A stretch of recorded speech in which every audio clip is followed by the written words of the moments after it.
All right, those of you in the pits, we are just about to start the MotorTrend live stream. MotorTrend channel YouTube for the live stream.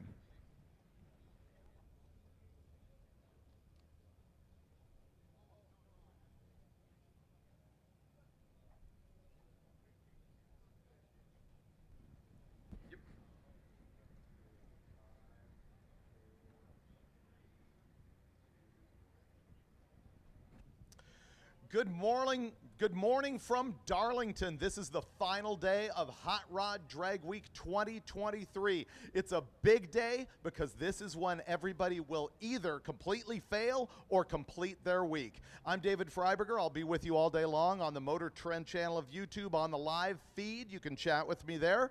And unfortunately, Brian Loans is not with me here today. He has gone on to his day job announcing the NHRA national event up in Charlotte. Here's what you're going to see today. First up, we're going to have the Street Machine Eliminator cars, and the reason for that is they need to get their final run of the week and then hand in their time slip so that we can build a ladder for the 32-car field bracket race at the end of the day. At the end of the day, we will also have the stick shift shootout. That's always big fun, and you're going to see, man, a lot of records broken today. We have a lot of cars that have the potential to set records for the average ET throughout the week or for the best single pass that has ever happened in class. So watch for that after Street Machine Eliminator. We're going to be pulling in our quickest cars, and there's a whole bunch of information that I've got to share with you. Let's look at some news that we've got this morning. First of all, there are 44 cars out at this point. 44. Remember, we started here with 288 cars on day one. The dropout only represents 15.5% attrition. That is better than our normal. Typically, you see 20% of the cars that start do not finish. So congratulations to those of you who have kept your junk on the road the entire time. The only class so far with no dropouts is B gas. Cars have failed in every single other class and category. We have some very tight battles coming up today. The battle for third in Ultimate Iron is separated by a Hun. Street Race Small Block Power Outer, man, that is really tight for 2 and 3. We will potentially see our very first average in the 850 numbers. B Gas is swapped back and forth between the two leaders in that class. Street Machine Eliminator stands to see Mike Reimars set a record in that class. We'll find out what happens there. And there's been a big shakeup in number 2 and 3 in that class. These are the type of stories I'll be bringing to you throughout the day with more specifics and numbers. As each car comes up, I'll be able to tell you, man, if he runs X right now, he's got the potential to set a record. Nothing I say from the booth can be considered official, but it's very likely that the numbers I report are going to end up being factual data. If you want the actual news, the thing is, you might end up with a disqualification for some reason, or somebody else could come up behind them and run some absolutely spectacular number that changes the number. That's why my information is not going to be 100% accurate, but you can go to hotrod.com in the morning and see the photo galleries and information, and also the final results of Drag Week 2023. In fact, you can go there right now. If you're watching the live stream, I'd open a second window, go to hotrod.com and click on the results from yesterday, and that way you can carefully follow what's going on with your favorite racers as we go. Another thing we always like to point out on the last day is there's many cars that will come out here and get what we call a safety pass, just sort of what they've been running all week long in order to secure their win and complete their drag week. But then they will step the car up and run as quick as they possibly can. You'll see numbers that you have not seen all week long. Or potentially you see a whole lot of tire smoke or giant wheel stands. So you've got that to look forward to later in the day. We are just moments away from pulling cars into the water box for the first round of Street Machine Eliminator. Actually, I should say the final round of qualifying for Street Machine Eliminator. The bump spot today, on average, for Street Machine Eliminator is 10.9349. What's interesting is that the bump spot has gotten slower and slower every day. Now, in a typical drag race, you would never see that. It can't get slower. The reason you see that happen at Drag Week is that it is a 5-day average, or in this point in the game, a 4-day average. And so when people run slower on the second or third day, it continues to bring the bump spot slower. I don't think we've actually seen that before. We have had all 10-second fields for the last couple years. Let's see. Last year was only a 4-day week, but the bump was 1073. It slowed down to 1115 in 2021. 2019 it was 1085. And in 2018 we had our quickest field ever with a bump spot of 1075. So we're not too far beyond that, especially when you look at the whole list and see that probably our top 16 cars are the quickest that they've ever been in class. Drag Racer TV is bringing us this live feeder. They're doing the work with the cameras in the pits. Right now you can see them walking around on the staging lanes. Look at this Jag right here that has run 1189, I believe, earlier in the week. Yeah, he's got the leaf blower cooling the thing off. Hey, wait, that's not an LS engine. What's going on here?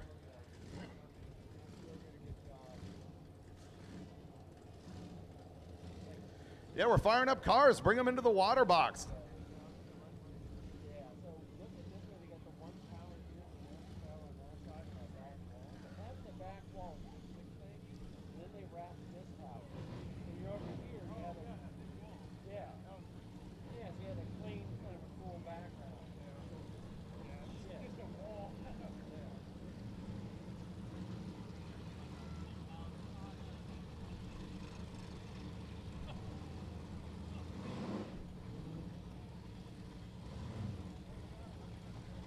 And our first pair are the Bar Horsts. Carol on the left-hand side and Rob on the right. She's got the Pontiac, he's got the Challenger. She's going to be in the 32 car field. He's not. I believe his Scat Pack car here is run in the 1220s earlier in the week. We do run this deal on a 500 Pro tree.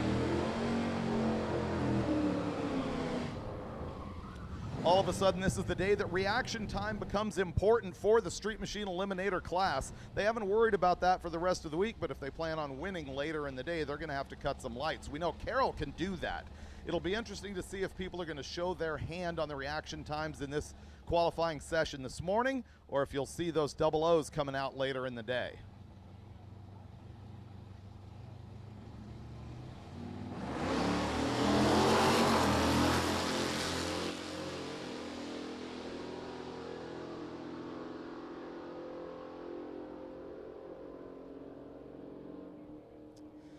There you go again. There's a quick run for the Challenger. 12:16 at 110, and Carol's Pontiac goes 10:66 at 126.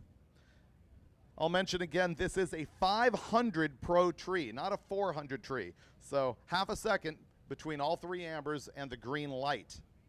Makes it a little bit of a challenge for some of these people who have not run on that type of operation before.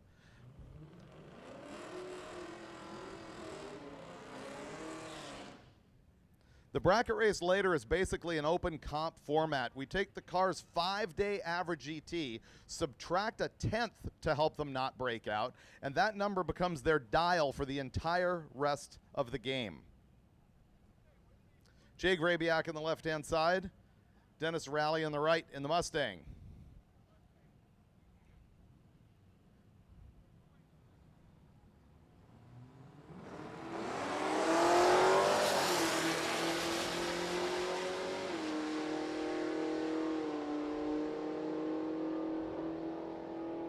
The Nova, 10:07, 122. And on the right-hand side, 10:38, 129. Those are going to be two cars that are solidly in the field.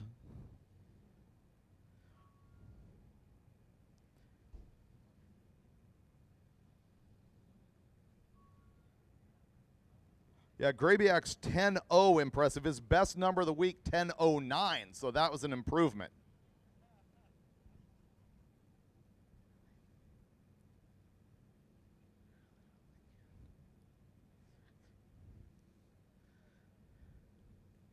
And Rally on the right-hand side actually slowed down just a hair from his best. I'm up here like looking in paper, trying to find the results from earlier in the week for all of these folks, so I can tell you sort of blow by blow what's going on. If you see cars that are running in the 10s, they very likely are already in the field. There's only, looks like 3 or 4 cars outside the field that have run in the 10s earlier in the week. Looks like 4 cars. This time Andy Holloman on the left-hand side, Nathan Bender in the right in the Firebird. I saw this Nova hauling a trailer on the street yesterday. I was really impressed in the daylight how nice the paint is on this thing. Drag week is hard enough. I would show up with a beater because I can't wax anything anyway. I don't know how people keep their cars mint throughout the week of drag week with all the thrashing that goes on.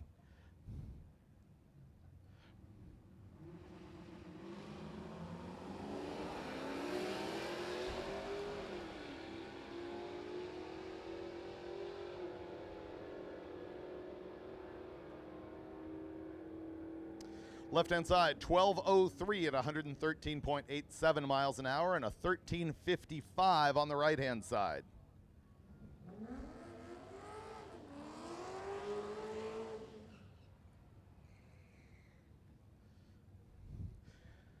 One of the things I've learned from loans over the years is to look at the 8th mile time and sort of use that to estimate in advance what the quarter mile time is going to be. I always say to myself, 7 is 11. If it runs 7.0 in the 8th, that typically is an 11.0 out the back. Of course, those numbers can change depending on, you know, turbo cars that lay the steam on the big end and things like that.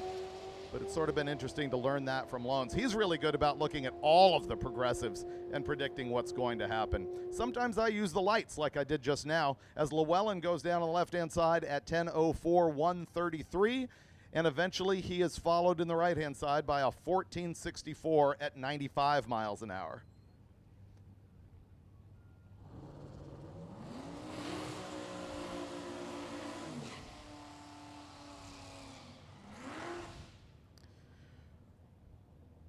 Randy Hammond's Corvette and the Betty White Malibu on the right-hand side.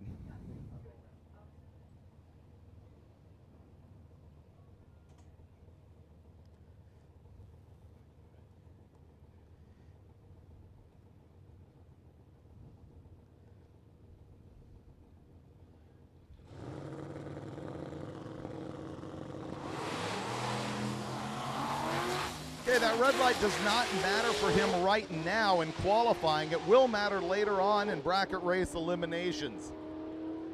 Betty White, 11:34 at 132 miles an hour. On the left-hand side, the Corvette goes 10:52 at 144.05. There's a white GMC Acadia blocking the lanes. Needs to be moved out of the lanes, stat. If you've got a white GMC Acadia, get out the way.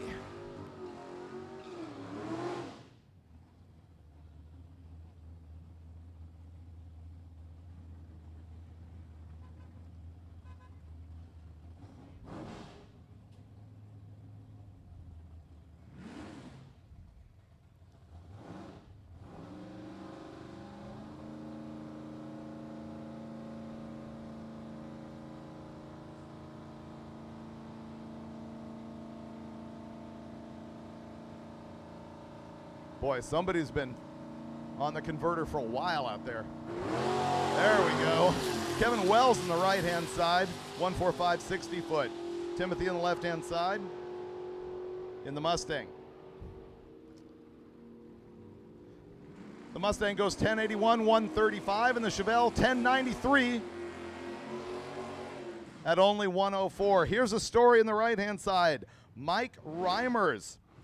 He is in that orange GT350. He's run 10:05, 10:003, 10:067, 10:024. He is your low qualifier, and he's got to run really a 10:00 in order to pick up the record for the lowest average for the #1 qualifier in Street Machine Eliminator.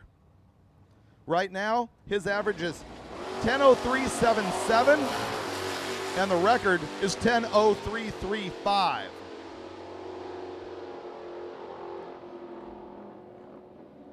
Reimers essentially breaks out. 991 at 136. He's obviously trying to score that record number. Yesterday he broke out with a 986. He's going to have to slow that thing down and come back. And that is a risk here on Friday morning, because you never know when you're going to get the time to actually get that other run in. He will, but he's not going to be able to hop lap it as he has in the past. Jody Koyman on the left-hand side and John Sally in the right.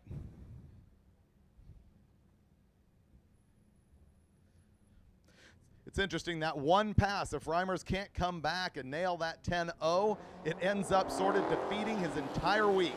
That's why we say it ain't over till it's over here at Drag Week, and today is the day where it's over.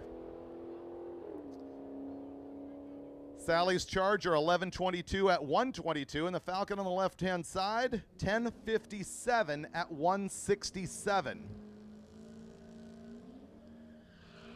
I think that was a Mustang on the left-hand side. My computer was fragging me a little bit.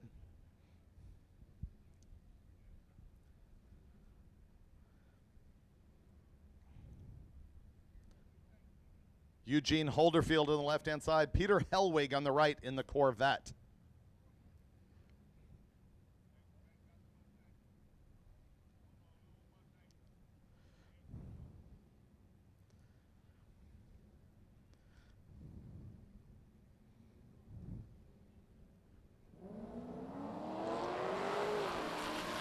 Still not seeing any kind of decent reaction times out of these folks. That'll come later in the day. Right side, 12:088 at 110. Left side, 13:28 at only 72 miles an hour.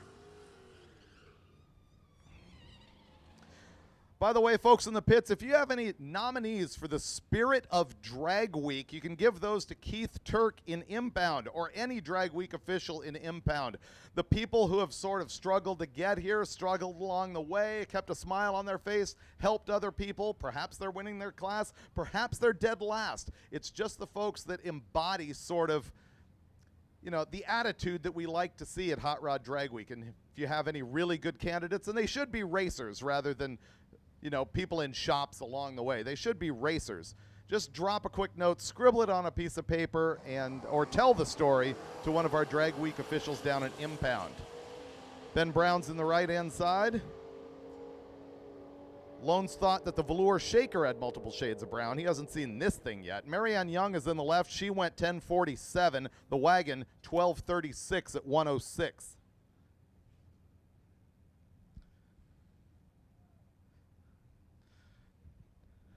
Doug Kistler and Cody Lippick. Cody is in the truck. Doug is in the Black Nova. If you're just tuning into the live feed, all 4,100 of you, I will remind you that this right now is the final qualifying round for Street Machine Eliminator that'll run the bracket race later today. So this is an inversion of the past days when we've seen our quickest cars run first. These tend to be our slowest cars, but interestingly, there are cars in the other classes that are slower than our top 32 in Street Machine Eliminator. Some people play in that game of entering a class rather than Street Machine so they can attempt to get a podium finish, whereas in Street Machine Eliminator, you could have a quicker car, and at the end of the week, you just lost in round one in the bracket race. It happens.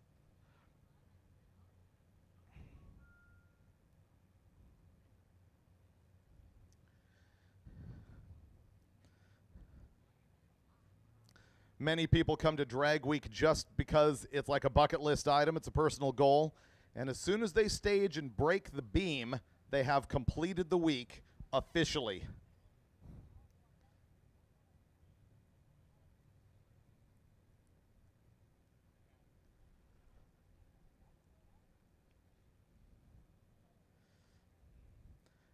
Okay, the guy's texting in the burnout box. What could be so important? Checking your Instagram, little Tinder going on there.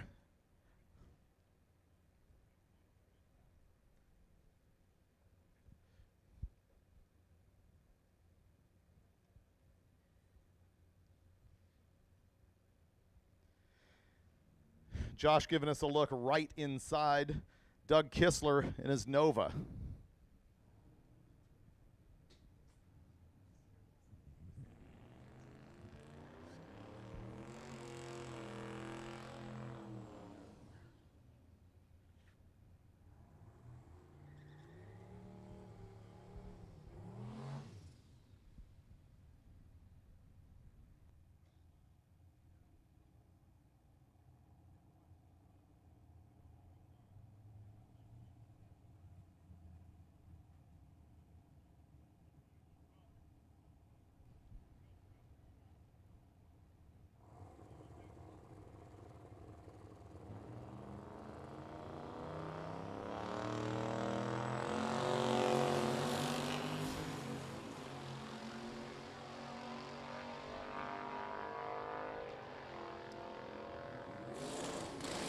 Kistler's Nova, 1038 at 130 miles an hour, and the truck went 1176 at 114. Kistler can now direct his attention back to his phone.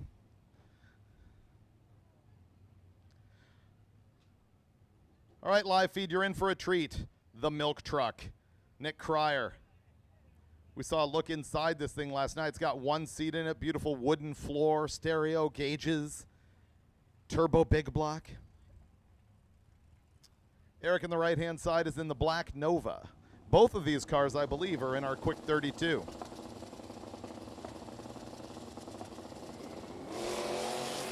There's the wheel stand we crave out of that thing. Love that truck. For entertainment value, it's unbeatable here at Drag Week. And he secures his spot with a 1075 at 121. Eric, however, coasted down to a 1245 at 69 miles an hour.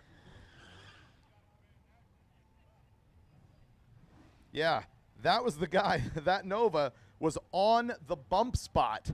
So that is going to take him out of the field right now. It'll be really interesting to see if Christopher Vanderwalker, who is just outside the bump, he probably just got pulled up.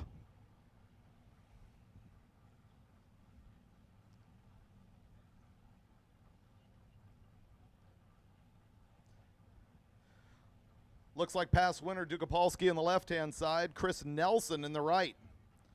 Dukapolski's 66 Chevelle, another one that is just immaculately clean for something that's driven 1,000 miles this week.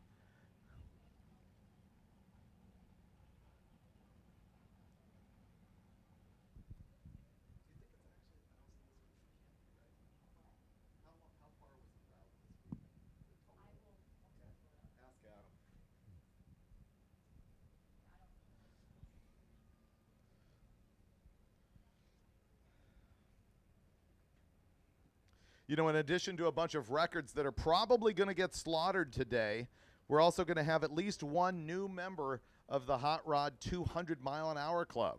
If you've got a car that runs Drag Week and completes it and can run 200 miles an hour and a quarter mile any day except for the first day, you join up the exclusive Hot Rod 200 Mile an Hour Club.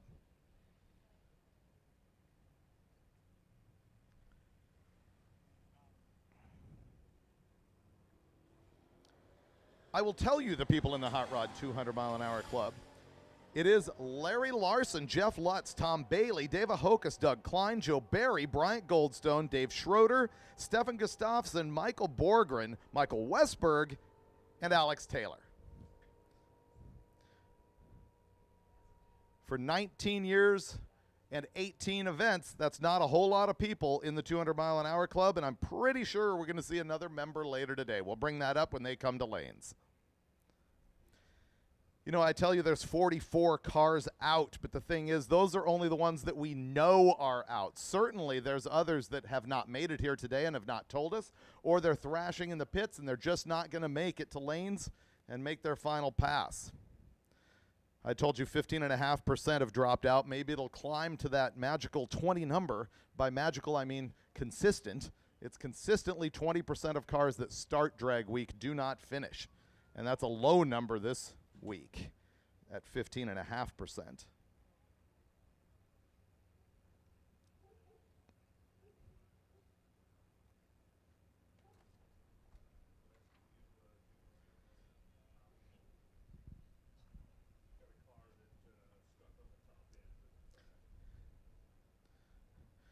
The hold right now is because we have a car stuck on the top end of the track.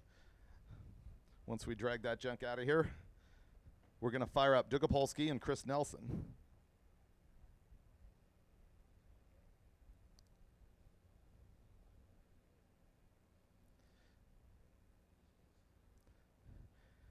The live feed is asking, where's the guy with the Amphicar? I've never seen an Amphicar at Drag Week. I would encourage it, but I've never seen it.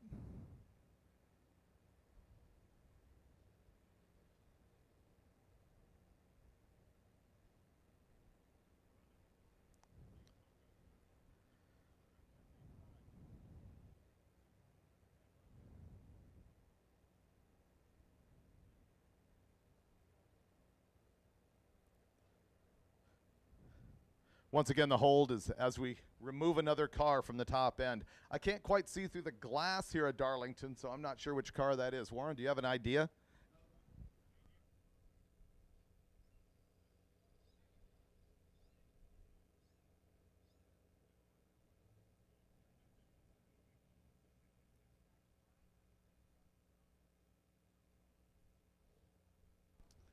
Even more news.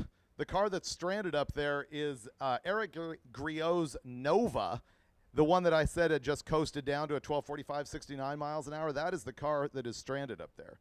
That is the car that I also mentioned to you was on the bump spot, and it's not looking great. On the live feed, we're looking at this blown big block wagon. The thing is so cool. Oh, look how he's got the tube socks on the breathers. I approve of that. That's an old school trick right there. I generally go with the shop rag and the zip tie. Is that those old, like, wrist sweat guards? I think that's what that is. Yep. Yep. 1977 called. They want their breather sock back. That thing is mint. My blown cars always huff oil everywhere, but that's just who I am.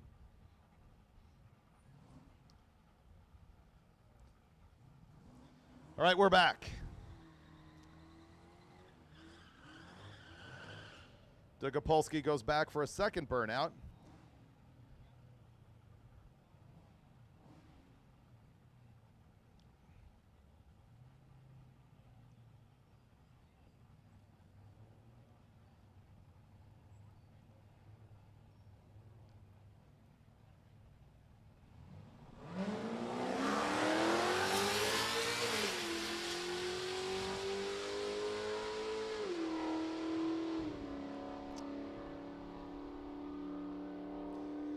$11.17.120.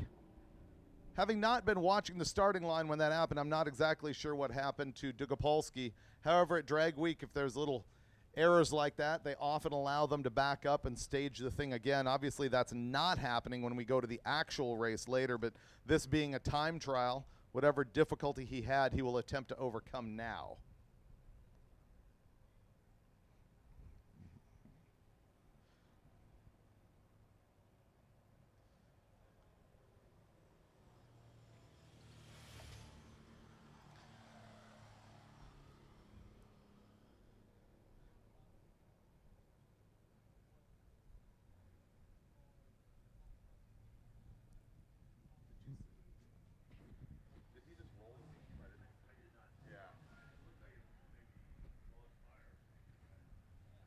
Well, he rolled through the beams.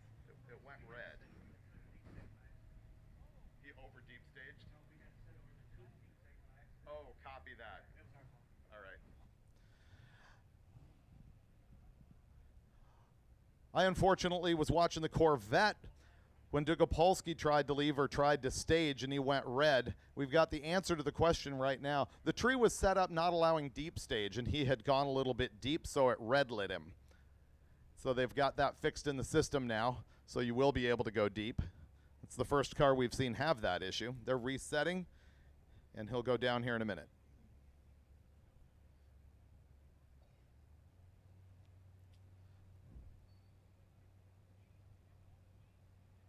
Oh, good troll maneuver. People in the chat are asking relentlessly, where's Cletus? And one guy goes, scroll back 15 minutes to watch him. He's not here. All right, Dugopolsky is back, 10:35 at 128 miles an hour. That solidly keeps him in the 32-car field. The feeling the field is going to stay completely the same except for down to the very bottom bump spot.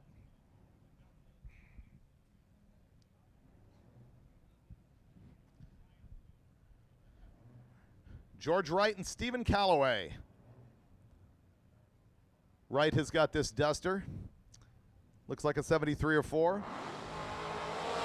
And the Mustang on the right-hand side. That wasn't good. Oh, and that's worse. The Mustang runs 1090 burbling and farting, and the Duster 1394 at 97 miles an hour.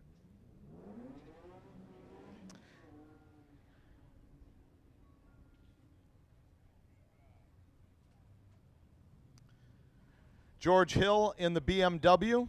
Paul Fleury, the right-hand side, in the 15-second big pickup truck. This is our favorite axle wrapper of the week. See that thing? Look at the porpoise bounce. Oh, what is going on there as he bang shifts that SM465 going down track? Just looks funky. Expect him to go about 1520. The BMW 1306 at 106, and this time 1565 at 86 for the Chevy truck.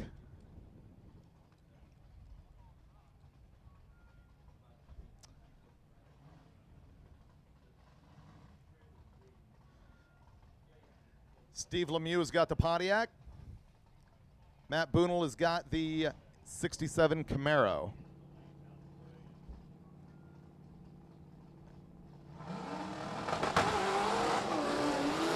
Still not seeing any reaction times. I don't think I've seen an O yet.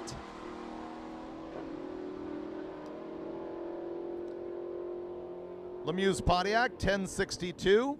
The Camaro, 1078. That's why I brought up reaction time. Those are two cars that are guaranteed to be in the ladder.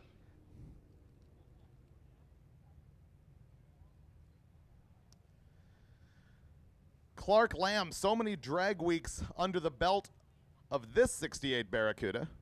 Rick Callahan on the right in the 2020 Challenger.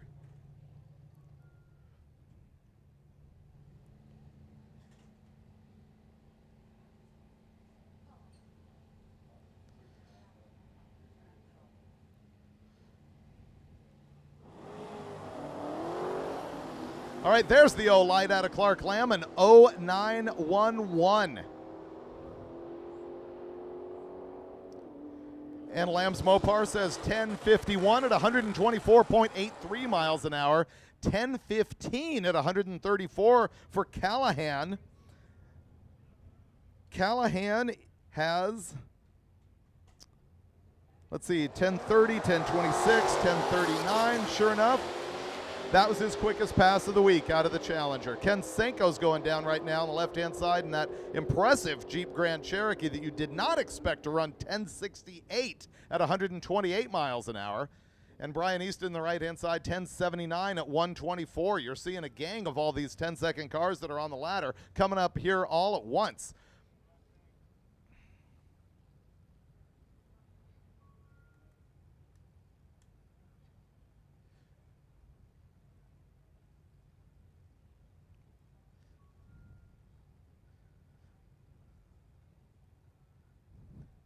Michael Turner on the left-hand side in the Dart.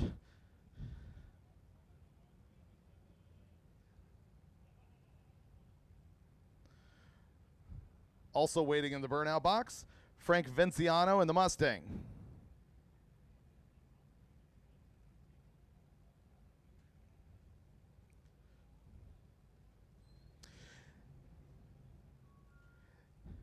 You can see on the live feed the Twin Towers connected by a bridge that are here at Darlington. This place was built in 1976 by Harold Brasington, who also built the Speedway down the street.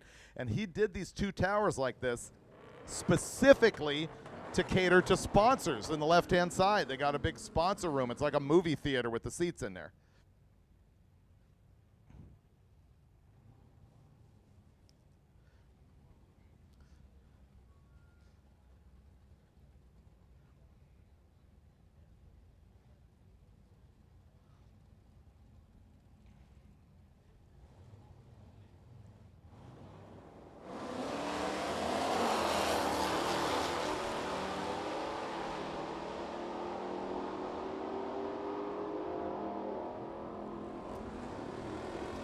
Another pair completes their drag week event.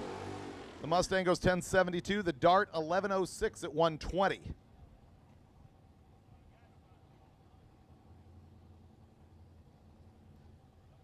All right, Vander Walker here is the guy who was just outside the bump, and then that black Nova fragged. So he'll be trying to get back into the program here. This car with a Hellcat has run a best of 1095 this week. And he ran in the 10s on Monday right here at Darlington. Ralph Rugg is on the left-hand side in the D150. 1094 out of Vander Walker. 1094. Now, the tough thing is, at the end of the week, you might run significantly quicker than you have before, or similar to your best time like we just saw. But when you average it out, it doesn't move you that much. So we'll have to see at the end of the day if it's Vander Walker who actually gets in that 32-car field, or if the Nova remains on the bump. Charles Kraus is in the left-hand side in the maroon Monte Carlo. Looks sort of like a Holden, doesn't it? I've always thought the front of those cars are kind of like the Australian car, the Monaro. Brian Wibbenmeyer's in the right-hand side in the 80 Malibu.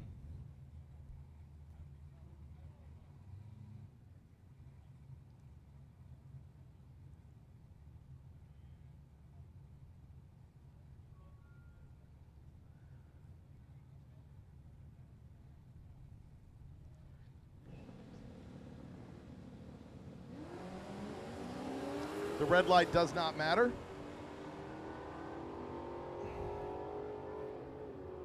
Obviously trying to hit the tree there. And Kraus goes 1048, 127. Wibbenmeyer on the right-hand side, 1219 at 110 from the gold Malibu. Now John Sharp and Michael Kalbfeld.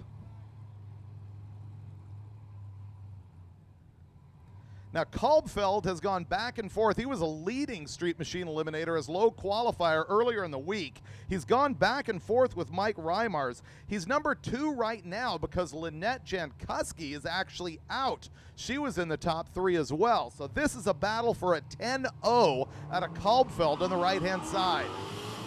That's John Sharp on the left. The Chevelle's going to run away from him to 652 at the 8th at 110 miles an hour, and he does the quarter at 10:09, 137. That is right on his average, also 10:09. That will likely not move him ahead of that orange GT500 Shelby of Mike Reimers.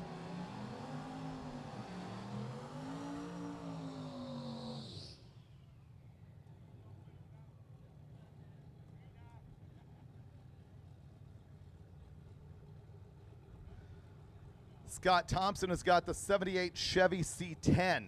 Trevor Hawkins, the 69 Plymouth Valiant. The Valiant sedan like that, often considered by Mopar guys to be the lightest of the second generation A-bodies.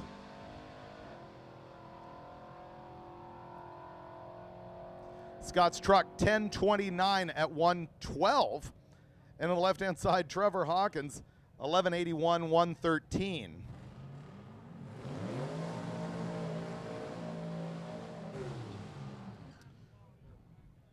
Michael Cavallaro on the right, Josh Jablonski on the left. Jablonski with the cool story of having thrown that car together and been the very, very last car to hit the track a couple days ago, barely squeaking in to get a run to remain in competition.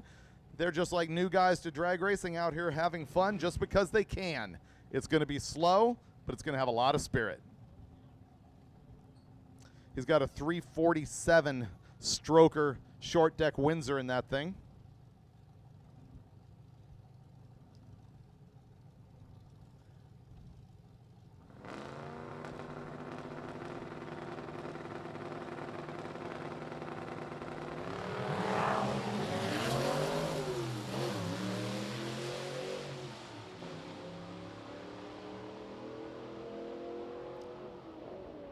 Reminder, we will have that stick shift shootout later on in the day. Cavallaro 1063, 126 miles an hour. And the Falcon 1299 at 105. Did not see that coming based on his performance earlier in the week. Right on. He ran in the 14s and then a high 13 or so back in the 14s, I think, yesterday, and boom, $12.99 at 105 for the Falcon. That's going to make him happy at the time slip booth. Colin Andrews is in the left-hand side in the 67 Nova. That's Sarah Johnson in the Camaro.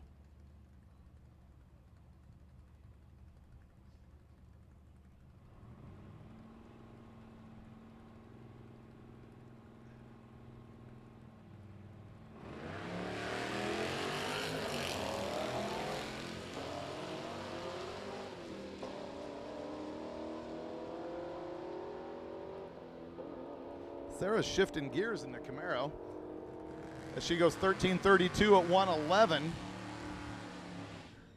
Andrews in the Nova, 12:76 at 105. All right, look at the top on this truck.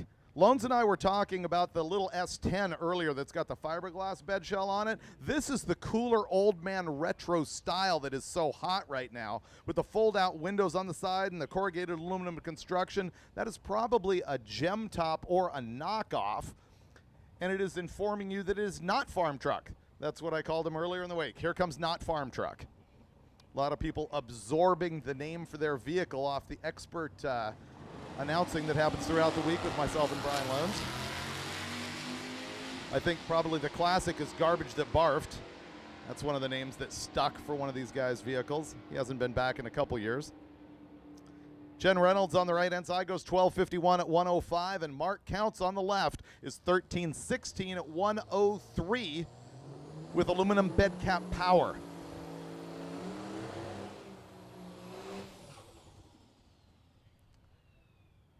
David Workman in the 57 F100, clearly diesel. The later model inline 6 Cummins in that thing. Marcus Clark on the left-hand side in the 98 Camaro.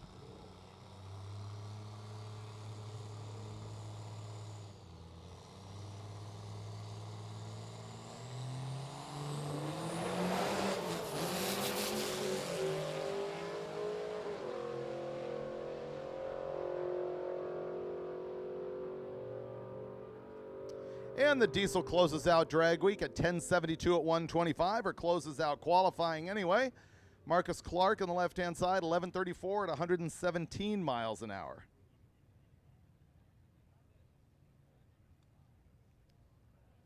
Workman's 10:72 is off pace. He's been going quicker every day of the week. His best was 10:34 at 125 from that diesel pickup truck. Oh, we're showing on the live feed the electric motors under the back of this 40 Chevy. This guy built this thing with pure junkyard parts. Those are Tesla motors. It's a late model GTO independent rear suspension. He's struggling. Not sure what's going on out there with him. That's kind of what it's been like for him all week. He's got very, very low capacity in the batteries on this thing, which I think are out of a different Chevy hybrid. Yeah, Chevy, I think a Chevy Volt is a full-time EV, though, not a hybrid, isn't it? I don't know. Not an EV guy. Nevertheless, he put it together all by himself, and he will get a final run right there at Drag Week. It's not going to be good. He could have been quicker just by breaking the beams and backing up, but nonetheless, the story of that guy building an EV out of a 40 Chevy entirely from junkyard parts and living in it during Drag Week. And you talk about guys suffering, and you think of 6-second cars and all of the noise and all of the wrenching and everything. Well, this guy had to struggle with figuring out how to charge his car along the way. We've seen him plugged in the pits. We've seen him at the side of the road with like chargers and battery packs and extension cords. And I don't know if he's been on a diesel generator, but he probably should have brought one with him.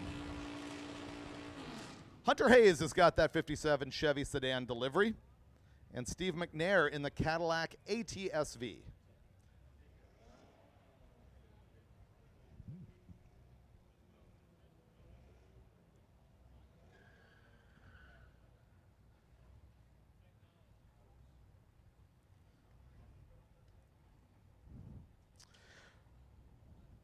Much like how the NOS truck will be out of here at noon, the VP fuel truck will also close at noon. So you have about an hour and 15 minutes to get either your nitrous or your VP fuel. 2 supporters of Drag Week. We really appreciate them being here, but they do have to pack up and hit the road at noon. Holly NOS and VP Fuel.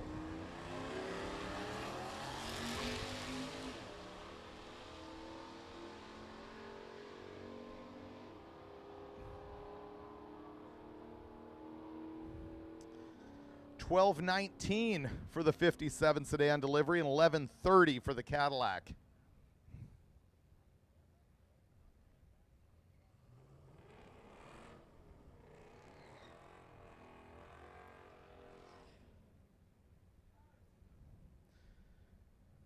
Steve Tilley in the 70 Chevy C10 pickup. Brian Clark in the new Mustang.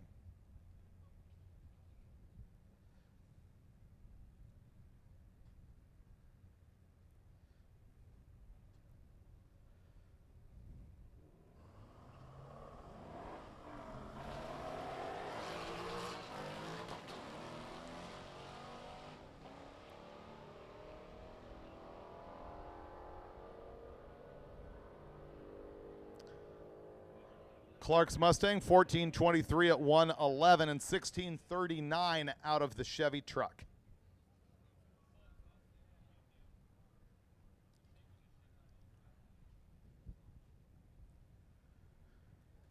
We still do have Street Machine Eliminator cars packed in the staging lane, some of them coming back for second rounds here coming up. And I'll remind all of you, if you are done, hand in your time slip. Especially if you're in the quick 32, we'd really appreciate your time slip stat so that we can make the ladder. The time slip booth is in the left-hand tower on the top floor. Jody Ames has got the Jaguar XKRS GT in the right-hand side. You saw it in the staging lanes earlier on the live feed with a blower trying to cool down the blower on that thing. Brian Decker on the left-hand side with the 83 C10.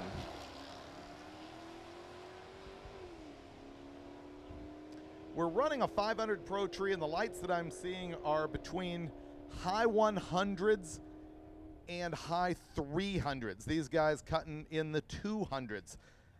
The Jaguar delivers once again 11,895 at 114 miles an hour, and the truck goes 1581 at 81. Back in the burnout box, we've got the, I forget if it's the 64 or 5, let me look. 65 Falcon. That thing has got Godzilla power. The Godzilla being Ford's fairly recent development of the pushrod big block. A lot of people running those things these days. We actually got one. I'm not sure we're going to see much action out of it at this point, but I did buy a crate motor. You can get them at Summit Racing, and they're cheap. I think they were like $7,500 complete. They may have changed by now, but man, I thought it was a deal. Summit Racing, of course, celebrating 55 years, and they are here in the pits as a supporter of Drag Week, helping you out. If you need any little tchotchkes, little bits and pieces to keep your car going, or if you need to order something to show up maybe back at home, go over and see the guys at the Summit truck. Kimball Hodge is in the left-hand side. The 69 Camaro went 975 at 133. Too quick for the class. And that's something I told you you'd see today, is people just saying, you know what? I'm going to blow through the dial or the limit or the index and just go as quick as I possibly can. 1067 at 122 for the Godzilla in the Falcon.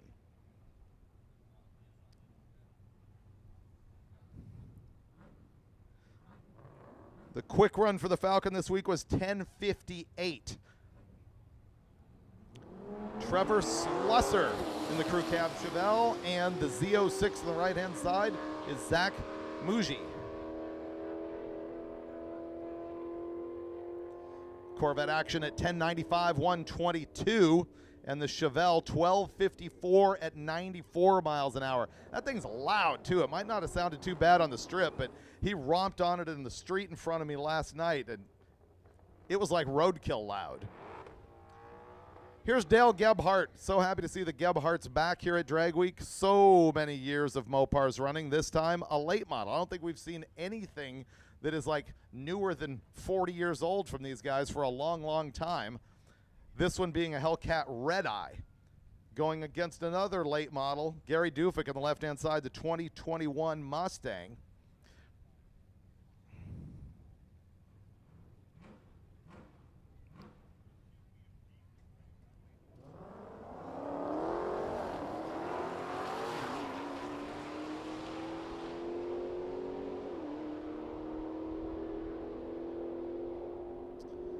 All right, Gebhardt 1087, 124. The Mustang 1096, 129.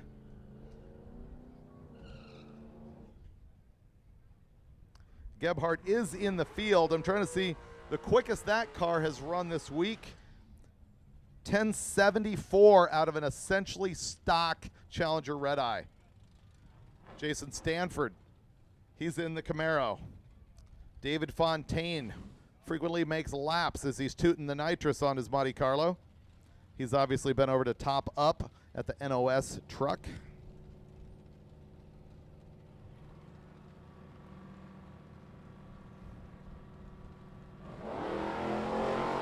There's an O light out of Fontaine on the left-hand side.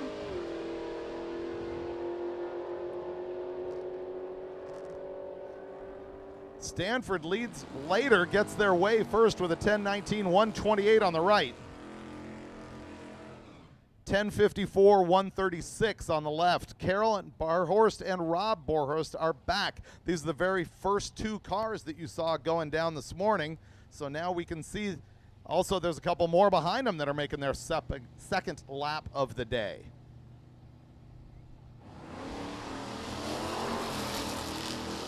Carol's in the field. Rob will not be. She's got the genuine Pontiac-powered X-Body GTO. Slows down, 1114, 118.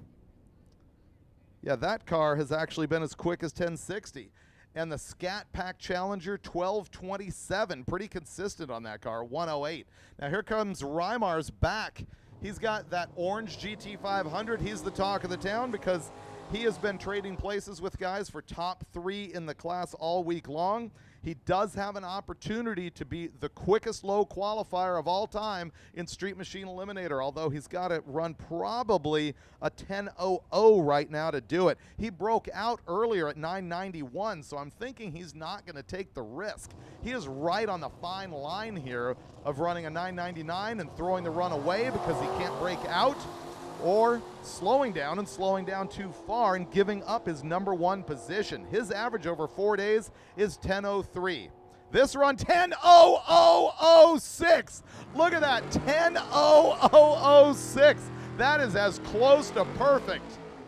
That is as close to perfect as it gets for Street Machine Eliminator. We're gonna have to do the math later on and find out if that adds up to a class record for low qualifier.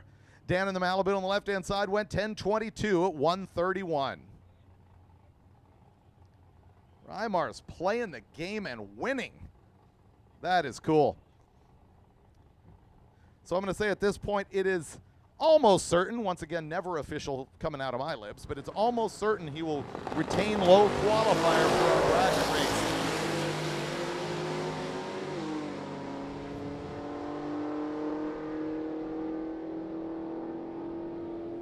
968, too quick out of the blown wagon after his beautiful wheel stand out of the hole. That led to a 1:33 short time. He went 968 at 135 miles an hour. And Dennis on the right-hand side in the Mustang, 1045 at 128. That may have been another I don't care anymore, I'm going to let it all hang out pass for the blown wagon.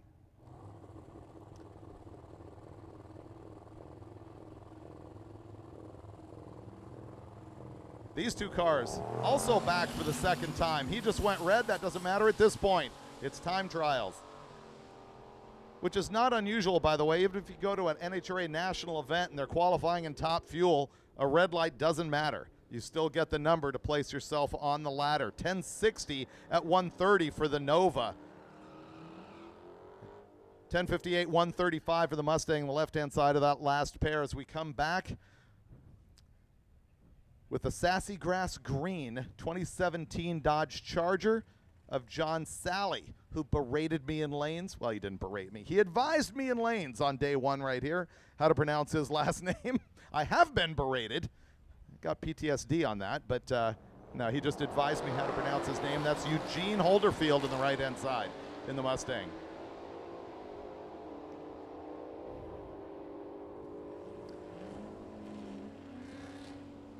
$10.29 for the Mustang, 136 miles an hour. $11.28, 122 for the Mopar. We're seeing regular Hellcats run down in the 11.0s to 11.20s. And surprisingly, the 100 extra horsepower on the Red Eye really does something, and they get into the very high 10s. I mean, I guess it's not a surprise. I'm surprised the gap in ET that you see between the Red Eye and the Hellcat, however. You expect, you expect the Red Eye to be quicker, but I don't even expect them to be that much quicker. Here comes one of our longtime pros, Dugopolsky, past winner in class, 66 Chevelle. Chris Nelson is in the left-hand side. Neither one of them showing their hand on the reaction time, although it's almost identical reaction times on both lanes, and a very good drag race with a 10:30 on the left-hand side for the Corvette, and the Chevelle went 11:40 at 1:16. Dominic here in the 91 W350 4x4 Cummins truck has swapped a stock engine in the thing for this week after he scored a cylinder wall earlier on. We know this thing is like 9-second capable, but he hasn't been doing it this week. I'll have to look up his numbers. He promised us that stock motor and all, he's going to turn it up later in the day, but I don't think we've seen him yet, so that'll come later. Travis Beach keeps probably berating, maybe advising, maybe somewhere in between, saying stop calling my truck a 74. Loans and I do not recall having ever done that. It's clearly a bump side. It's a 1970 model. The bump runs 1296 at 74, and we will get no time on the diesel truck. Yeah, he timed out.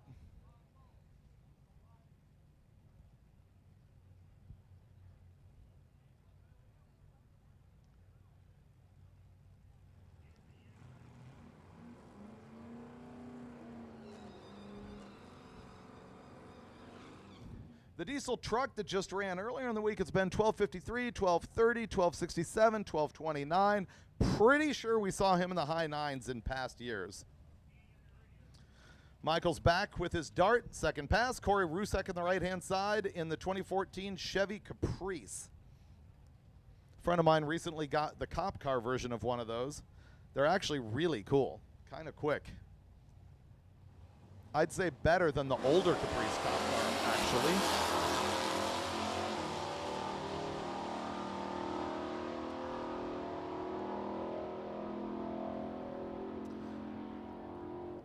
$10.86 from the Dart, 120.45 miles an hour, and the Caprice 12.25, 111.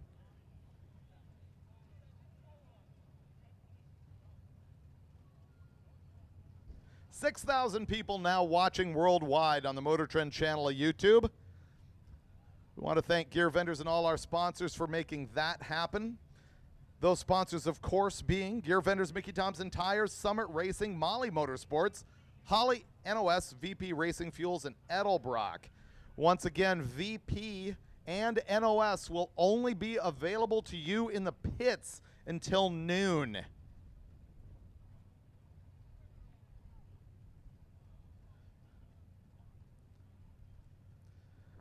You saw this same pair side by side earlier in the morning.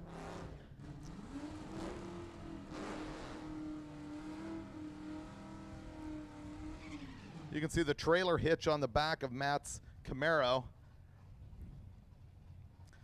The thing about trailers on Drag Week was such a drama in the early years that we allowed cars to haul their own stuff. A lot of people felt if it's a legit street car on the road, it should be able to fit all its tools in the trunk to get it through the entire week. We do offer a prize for the quickest car with no trailer. The other drama about trailers has been just the stupid rules that we've had over the years on how to control the size of them. Ultimately, we just say single axle, that's it, go to town, have a nice day. 1056 from the Pontiac on the right-hand side, 132 miles an hour, 1072 at 124 from the Camaro.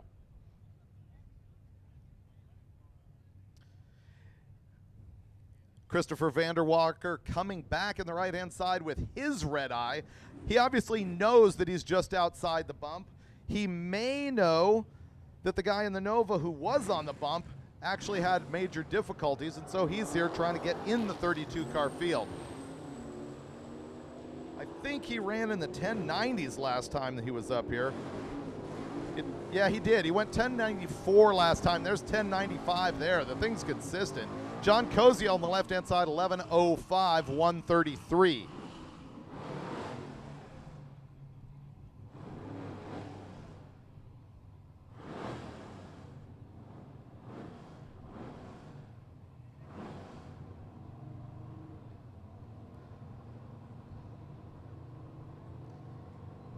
Kalbfeld is back in the left-hand side, and that Chevelle that has been fighting for the top spot in Street Machine Eliminator, fighting for low qualifier.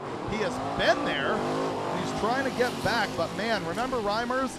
He ran 10.0006 earlier, and that is up 992 out of Kalbfeld. That is too quick for the class. He was obviously trying to shoot for that number, and it's not going to happen. 1280 at 109 on the right-hand side.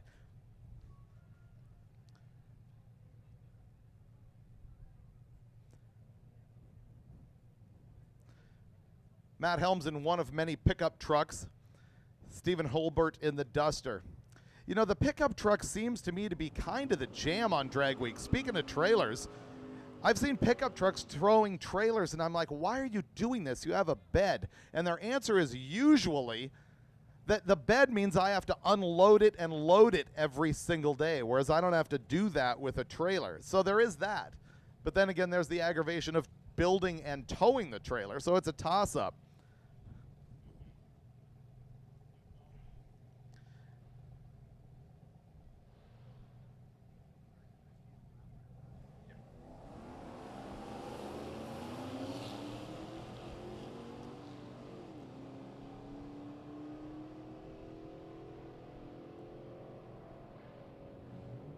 The truck, 1197 at 110.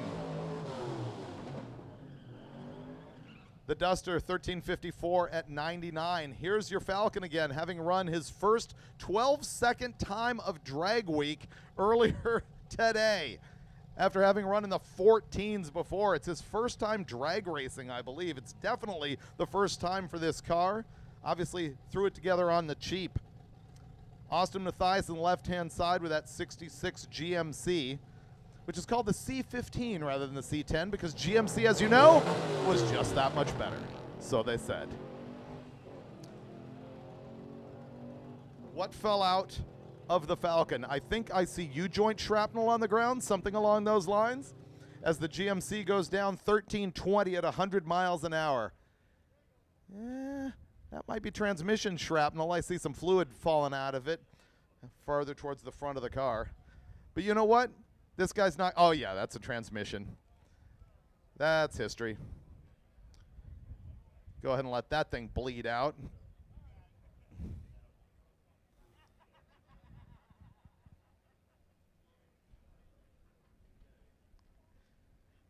You know, if you're going to blow up a stick, go big. Leave actual shrapnel on the ground.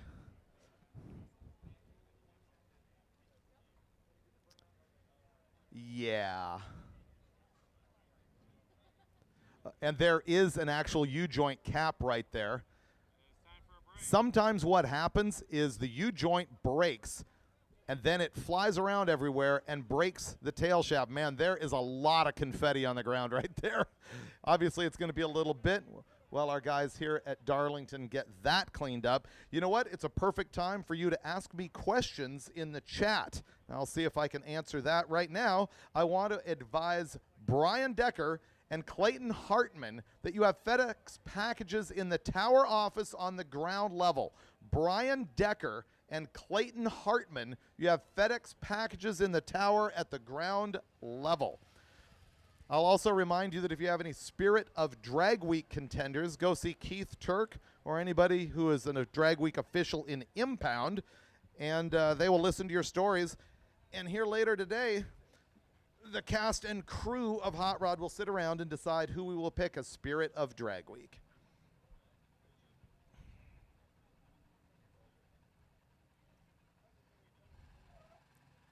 I think this is the 73rd time that Earl Arthur has advised me that he's used my hose clamp trick from about 30 years ago, using the hose clamp to hold the transmission to the cross member. I did that on the Cheap Thrills Dart. A lot of people remember that. I think because it was the first real hack job car that was put together by Hot Rod Magazine. I was trying to run 12s for $3,000 bucks, I think, with the Cheap Thrills Dart with a 440 out of an Imperial. Way back, I think I'm going to call that 1995. So not quite 30 years ago. That was a major frag on the Falcons' part.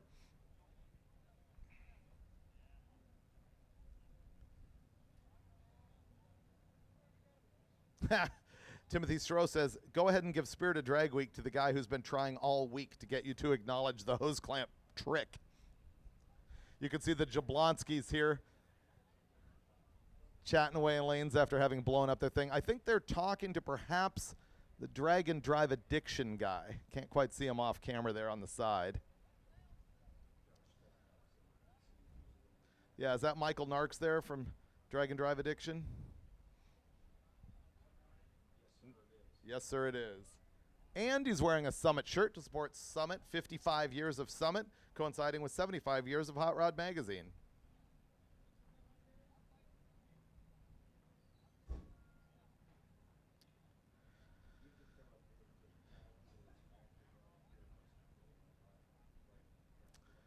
Crazy Junior on the live feed's also advising there was a Chevette that was built with a 500 Caddy, and that might have had a hose clamp trans mount. I don't remember that. I do remember the 500 cubic inch Cadillac in the Chevette.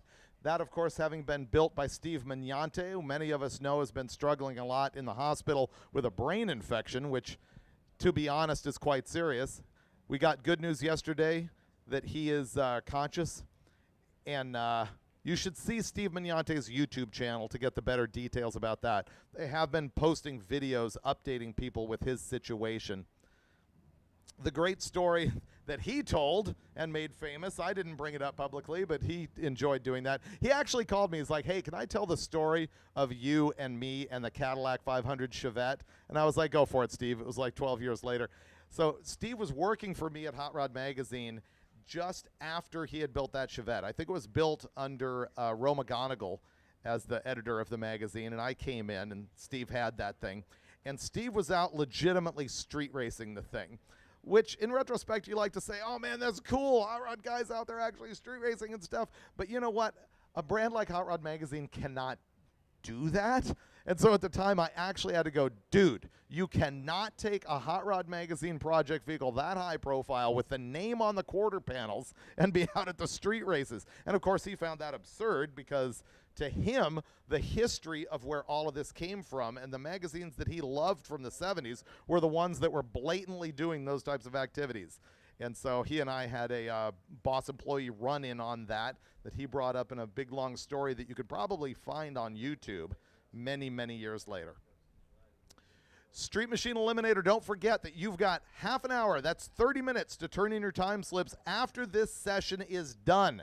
And I will tell you when this session is done. Right now, obviously, we've got a cleanup going on that's going to prolong it just a hair. But you have 30 minutes to turn in your time slips, or we are actually going to DQ you because we got to get that 32-car ladder built, and we have to move on to the rest of the program and have our time slip folks free to accept slips from the cars in the other classes. So once again, get your time slip in ASAP. We'd rather have it now than later.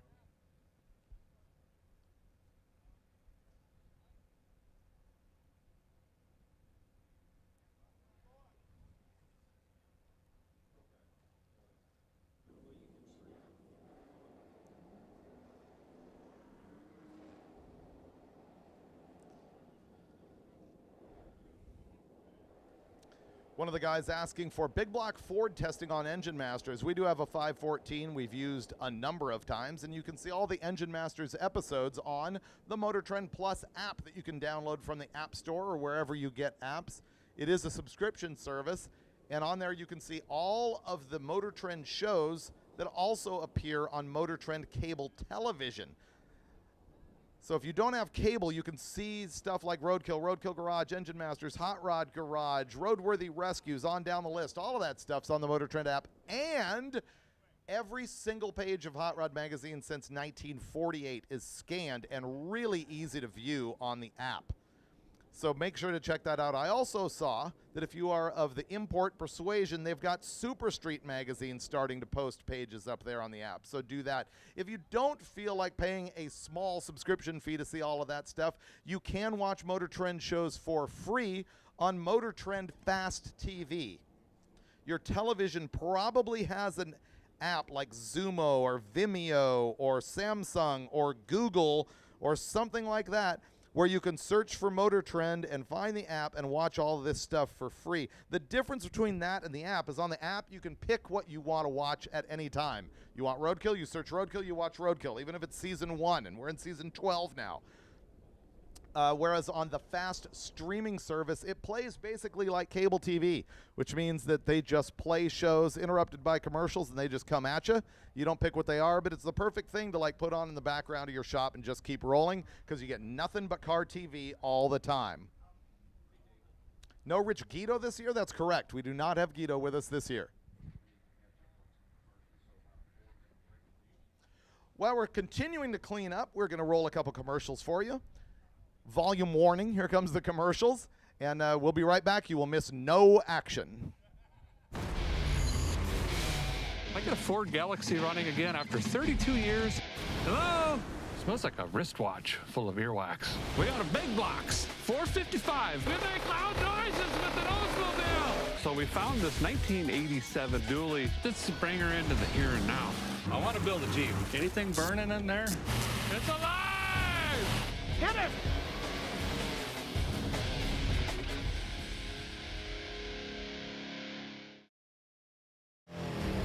That's the first win. We did a burnout. To these guys, All we're focusing on is horsepower. speed is the rule of law. Go! That's a good start. And rules are meant to be broken.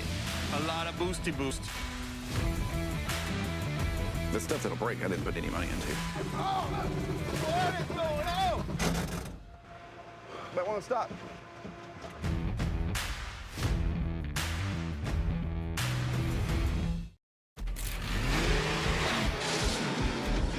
Let's go! 3, 2, 1, go! No such thing as status quo around here.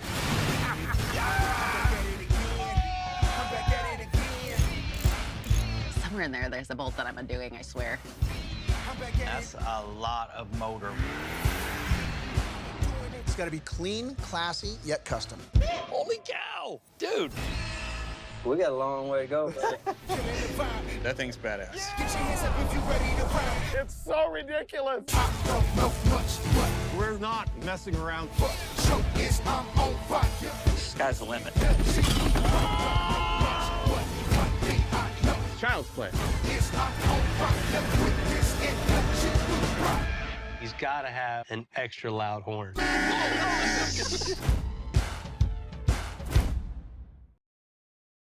Every Molly Motorsports piston is backed by 95-plus years of racing heritage and technology innovation. Molly employs the most advanced piston design and machining being used today.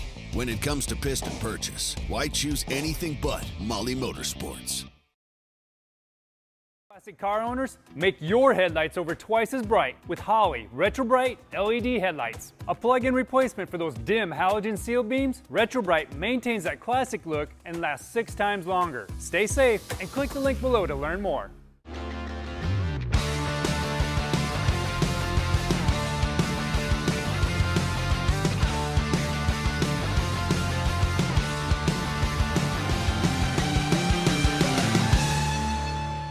Holley's 5-inch digital dash for Sniper EFI is now available at a lower price of $399. It's a direct upgrade for the standard Sniper touchscreen and packs all the same great tuning and data logging capabilities with expanded gauge screens and a GPS antenna. Get one while they're in stock at Holley.com.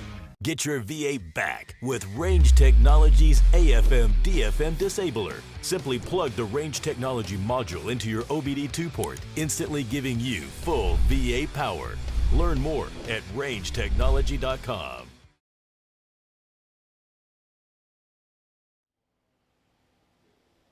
Hey, you know what? Mickey Thompson Tires is one of the sponsors of Hot Rod Drag Week, has been for a while. Mickey Thompson is one of my favorite, if not my favorite hot rodder of all time. We were just up here chatting history. I did not realize that it is the 60th anniversary of Mickey Thompson Tires.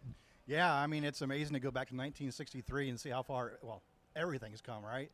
Even in the past 15 years, how far drag racing has advanced. I've been with the company for 25 years, and I was the guy on the tech line that you'd call in and ask questions to. So, I mean, just seeing where it's come from then to now is amazing. I also like sort of the circular history of it began sort of as spin-offs of Goodyear, and you are now under the Goodyear umbrella. Yeah, Mickey Thompson actually partnered up with G. McManus, who was a head of development at Goodyear at the time, and to try to make the Bonneville tires. So they actually, Gene left Goodyear, him and Mickey started the tire company, and yeah, it's kind of come full circle, and we get to work with the engineers now at Goodyear, and what a great group of guys. So it's really great to see the companies kind of come apart and come back together. They're letting us keep the Mickey DNA, so, and Mickey was one of my heroes too. So Mickey was very aggressive and liked to get out of the box on a lot of things, and we still like to do that today. So I think his first tire was a super stock tire. We mentioned it was 1963. That was right around the time that they were running the Pontiac Super Duty in super stock. They had drivers like Hayden Proffitt was one of them. That's right, that's the very first tire that Mickey Thompson made? Yeah, that was the first tire, and then actually when the Thunderbolts came out, Mickey got 2 of them. So they were putting the tires on those Thunderbolts and doing a lot of tire testing on those old Thunderbolts. Yeah, that was right around the era that Mickey was jumping between Ford and Pontiac, and I think moving to Ford from Pontiac. Remember that he also was a manufacturer and made Hemi cylinder heads for both the Pontiacs and also for FE Ford. So Mickey Thompson, just a radical innovator, and he ultimately moved into off-road racing, was very successful. Mickey Thompson invented stadium racing, and they also had the Baja tire, which is something you still offer today. Yeah, we still offer the Baja line of tires, and again, try to keep that DNA that Mickey started. He came up with the side biters where he had the tread on the side. Right. So he came up with that, and we keep trying to get a little more aggressive, a little more creative with those these days. I think you still offer one tire for buggies that has that original tread pattern, don't you? Yeah, we still have some tires for the buggies that we are offering for the desert racing and things like that. So again, you know, I really enjoy the DNA. I'm more of a product guy, so all that stuff kind of geeks me up. Train me about the brand new tire you have that we have been preaching about all week here at Drag Week. Yeah, so we brought out a tire for, let's call, limited traction situations, right? So that's obviously gaining in popularity. There's different track conditions, there's different cars. I mean, when you look at some of these setups and some of the creativity that they come up with, get these tires and get the cars to hook up. So we said, you know, here's a market here that's definitely emerging. We want to be a part of it. So let's develop 3 new specs, depending on what you need, but they're all 28 10.5s. Kind of get back into that market. All right. Anybody out here at Drag Week running those? Hey, look, our camera has figured out, man, Josh is really good. He comes around to the Mickey Thompson booth, and he is showing you these meets right here. What is the off-road tire that you're showing here? I believe this is the rock crawling specific sticky tread pattern. It's almost like a slick rubber on it, isn't it? Yeah, so we took a race compound, and we developed this tire, and it's kind of a funny story. We were working on this off-road tire for rock bouncing and rock crawling, and one of the guys that worked for me at the time, I just gave him a old 29.5, 10.5 slick and some clay and said, model it by hand and let's come up with some ideas.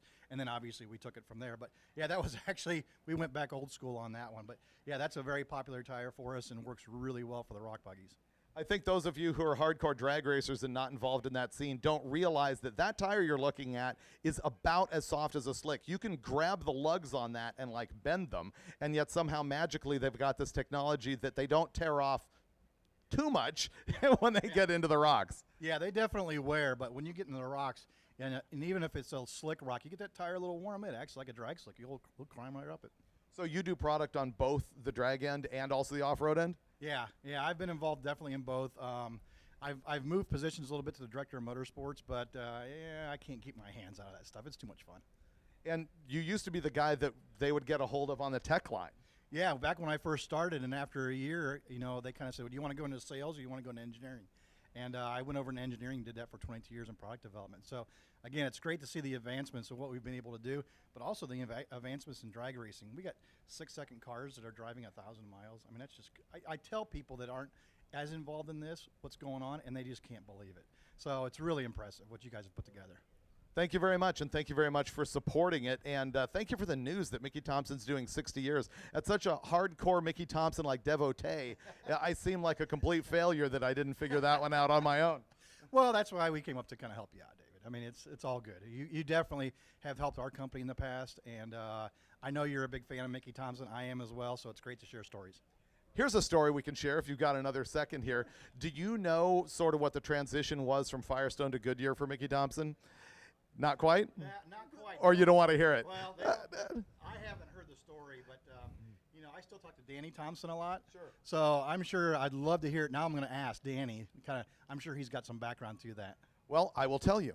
In 1958, Mickey Thompson went to the Bonneville Salt Flats, with what was called the 555 Streamliner, and they had intended it as a drag car, or so they say, and they were heading to the Nationals, but they decided to stop by Bonneville to test it. This part of the story I don't believe. I think they always intended to take this thing right to the Bonneville Salt Flats. It was a dual-engine car, 2 Hemis in this thing, and they take it out there, and they actually do run really fast with it. I think it was the fastest of all time, but the Firestone tires were growing, which was a big problem for all of the brands of land speed tires at the time. They actually took a hatchet and cut holes in the body of the thing to prove to the Firestone engineers that they would solve their tire blowing problem because it was rubbing the body, because they were growing. And right after that, he got together with, is it McManus? Yeah, it was Gene McManus. Yep. Right. They got together with him at Goodyear, developed the tire. Mickey Thompson always said, I want to sell and race what I build and what's in my head. And that's what he did with Goodyear way back then, circa 1959. And then, of course, in 1960, he became the very first American to exceed 400 miles an hour on a Bonneville Salt Flats. Yeah, he really had that never die attitude. I mean, he broke his back boat racing and came back from that. So he's definitely a hero to all of us out here. Yeah, the relentless spirit of Mickey Thompson continues at Mickey Thompson Tires. You can visit them out in the pits, and we thank you very much for stopping by and also for helping out Drag Week. Yep, thank you. Very cool.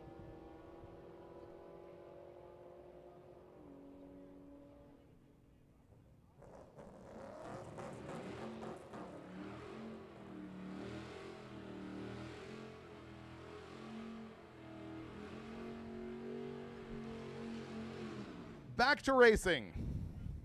Sarah Johnson is back on the right-hand side in her 2011 Camaro. Colin Andrews on the left in the Nova. These cars get more and more familiar as the week goes on. Unfortunately for Brian and I, we don't get to meet every single person, every 288 cars and passengers and everybody else at Drag Week. I wish I had that opportunity. You know, back when I was working Hot Rod Magazine on the content side, it was great to be able to walk around and meet everybody and know the cars so thoroughly. But they've got a whole team of people doing that now as Sarah struggles off the line right there. She's got it back in gear. There's a whole team at Hot Rod Magazine bringing you the content and the information that you need at hotrod.com. So check that out as the Nova goes down at 1282, 104 miles an hour. And obviously that fumble off the line in the Camaro is going to slow it to 1504 at a big 111.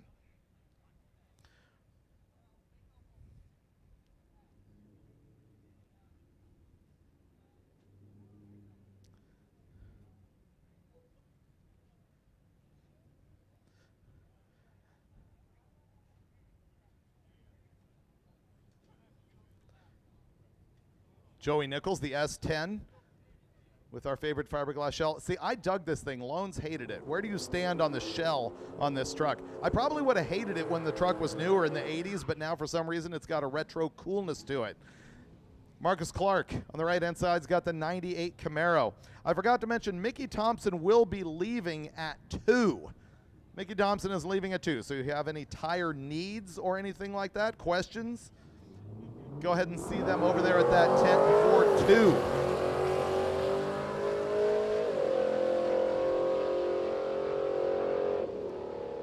As the reaction times continue to be no news, as Clark coasts down to 12:11 at 83, and as the S10 throttles it through at 1399 to 94 miles an hour.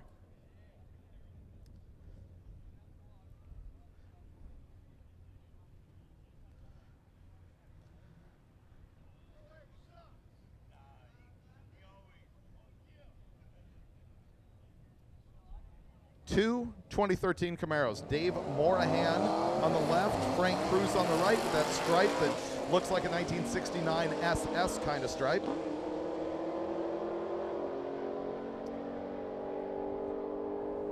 1191 at 116 on the right. Left-hand side, 1203, 124.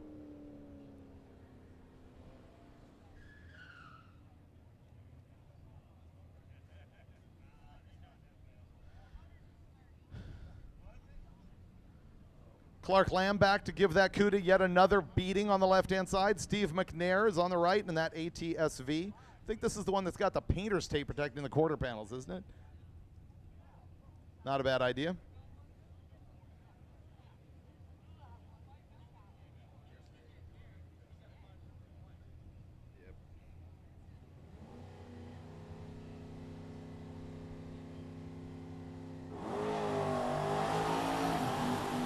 There's an O light out of Lamb. Working the system there. The Barracuda, 1046, 125.14 miles an hour. The right-hand side, 1141 at 119.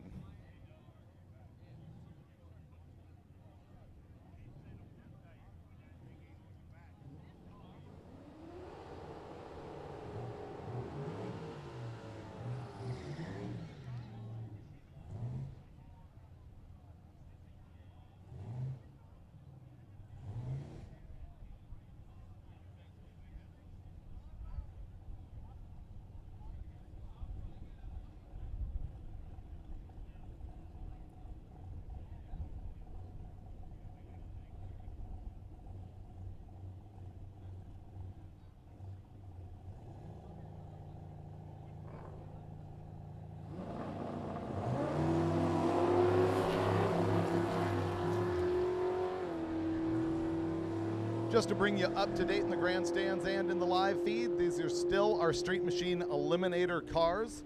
You're going to see a lot of stuff in the 10s and all the way down into the 14s.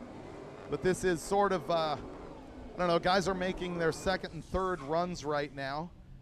The lanes have quite a few cars in them, but not packed. I have asked for the news about when lanes will close for Street Machine Eliminator. Later on, immediately after this, we will go right to the A and B classes, which are the quickest cars of Drag Week.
Hold my beer moment for the wagon, the blown big block wagon. 1029. I think he actually went into the nines last time he attempted that. He still entertained us with a wheel stand off the line.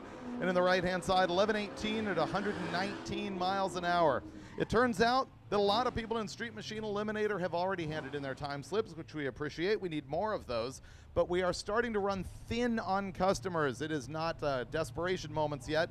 I'm just warning you that it is likely that the lanes will close before our noon estimate from earlier in the day. So listen to the announcement on that. And if you are in Street Machine Eliminator and want to make another pass, you really should get to lanes. Having difficulty again with the Chevelle on the right-hand side. If you remember when he was up here one time, the tree was set so that it wouldn't accept a deep stage, and he had a similar situation of a red light. This time he's going to back up again and try again. This has got to be his fourth lap, something like that. The Ranger truck that we've been talking about all week long that is sniffing absolute like gallons of nitrous oxide needs 6 extra nitrous bottles. He wants 6 more bottles. Seems like a little bit of an excessive ask, but hey, if you can loan this guy, I presume, a full nitrous bottle, then help him out. This is like the sort of purple-colored Ford Ranger extended cab stick nitrous huffing truck. And if he wants nitrous, he's going to have to get to the NOS booth before noon when they leave. All right, everybody, impound is going to go to lane 1. Impound is lane 1 today, and I am calling the A and B run groups to lanes. We're still running Street Machine Eliminator, but we do need A and B run groups to lanes. If you're watching the live feed, that does mean that we're on the countdown to the really quick cars. If you want to share our link, we do have 5,982 people watching right now. I think our peak that I saw throughout the week was maybe 6,400, 6,300 people was our peak. We ended up carrying above 5,500 most of the days all week long. It sort of spikes once the West Coast wakes up.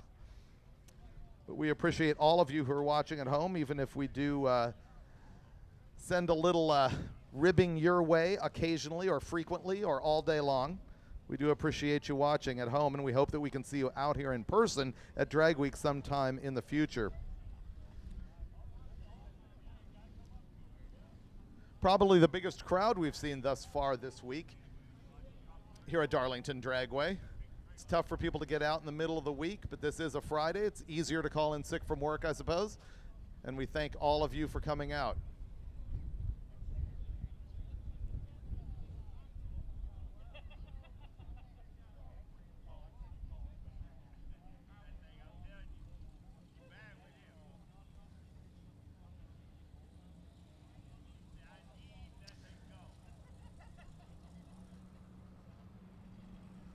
Once again, impound lane 1 and run groups A and B to lanes.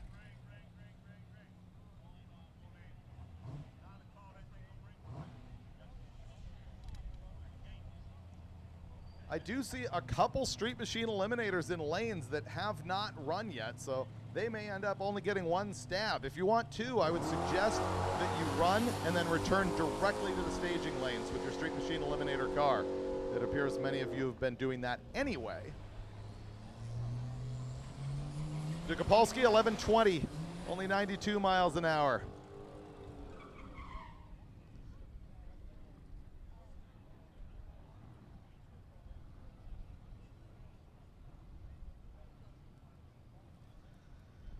Rob Borhurst in the right with his 1220s Scat Pack. David Workman on the left-hand side with the diesel F100.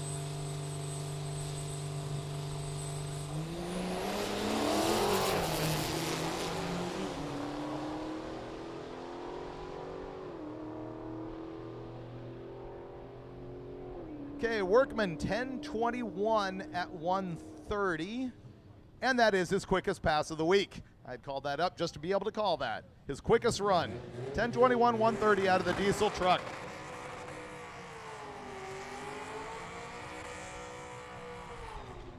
And Barhorse shows the consistency we've become accustomed to on that car. 12:21 at 109 miles an hour. You're gonna wanna check out the 96 Chevy Beretta in the right-hand side. If you haven't seen this thing throughout Drag Week, it is really entertaining. This thing is also snorting just a load of nitrous oxide. Stephen Calloway on the left-hand side has got the Burnout King 2006 Ford Mustang. Watch the front-wheel drive Beretta. It's not that it's brutally fast, it's just surprisingly quick.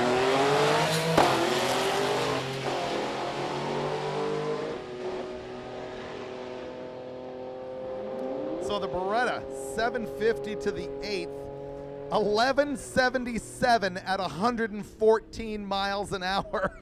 Obviously issues on the other side, 1291, 75 miles an hour, but that Beretta is just good entertainment, as is the Buick that is pulling the lanes here on the left-hand side. The Land Yacht, the 6,000-pounder, the Bass Boat Roof. Our producer Michelle's favorite car of the entire week. Look at the elegance and eloquence of that thing. The 64 Electra 225 with big block 455 Buick power. He's got nitrous on that thing as well, not that you could tell. But I suppose you wouldn't expect that car to run 1478 at 92 miles an hour without nitrous oxide. And the Duster, one of his better passes of the week, 14.11 at 100 miles an hour. All right, Dominic is back with this absurd W350 with the diesel in it. Check the four-wheel slicks. He does run it down track in four-wheel drive. Frank Porco's over on the left-hand side. This might be the first time we've seen Porco in this session.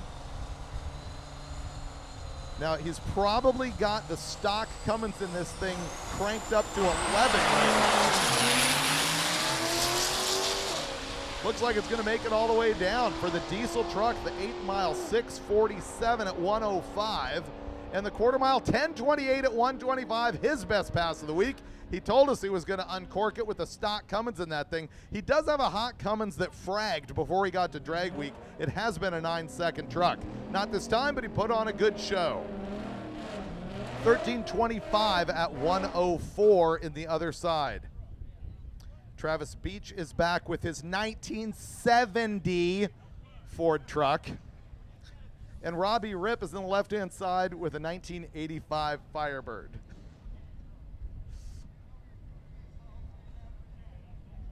I love the stance on this truck, actually. Looks great with the meats on the back.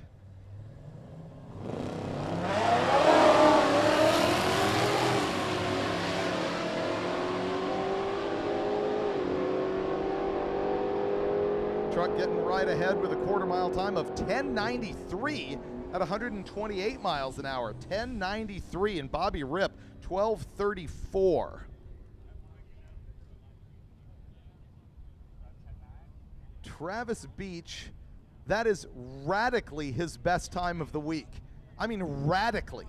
10:93 at 128 on the last day. I mean, this thing's been in the 12s. He's just taking the beams after a wheel problem. He's running the 13s, and boom, 10s. Oh no. While I was gloating over the truck, I completely overlooked. Oh, good thing he's still on track. Oh, I've got plenty of time to talk about the velour shaker. Yes, the Thunderbird going down in multiple shades of brown. One of them being diaper brown. 1937 at 72 miles an hour. Left-hand side, 1098 at 135. The velour shaker. Drew Smitherman, one of the absolute standout stars of Drag Week 2023. Fortunately, though I missed his half track, you in the grandstands got a good, long look at the Blunderbird. Dan Miller's in the left-hand side. Jen Reynolds in the right. I like Miller Chevelle. I dig this style, just sort of original patina car. I think it's a strange combination with the light blue and the white with the blue interior, at least uncommon. I'm just digging on it. Couldn't tell you why. Some cars just have the look. Jen is going to go all the way to 12:14 at 107 miles an hour, and the Chevelle 12:87 at 105. We are still in Street Machine Eliminator, although we have called A and B to lanes, and they are stacking up. This is about to get hairy. There are going to be some A and B cars that are blasting records out here, and I will bring that to you as quickly as I can. One of the things that I'm doing up here is flipping through a million pieces of paper and searching the computer to find data to share with you. That's how I was talking about that 10-second red truck and completely whiffed the far more spectacular. Here comes a 446 back 71 Dodge Charger Super B. Dallas Shelton on the right-hand side, Kimball Hodge on the left, and the 69 Camaro. Both of these are still Street Machine Eliminator cars. The Camaro, 1089, too quick for the class, but that's a glory run for heroism on the last day. The Super B, 1173 at 113. Oh, the Escape. Tyrus Cobb on the left-hand side with the no escape. He has a trailer that says no escape because you cannot escape from the genius of the completely gutted 2009 Ford Escape, another one discovering the pleasures of nitrous oxide. Corey Brusack on the right-hand side with the Chevy Caprice. Why haven't we arranged a heads-up race of the Escape versus the Beretta? That needs to happen. That's good content. 1226 on the right-hand side, 1362 on the left-hand side. The Beretta's going to outrun the Escape every time, but both of those are going to embarrass you at a stoplight. Cliff Olson is in the Corvette. Brian Clark is in the Mustang.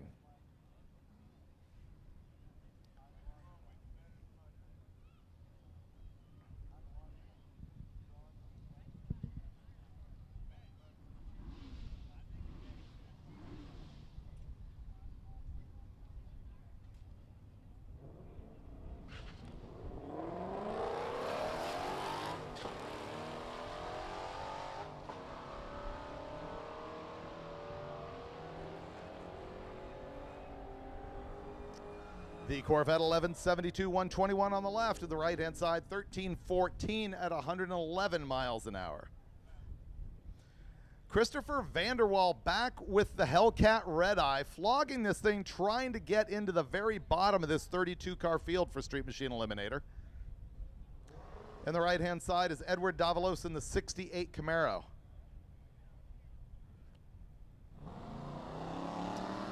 And they're backing out the Red Eye.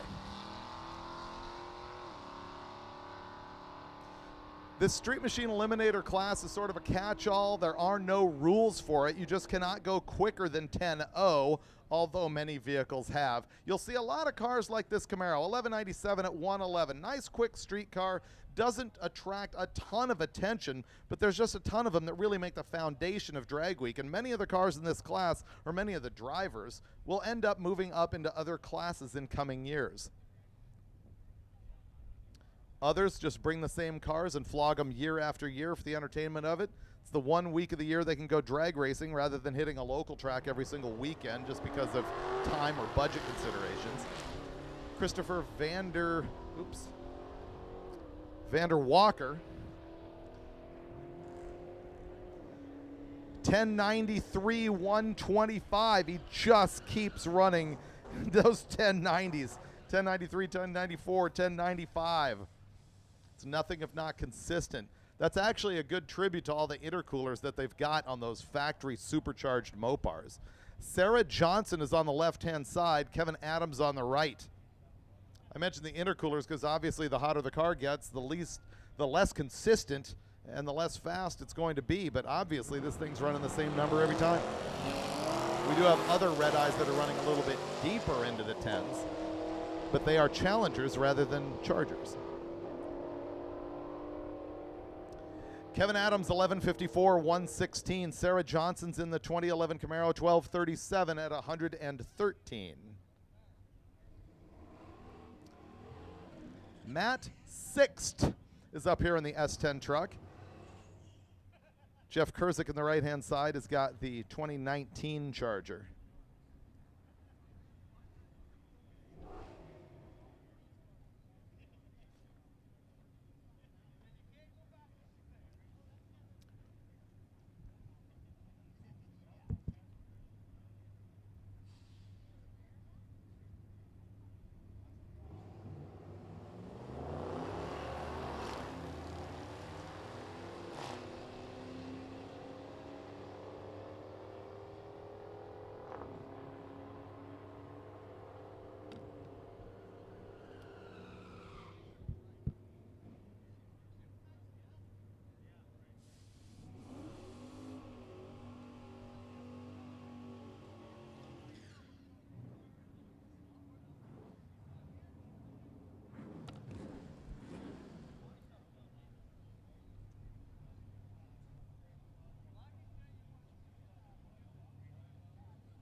I see the Escape racing back into the staging lanes. He will be one of the last Street Machine Eliminators to run. We are actually out of customers there.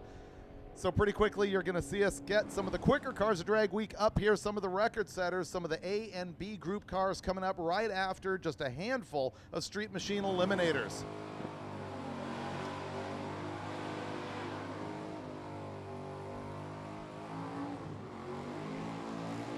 Putting on a little bit of a show with a Grumpy Jenkins tribute. We've got a pair of Chevy-powered F-bodies here. Look at the dry hop out of the Grumpy car. That was fun. These are both 4-speeds. I don't know. I think it's a 350 in the Grumpy car. It's definitely a 327 Chevy in the 80s styled Firebird on the left-hand side. Memory serves, we're going to see the Grumpy car get down quicker, which is fitting. Definitely see him leave the line about, half again quicker than the other car. And yeah, the 69 Camaro goes 12-12 at 110. And 1452 at 94 miles an hour for the Chevy-powered Firebird. It's interesting that the guy in the Grumpy Jenkins car actually runs Southeast Gasters. He's got the Rod Slinger Falcon, and I think it's really cool that he's willing to go on drag week with a much slower car and still have a great time. Here comes the Axle Wrap King, Paul Fleury. Really sweet truck. I'd like to see that thing when it's set up with its actual mud tires. Oh, it's happy birthday to Chris in the Vista Cruiser. Vista Cruiser, the most pop culture station wagon of all time. It's like a Pavlovian response. You say to a guy, yeah, I'd like to get a wagon. People are like, oh man, I love the Vista Cruiser. Vista Cruiser's just the game. Vista Cruiser in production longer than the similar Buick Sport Wagon. This one's a 72. It's got a fresh Olds motor in it. It goes 1522 at 87 miles an hour. He's been 14s earlier in the week. The truck slows down from his best, going 1588 at 83 miles an hour. A couple more pickup trucks here. Years ago, both of these would have been considered way too fugly to actually hop up. These days, they're in their absolute glory. Both these things are so cool. The 63 Studebaker Champ on the left-hand side, the pickup truck based on the front half of a Studebaker compact passenger car, and the 66 GMC C15 on the right-hand side, C15 again, because the GMC was just that much better than the Chevrolet. Right-hand side, 1485, 95 miles an hour on the left-hand side, 1575 at 84. You know, it's interesting, back in that era, the GMCs actually had different engines than the Chevrolets. It was before they went to just sort of corporate sameness with all of those things. That particular one has a V6 badge on it, so clearly it had the 305 GMC V6 in it. Meanwhile, Workman's 57 Ford truck here, the first year of the fridge body style, stuffed with a Cummins inline 6. 65 Chevelle on the left-hand side, Trevor Slusser. 4 doors, again, being acceptable today where they really weren't in years past. I'd like to think I took a little bit of hand in bringing that awareness when I was at Hot Rod Magazine, when I built one of my 3 different crew cab Chevelles that I've had. And 1019 for the diesel truck, his quickest run of the week, 133 miles an hour. And 1068 for the 4-door. Right on. And the Escape is back, evading the water box. Don't want water on his front wheel drive, his wrong wheel drive Escape.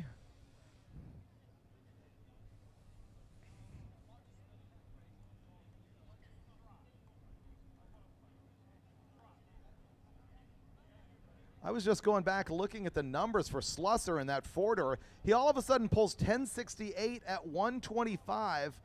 Earlier in the week, he has not run quicker than 1174. Obviously letting it all hang out on the last day. Maybe he visited the NOS trailer before they left at noon.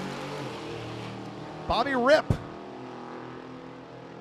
I'll go ahead and go with the obvious. He's ripping down the track right now. Quarter-mile numbers, 1117, 119. Tyrus Cobb in the Escape, 1370 at 100.92 miles an hour.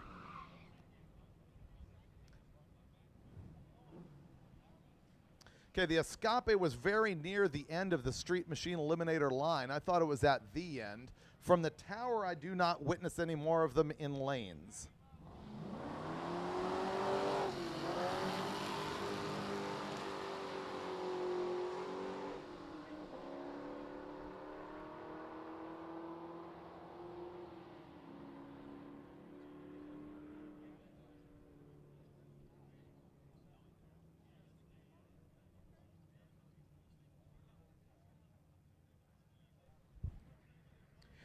And I am confirming that we are going to give the track a full prep before we go to our much quicker cars.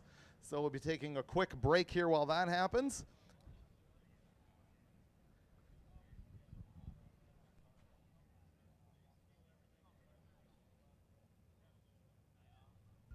So what we're going to do on the live feed is go to a couple commercials, so volume warning on that. And when we come back, you won't miss any action, but you will see our quickest cars of Drag Week coming up in the next couple hours. You know, primary sponsor of Hot Rod Drag Week.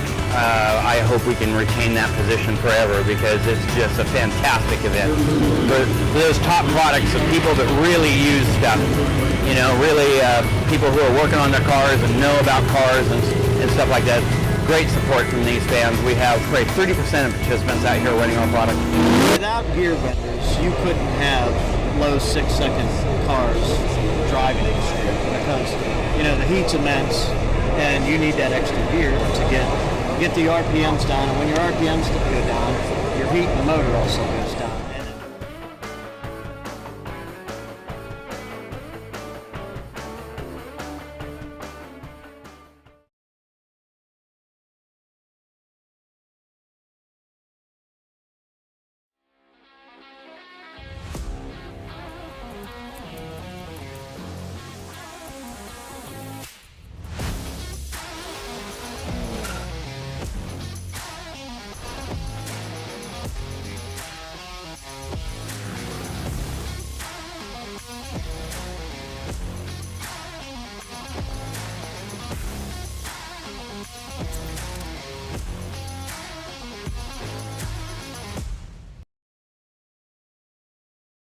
Every Molly Motorsports piston is backed by 95 plus years of racing heritage and technology innovation.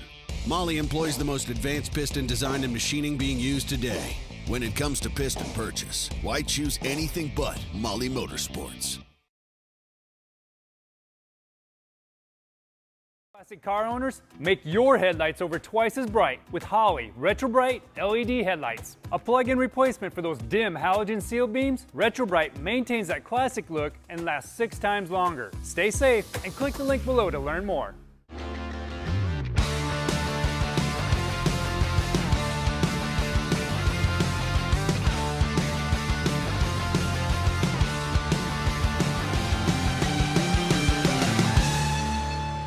Holley's 5-inch digital dash for Sniper EFI is now available at a lower price of $399. It's a direct upgrade for the standard Sniper touchscreen and packs all the same great tuning and data logging capabilities with expanded gauge screens and a GPS antenna. Get one while they're in stock at Holley.com. Get your V8 back with Range Technology's AFM/DFM disabler. Simply plug the Range Technology module into your OBD2 port, instantly giving you full V8 power. Learn more at rangetechnology.com. I got a Ford Galaxy running again after 32 years. Hello? Smells like a wristwatch full of earwax. We got a big box, $455. We make loud noises with an Oldsmobile. So we found this 1987 dually. Let's bring her into the here and now. I want to build a Jeep. Anything burning in there? It's alive! Hit it!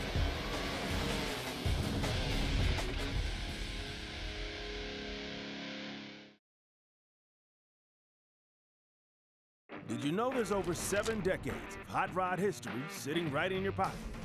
Read over 900 issues of Hot Rod magazine for free, all on MotorTrend Plus. Just open up the app, scroll over to stories, and read the Hot Rod digital archives. The best part? It's all free. Go ahead, discover the Hot Rod archives on MotorTrend Plus. Go to motortrend.com/HotRod75. Celebrate 75 years of Hot Rod magazine. That's the first win. We did a burnout. To these guys, All we're focusing on is horsepower. speed is the rule of law. Go! That's a good start. And rules are meant to be broken. A lot of boosty boost. The stuff that'll break, I didn't put any money into. What is going on? Might want to stop.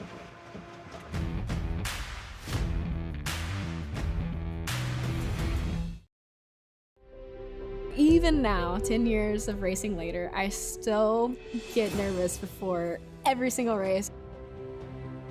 Being able to work with a legacy brand like Mickey Thompson is really special and important to me. Created by a man that was a drag racer for drag racers that have developed and continue to develop over the years. Traction is everything, or the right amount of traction is everything when you're drag racing.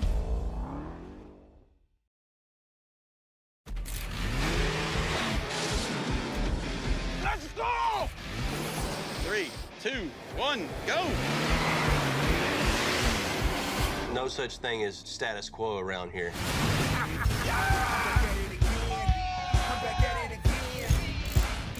Somewhere in there's a bolt that I'm undoing, I swear. That's a lot of motor. It's got to be clean, classy, yet custom. Holy cow! Dude! We got a long way to go. That thing's badass. It's so ridiculous.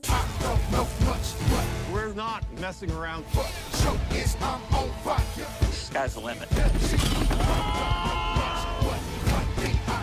Child's play. He's got to have an extra loud horn.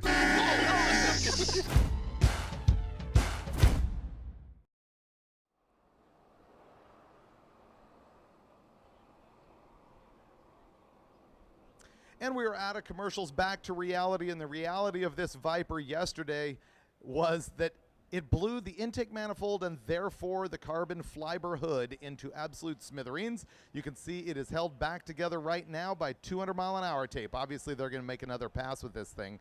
This car went 640 earlier in the week. It was just arrow straight 640.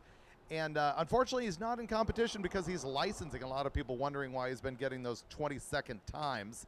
But obviously, he is running in sort of exhibition here at Drag Week. We hope that we see the thing back in future years. We know that you're going to see it in other competitions throughout the year. That is an SMX twin turbo in that Viper, 640 earlier. And now with 200-mile-an-hour tape.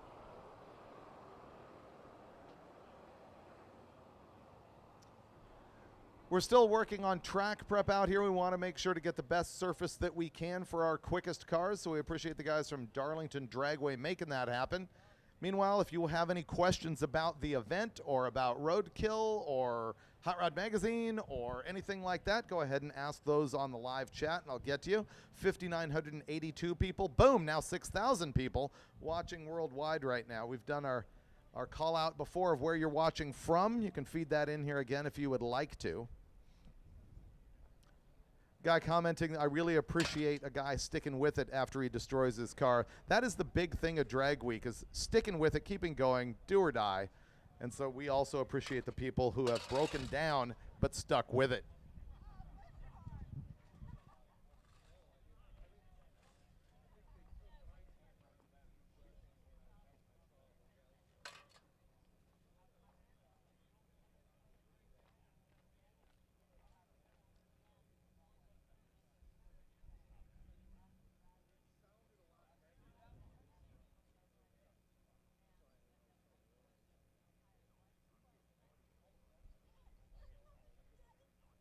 One of the questions here about our MotorTrend programming, somebody asked, when is Roadkill Garage coming back? Another person said, is Roadkill Garage canceled? Here's what happens about the Roadkill Garage show. Roadkill's the only show that airs every single month on the app. Roadkill Garage and all of the other shows, they wait till a season or half a season is finished, and then they run them in consecutive weeks. We do 13 Roadkill Garages. So they will run one batch at 6 weeks in a row, then there'll be another big gap, and they'll run another batch for 7 weeks in a row, and they wait on cable TV until we have all 13, and they run them in a row. So that's the answer there. You're looking at some Roadkill action right now in the pits on this Chevette. You can see the weights on the front bumper that he's added to try and keep the front end down. You see his LS engine in there with those crazy sort of old school Mopar looking fender well headers.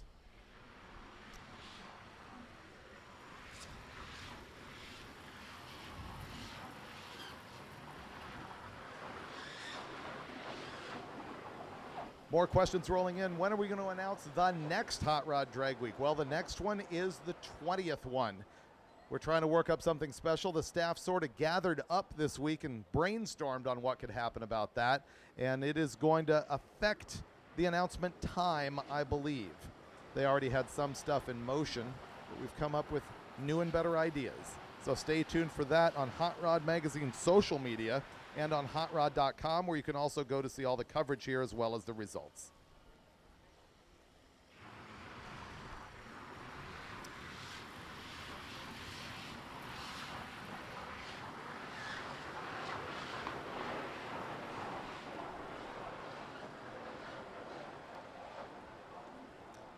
See Winningham here waiting to run in his flamed Fox. He's number 2 in class right now. Josh Norris in the red Nova.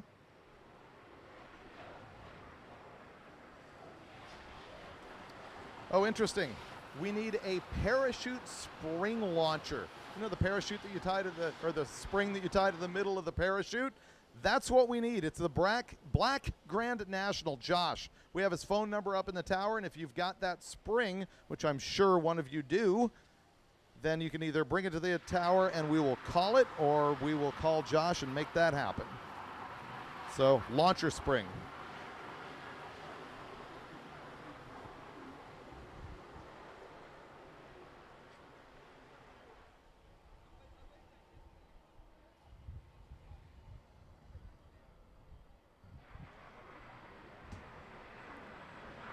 I appreciate very much people asking, actually quite a few people over the last week, asking if I will ever take my Model A on Drag Week. That's a 1931 Ford fenderless Model A, and my goal in life was to make that thing run 850 as simply as possible, naturally aspirated. It's got a carbureted 572. It has a mechanical fuel pump. It just has absolutely nothing wazoo and modern on it, and it did run 8501 at, I think, what did I run, 155 miles an hour in that thing, and that was on episodes of Roadkill Garage. And no, I have never really planned to take that on a Drag Week event. It is just the massive suffering in that car.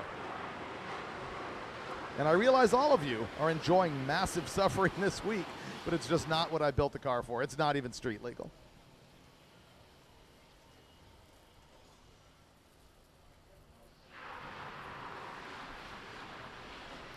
Oh, another guy points out that, yeah, my buddy Sam, who built the chassis on this thing, is going to be running my Model A this weekend at Sacramento Raceway, and we believe this is the last drag race at Sacramento. That's not a sure thing, but we understand that from locals. I haven't actually looked at the racetrack website to see if that is the case, but it has been known for many years that that thing is closing, and we think that's going to happen after this weekend. People asking, has Tom Bailey run yet? No, he has not. None of the super fast cars, super quick cars at Drag Week have run yet. Right now, we are prepping the track for them.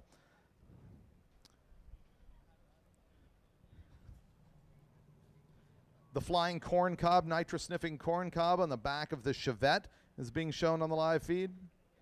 Hey, you know, even if you're in the grandstands, you can pull the live feed on the MotorTrend channel at YouTube up on your phone, and in times like right now, you could be looking at it and seeing what's going on in the staging lanes.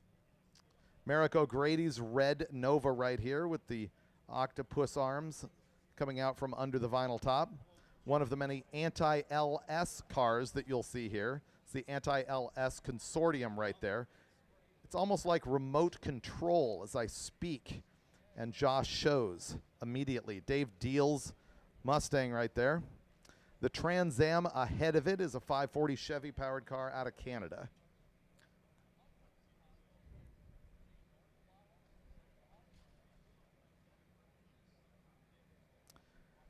Have a look at the lace paint job on the trunk of this 55 Chevy on the right. That one. They just did this year. This car's been here a whole bunch of times. He went and got some lace at Hobby Lobby, laid it down on the trunk, and used, I think he said, 3 different colors of red, metallic silver and stuff to make his own lace paint. And you know what the cool thing is? That is completely what they did back in the 50s and 60s to make lace paint. They just got their grandma's doily and laid it down as sort of a mask for the lace painting. So that's what he did on the back of that 555 cubic inch 4-speed cars. Buck McCoy sits right there in the straw hat. One of our champions of Drag Week for such a long time. There he is. And also one of our guys who has promoted the stick shift class for many years. And if you want to run the stick shift event later on in the day, make sure to go sign up at the Gear Vendors booth. That is critical. If you want to be in stick shift as he sucks in his gut, you do want to go sign up at the booth. Look at this Honda right here that has been bottom 9s this week. A conversion to all-wheel drive, stick shift in this thing, parachute on the back. No chance of winning class, but what a hero for showing up with this thing and showing us what it's got. That has been entertaining to watch. I mentioned that we do have that stick shift class This thing's eligible. And that'll run later on in the day, sort of mixed in with our bracket race. And another import, the Supra right here. Elf Supra, also a stick car, and obviously a 2JZ under the hood. That is a thing of beauty. I have wondered for a long time why more imports haven't shown up here. I think there's some that could really lay a smackdown. We've really only seen, I don't know, a couple dozen of them over the years. All right, Scott Miller, he just moved up in class. I think he's running number 3 right now, and he does have FE power in his Cougar.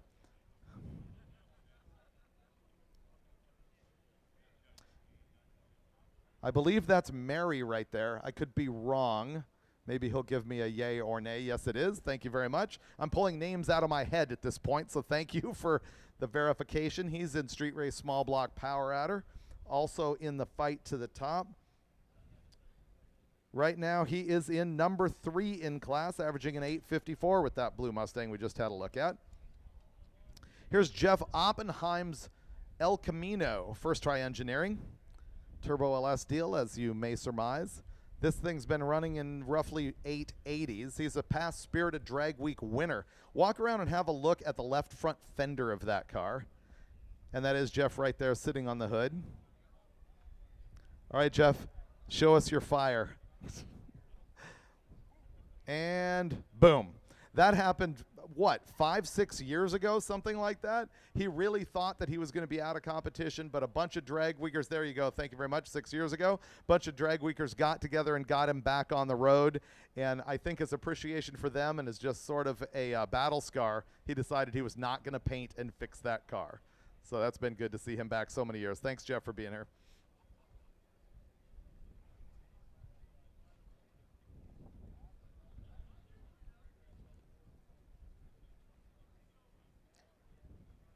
Total random question on the live feed that I'm going to address. What is Chuck Shifsky doing today? Chuck Shifsky is the son of Bill Shifsky, who ran the White Bear Dodge Funny car for years. Chuck also worked in drag racing for a long time, and shoot, left my mind on which team he worked on in Top Fuel. I remember Ormsby. It was Gary Ormsby's team that he worked on. And he was later the editor of CarCraft magazine. He was my boss for about 25 minutes. And I believe he's now working for either Honda or Acura. Perhaps Acura. Not positive, but he is still around. How many 56 Chevys did they make? I have no idea. Many?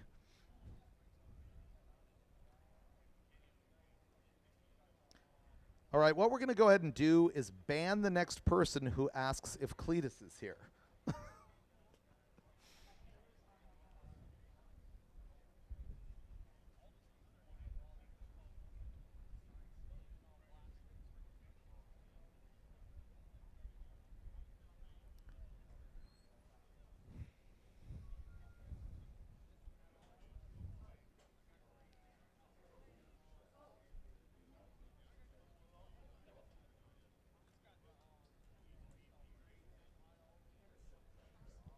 Oh, fantastic.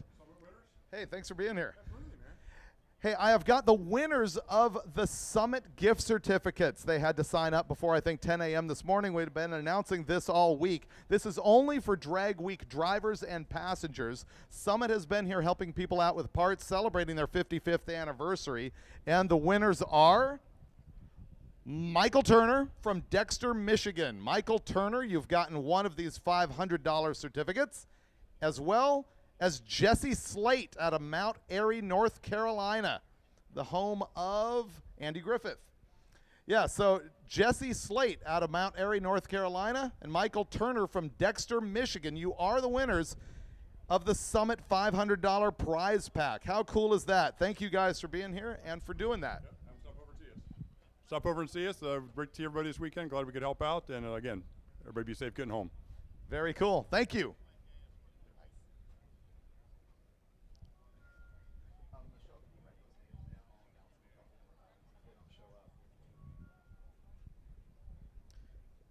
Here's one of our nitrous huffers. Look at this thing.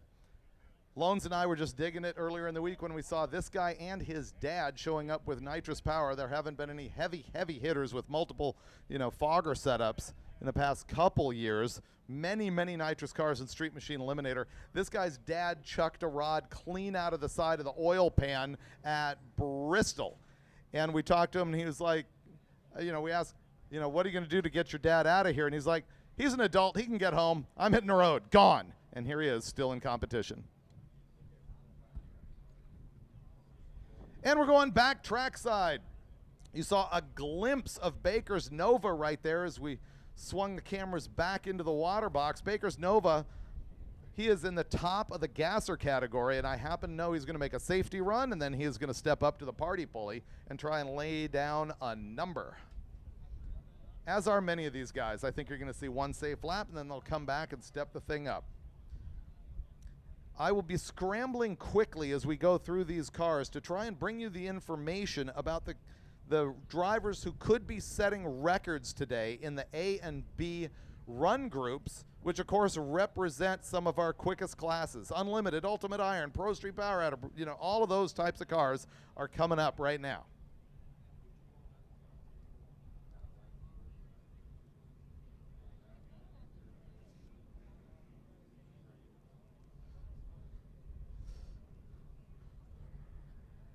Dum, dum, dum.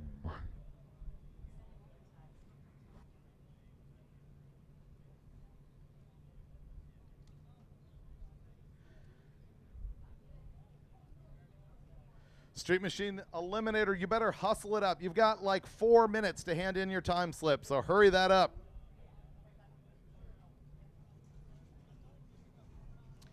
Also, in Street Machine Eliminator, if you suspect that you're in the top 40 as of last night, you should check in at the Hot Rod trailer in about half an hour. So in about 12:30, 12:45, they will have info over there, and we'll be able to tell you where you are in that top 32. We know that we have at least one of the top 10 that is broken and is going to be out. People have broken, numbers have changed around, especially if you were in the bottom of that ladder. You want to come to the Hot Rod tent, and they will advise you if you will be running in the bracket race or not.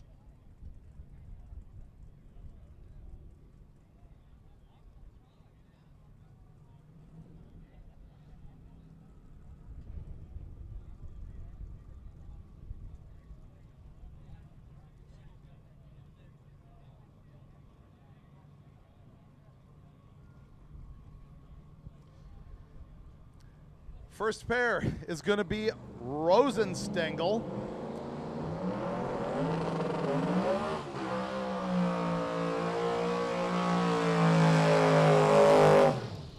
Rosenstengel and Hargett. Hargett on the right-hand side is currently leading Super Street Small Block Power Adder. And he is very likely to set a record here. He only needs to run somewhere in the 880s in order to score the record for the overall average. And also, if he completes this, he will absolutely score the record for the single quickest pass ever in class. The old record, 7:5:89. His run earlier in the week, 7:17. His current average, 7:34. The record average, 7:61. Now also, if we look at Rosenstengel, that is going to be a big story. He is number 2 in modified Power Adder behind Devin Vanderhoof, who's got that big block Chevy convertible Fox. Let's see him go down. A pair of 7-second cars. Rosenstengel goes red. Remember, that's not going to matter at this point. He's also pedaling and lifting that car. As Hargett goes down, 7:25, 196.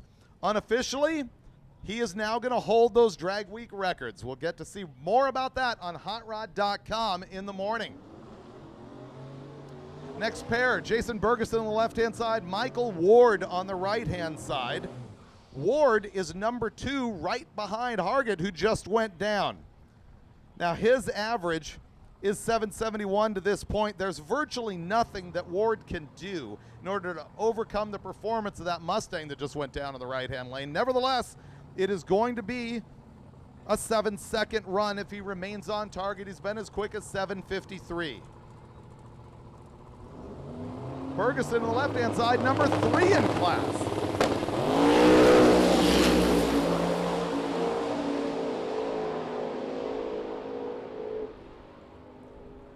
Ward on the right side, 774, 152. Ferguson on the left side, 792, 168. I feel confident telling you that we just saw the top 3 positions locked down in Super Street. Small block power adder. Hargett, then Ward, then Ferguson. Evan Erkowitz coming up. This guy is in Pro Street power adder. Erkowitz leading the class.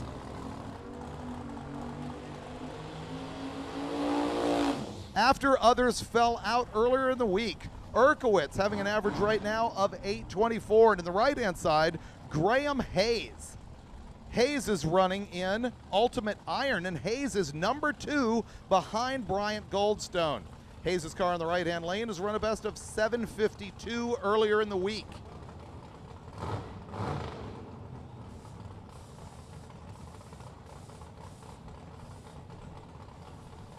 So Erkowitz right there in the white Malibu.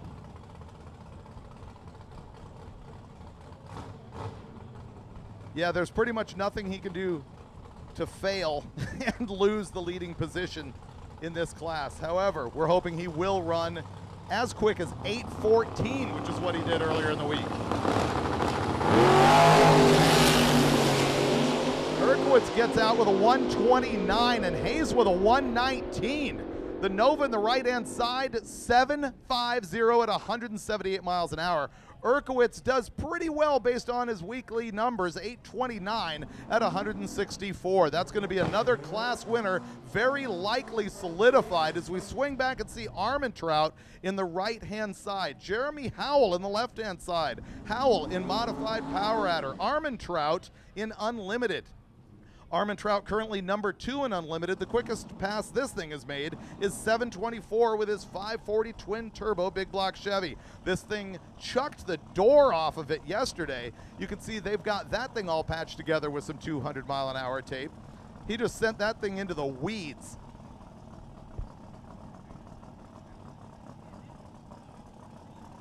Howell on the left-hand side has an H-pattern stick shift in this thing. We hope we'll see him in the stick shift shootout later in the day. He is number 3 in modified power adder, and with that stick, he has run as quick as 771.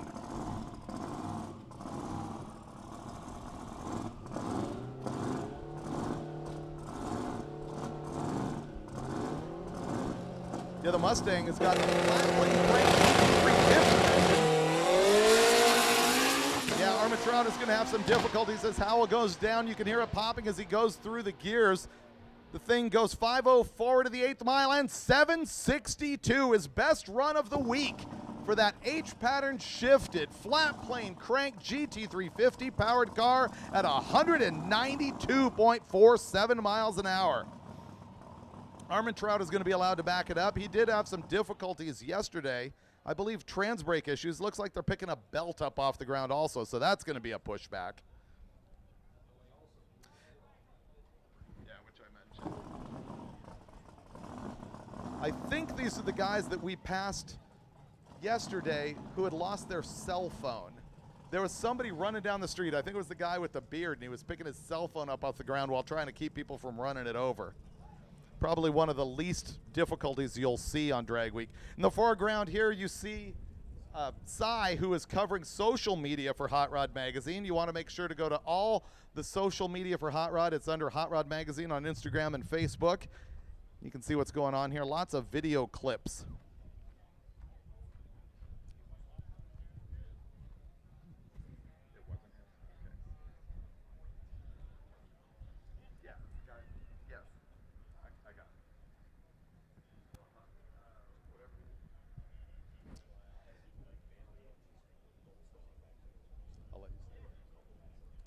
Right, as we take a quick break, I'm going to bring you Mike Galimi, who is in charge of the Hot Rod brand, Hot Rod Magazine, HotRod.com, so on and so forth. He's been prowling the pits with his entire crew all week. What do you got going on right now that's exciting? Oh, we just got, obviously our photographers are out there getting a bunch of images, some really cool stuff. So check out the galleries, everyday cruise galleries, drag racing galleries. It's a lot of photos. I think we're over 30,000 photos taken this week. Tons of traffic through the website, tons of traffic through social. And I think we're getting back into action here. I'm going to stand back from you as one of your favorite cars comes to the lanes right now. This is Devin Vanderhoof's car, driven by Josh Davis. This thing is currently the 3rd quickest car on property on average throughout the week. Big block Chevy turbo power on a small tire. 28-inch tire on the back of this thing. It's a 1050 radial. And he's got a 702, a 704, a 765, and yesterday at the House of Hook, 6.878 at 196 miles an hour. He has run 200 earlier in the week. If he completes this pass, he will be in the Hot Rod Magazine 200 mile an hour club.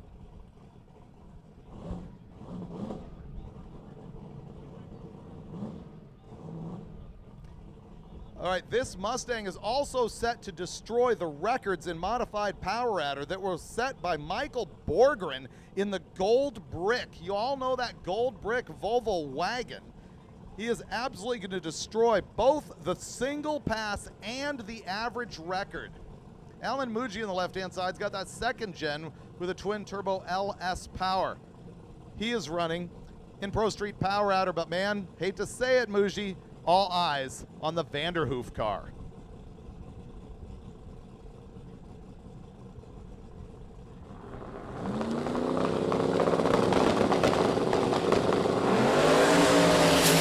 .116 60-foot. He goes to the 8th mile, 451 at 130. 451 at 168, quarter mile, 683, 204 miles an hour, 683, 204. A similar ET that we saw yesterday, but a big mile an hour. Yesterday, I think he was throwing the chutes out a little bit early because of the short track at Carolina. But there you go, 683, 204, locking down some drag week records and kicking the gold brick to the curb. As we've got Bryant Goldstone coming into lanes right now. This is currently your 2nd quickest car on property. He is leading Ultimate Iron. Yesterday, this car both set his potential quickest record for a single pass at drag week, and he set the door slammer mile an hour and ET records at Carolina Dragway.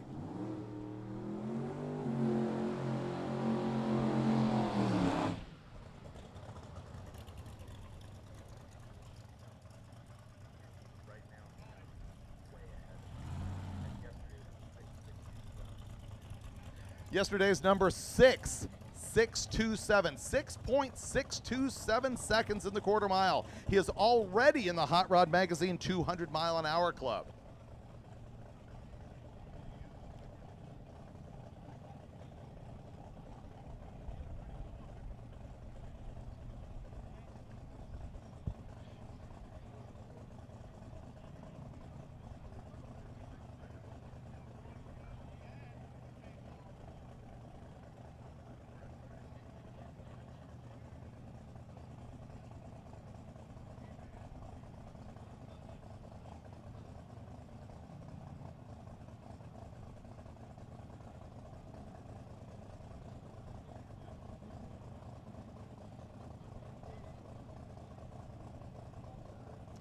This week has not been without its struggles for Goldstone.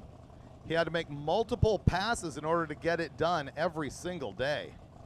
And yesterday came out at the very end with a bang with that 6.627. Yeah, as Galimi points out, he did manage to not blow his own doors off. We did have a right-hand door skin come off of this thing. And if you look back on the live feed in the water box, you can see Tom Bailey in SICK 1.0. I think the first car to blow his own doors off at drag week. Here comes Goldstone. All right, he gets a hold of it this time. A 111 60-foot. He goes to the 8th, 432 quarter mile, 6:56 at 218 miles an hour. His quickest run of the week. 656 at 218. The question is, can it lay a threat to Tom Bailey? Tom Bailey's average coming into the week is 67177. Goldstone's is 67869. That is probably not quick enough to overcome it. We will get the official math from Hot Rod Magazine. You'll see all the results on hotrod.com tomorrow morning as we get our burnout from Tom Bailey.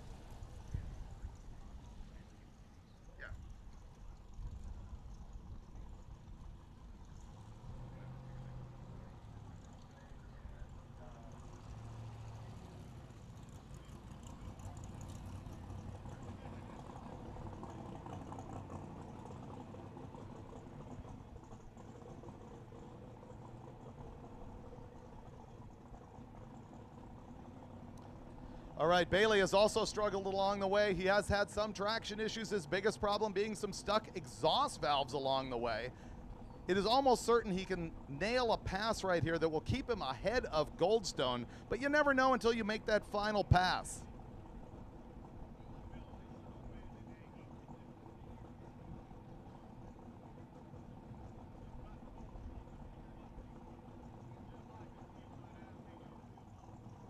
One of the great things about the Bailey program is it is truly him and his engine builder, Steve Morris, driving this thing down the road. We've never seen him with a support crew. We run across him all over the place, including the other night in some windy, hilly green roads where they had stuck these exhaust valves, and the two of them had it all apart at the side of the road as Bailey bumps in.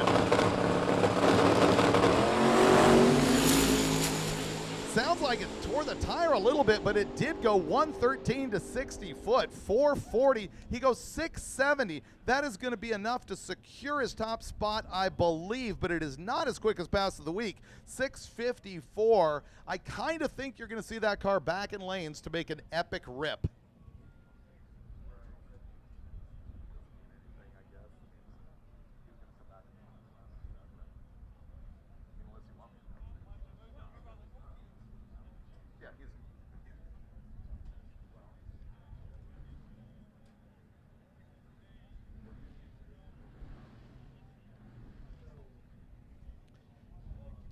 Next up, Steve Brack and Brian Acton, both the first cars that we have seen in street race small block power adder. This is the class where everybody is struggling to run on that 8.50 index.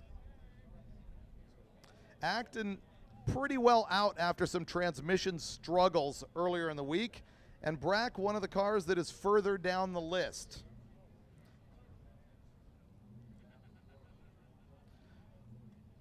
Yeah, Brack has been 855.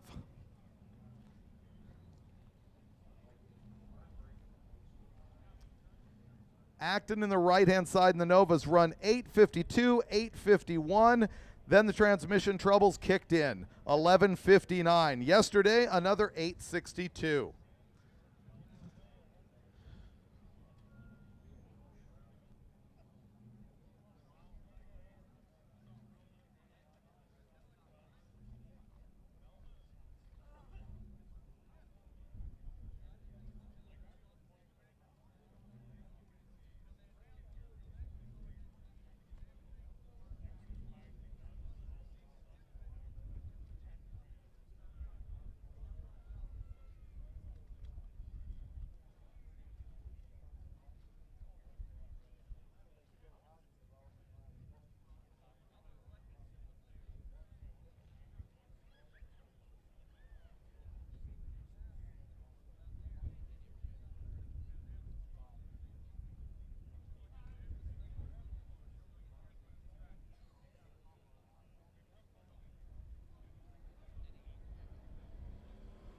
And our largest audience of the week right now on the live feed on the MotorTrend channel YouTube, we've got 7,100 people watching.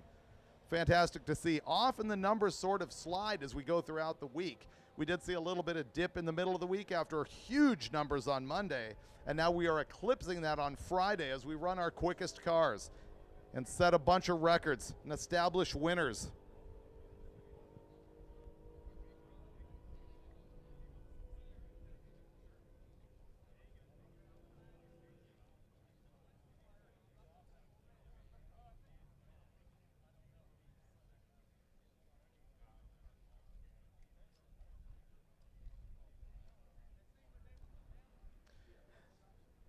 Difficult for us to see from our vantage point what's going on way at the top of the track. The track advises me that Bailey's car is still down there and they do need to pull him off. That's the reason for the current delay.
Hi, everybody on the live feed. See those guys waving at our camera in lanes.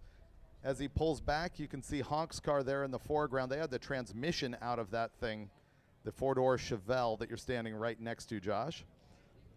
Yeah, the crew cab. They had the trans out of that this morning, partially because they want to make a good run today, even though they're really out of contention for the winning after a bad day yesterday, but more so because they are going to run the exhibition class for 860 cars up at the NHRA Nationals in Charlotte. We will tell you more about that once we have cars not running on track.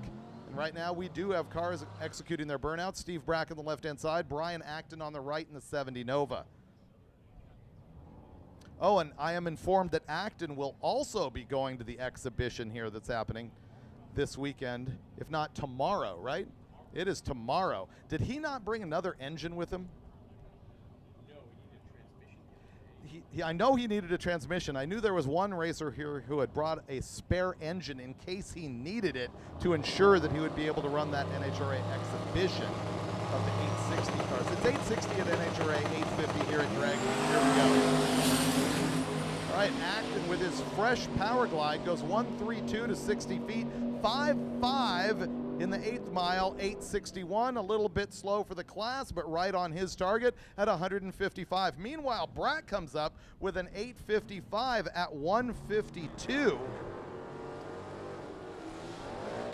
And for Brack, that matches his best time of the week. Now, Dustin Trance is the car that you want to look at in the left-hand side. He is at the top of street race, small block power adder. He has run an 8.50 every single day. If he does it again here, he should set the record in class, and it will be the first that is an 8.50X. There he goes, 127, 60 foot, 8th mile time. 5:44 says he's right on target. He goes to the quarter mile, 8:53.18. Not what he wants. I guarantee you that car comes back looking for an 8.50. The right-hand lane went 972, 139. Here comes Kurt Johnson in the right-hand side, our most winning drag week racer of all time, period, in multiple classes. He is about to annihilate some of his own records that have stood all the way back to 2015.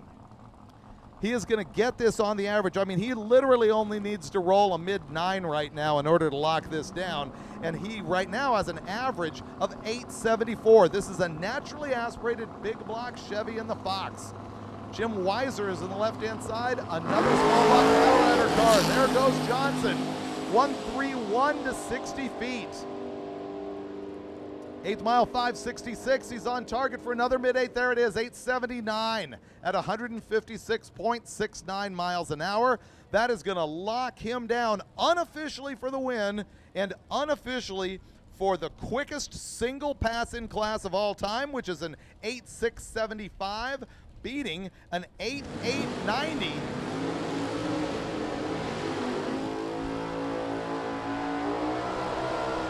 The 8.890 having been run earlier in 2022 by Darren Ambrose, who came this year and was out. Now on the starting line, a couple of vintage cars. You've got Rob Fisher on the right-hand side. He's got the 32 Ford pickup that is leading the hot rod class. On the left-hand side, Wayne Baker, who is leading the A gas class. Baker has dipped into the 8s with this thing, with his blown big block Chevy. It's also a big block Chevy naturally aspirated in the 32 Ford Hot Rod. Now, Mark Fisher is also set to break his own records from 10 years ago. Yeah, the 60-foot time is not going to make that happen. He did too much of a burnout, didn't get a hold of the track. Fisher's going to have to come back. Meanwhile, Wayne Baker, that 996 is also not going to be what he needs. I think you're going to see both of those cars come back, despite the fact that they both likely secured their #1 position in class. We know that they can both go radically quicker than that. I was speaking to Baker yesterday at a stop. I was like, here's what I'm going to need you to do. You need to just go ahead and run quicker than 8:52 to break Finnegan's record. He said, I'll go ahead and pretend that that wasn't what I was hoping to do anyway. So I thought that was pretty cool. Chris McNeely here in the right-hand side. McNeely is running in street race, big block, naturally aspirated. He's right behind Kurt Johnson, who really just secured his win because, I mean, McNeely would probably have to pull out a 7 right now in order to bring his average up. This thing has gone 9 O's consistently, the Chevelle on the right-hand side. And on the left-hand side, we got another street race small block power adder car. That is Mark Campbell. Campbell has run as quick as 8:52.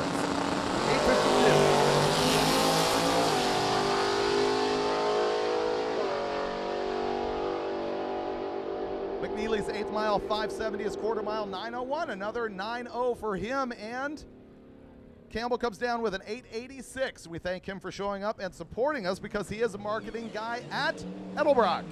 Comp Cams and Edelbrock. David Burke putting on a burnout show on the left-hand side in the 79 Le Mans, and Matt Tracy on the right-hand side in the 71 Corvette.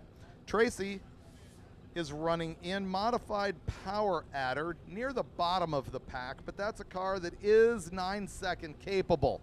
David Burke on the left-hand side is going to be running in street race big block power adder, and he is #2 in class, right behind Randy Bellahar, but he's going to have to work miracles to catch up, and this pass is not going to be a miracle. 1:36.60 foot time. He goes to the 8th mile in the left-hand lane at 6:13, and the quarter mile 9:67 at 137 miles an hour. Huge accomplishment for a drag weeker, but that's not going to be an overall win in class. Matt Tracy 9:60 at 139 miles an hour, and here comes a big deal story on the right-hand side. Randy Seward. This car has millions of miles on them, many of them right here at Drag Week, driving down the track this week as he makes lap after lap in that most talked about class, street race small block power adder. Cicino, Mark Cicino on the left-hand side, and the Champagne Express is in the same class. Cicino with his brand new ProCharger combo is not really a topic of conversation in the top 3, but man, the top 5 is shuffled around so much in this class. Right now, Seward is #2. Many people in class considering this thing absolutely magical. He will show up for the NHRA exhibition at Charlotte tomorrow. He is #2 in class, behind Dustin Trance, who ran earlier. This car should run like an 8.51.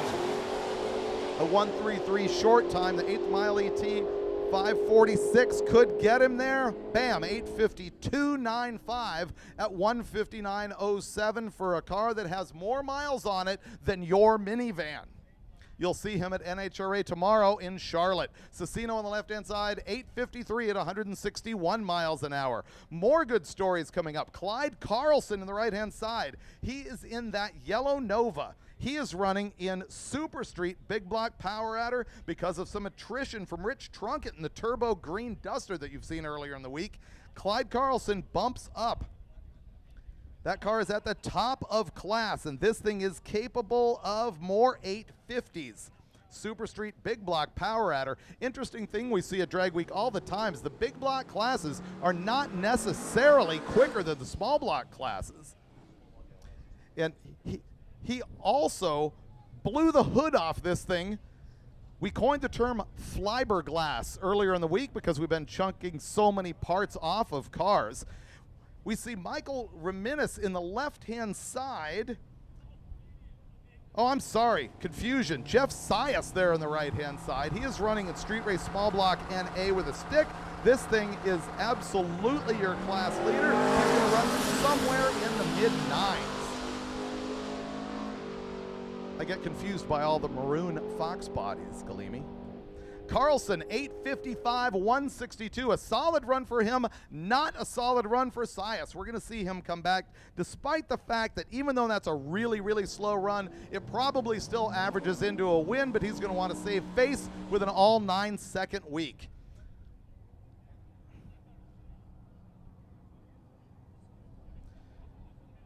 John Russo on the left. The live feed right now is getting a good stare at Jeff Oppenheim's Turbo LS 86 El Camino. That thing has a nice flame job on there, not in the traditional sense.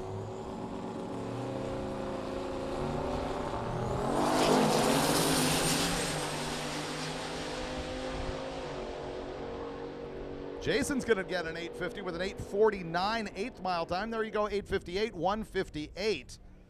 And our hero Oppenheim on the right-hand side cuts another 895, 153. This thing has been deeper into the 880s earlier in the week. Once again, stick around for the next full-on thrash as these cars go quicker and quicker throughout the day. Tom Wrestler in the right-hand side. He is running in Super Street Small Block Power Adder. Jeff Mull on the left-hand side in this four-door 67 Chevy Nova. Nightmares with his trailer this week. Yeah, I've got pictures of it here. He says it was more of a thrash to get the car done than the trailer, so they didn't have any great welds, and so the trailer actually broke in half on him. We've seen a bunch of these trailers fall off cars during Drag Week and, you know, just yard sale all the tools and everything else, and that was his program last night. As you see the parachute on the back of this car that is number 2 in class that has yet to run 150 miles an hour, so I guess the parachute is decoration at this point.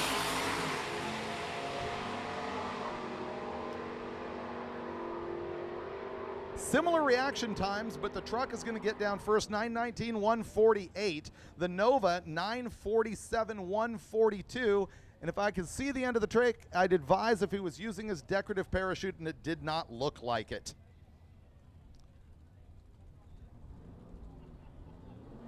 $947 confirmed. The best pass of the week for Mole in that four-door gold Nova. Here comes Chris Engel on the right-hand side. Chris Engel is running an Ultimate Iron. He is currently number 3rd. He's been trading back and forth with Jason Nisheim, who you will see come up later in a white 70 Ford Mustang Fastback. They've been swapping back and forth. This is actually one of the quickest, or one of the tightest races in the event is for positions number 3. For position number 3, he's got an average here of Engel at 85804, and chasing him is 85906. It is possible for him to lose his 3rd place position right now. Now we've got Michael Reminis on the left-hand side. I confused his car with the other maroon Fox earlier today. This car is going to be running in all-motor big block, and you know why he wins, Galimi? He's the only car in all-motor big block. Everybody else broke and is out. A nice launch out of Engel's car. He goes 128 to 60 foot, and the Nova's got 544 to the 8th mile and 846 at 162 on the right-hand side. Nova 862 at 142 on the left-hand side for the all-motor big block Ford Fox body, or Fox Mustang. He goes 862. That's a little off his pace. We know that that is an 850 capable car, as he ran 856 right here at Darlington on Monday.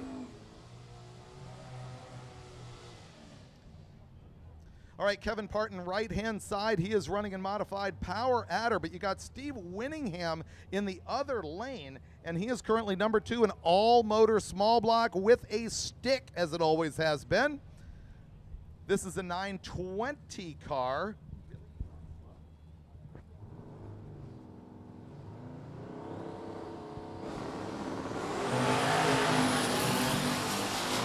All right, the red light does not matter. I will continue to remind you of that as Winningham goes down. Yeah, 1067 is not going to be what he needs. In the right-hand lane, Parton goes 871, 153.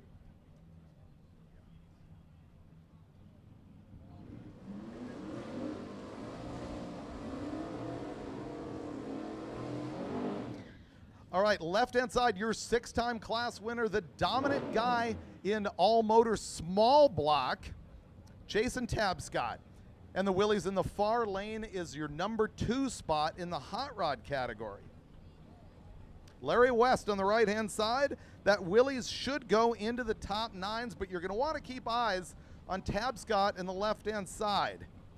He is about to secure an all-8-second win week and likely bust some records. He is real close. I mean, he is a thou off from his quickest time of all time. He could beat that right now if he goes quicker than 8.689. Tabscott does not go quicker than 8.689. He runs 8.78 at 154 miles an hour. And Larry West and the Willys off pace with a low 10. Specifically 10.19 at 128.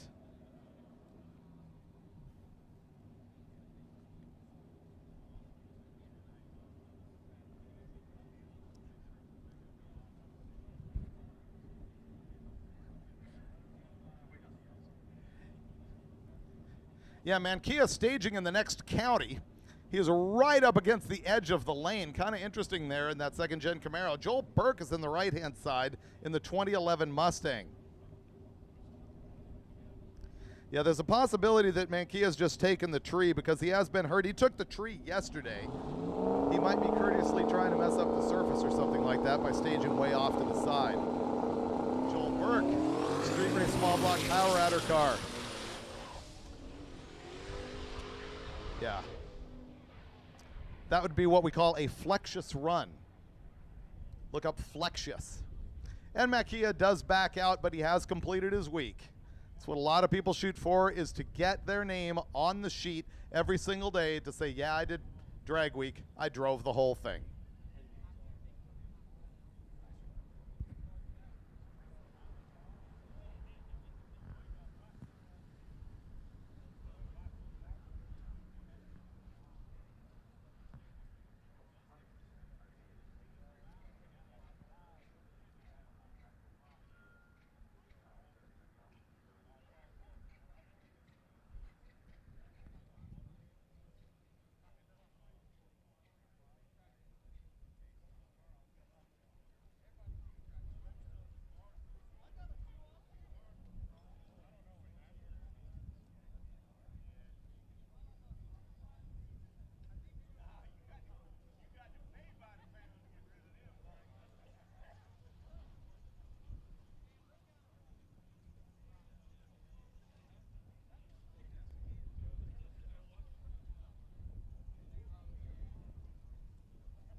People on the live feed /dictionary/thesaurus, they've looked up flexious. They're appreciating it.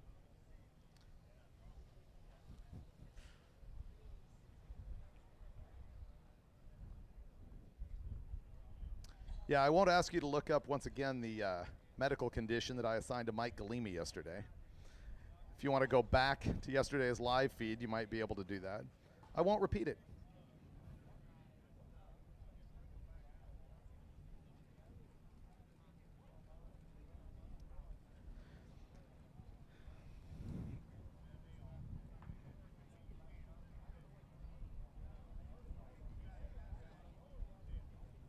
The live feed just had a look at Andrew Starr in that 56 Chevrolet. He moved up to the top of Pro Street naturally aspirated. Josh is seizing up for a minute going, where do I go? What do I do? It's the teal and white car behind you. The 56 Chevy, the turquoise one. He had the stack fuel injection on it. We're past that now. Here's the Ford Ranger that was looking for 6 nitrous bottles earlier in the day. All right, we're back to the burnout box, where we see Mike Delaney in his 540 Chevy-powered 80 Trans Am. And Michael Good in the left-hand side in the Malibu. Good is one of those guys running in ultimate iron, I suppose, because he has to, but non-competitive, running a best of 965. And Delaney in the Trans Am is street race big block naturally aspirated.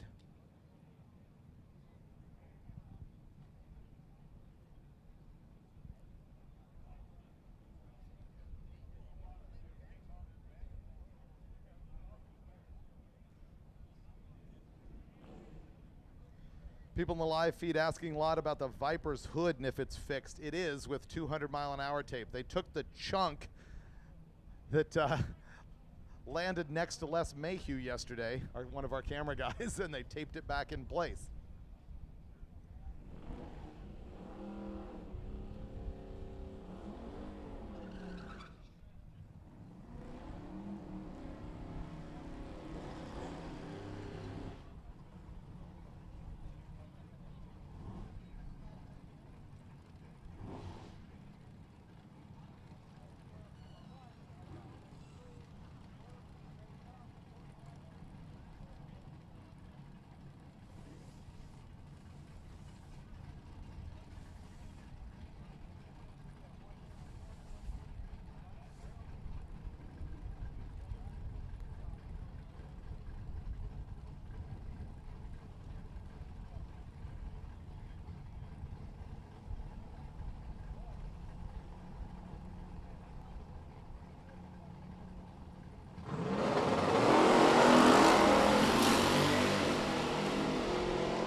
Michael Good gets down with a 679.9 at 129 miles an hour, and the naturally aspirated Chevy-powered Trans Am 1064 125.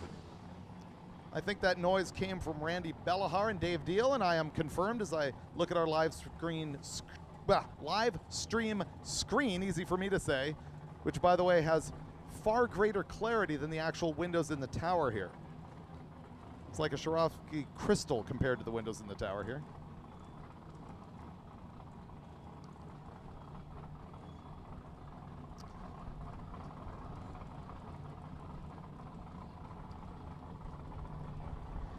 Deal is currently 4th in Super Street Small Block Power Adder.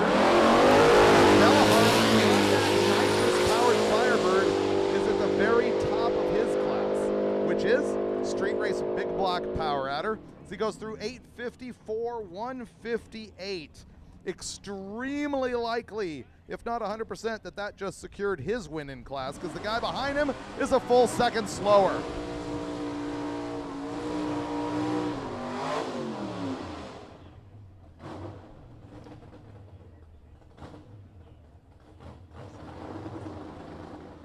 Josh Norris on the left-hand side. And on the right-hand side, this is actually a great story in the gasser category. Jamie Jarvis and Dominic Zvacek has been trading places back and forth for number 1 and 2 in class.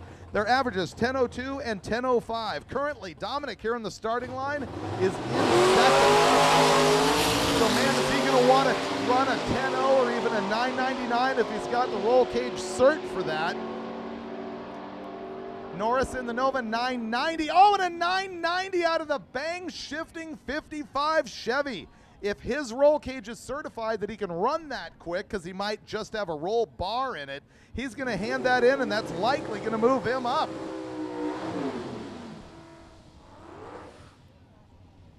Another great pair. John Puckett on the left-hand side and the bang shifting Capri.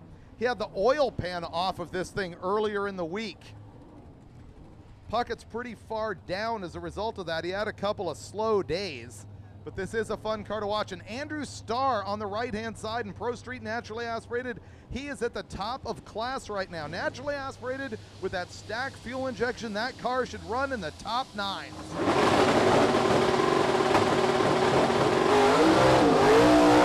Not this time. He's absolutely roasting the tire off the thing. I think he's going to leg it down anyway to try and get a number and maybe secure a win, because I think his average will help him out. Puckett 961 at 147 miles an hour. Andrew Starr in that naturally aspirated leader 55 Chevy Bel Air goes 1079, 134. That's definitely a come on back and get in lanes kind of run. Here's a good story again. Chris Mary on the left-hand side, Street Race Small Block Power Adder, and number 3 on the right-hand side in his class. The Cougar on the right-hand side, number 3 in Street Race Big Block, naturally aspirated. He moved up after a couple of other guys fell out of competition earlier, but that is not to diminish his performance. How would you like to try and run 925 with a Ford FE? Looking at the tunnel ram on that thing right now. Chris Mary is currently 3rd in Street Race Small Block Power Adder. Not sure that he mathematically can move up. The problem with that class is you're limited to 850, so you can't run in the 840s to improve your average. So it's really tough for those guys. Same scenario on the Street Machine Eliminator cars that are trying to run 10.0. You can't run in the 9s to average up.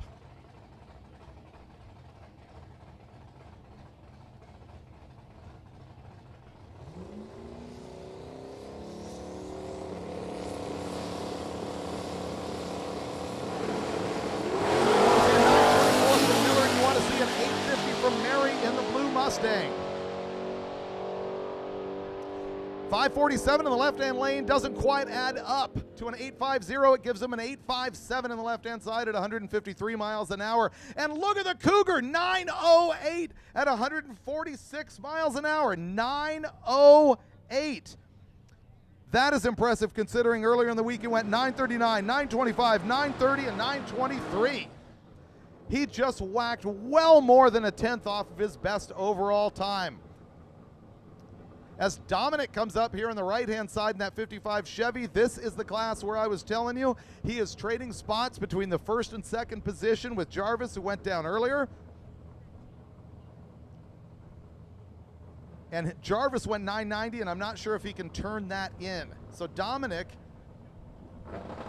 looks like he might have a full roll cage in that car and could go into the 9s with his 559 Big Block Chevy in a stick. Mariko Grady on the left-hand side, another naturally aspirated Big Block car.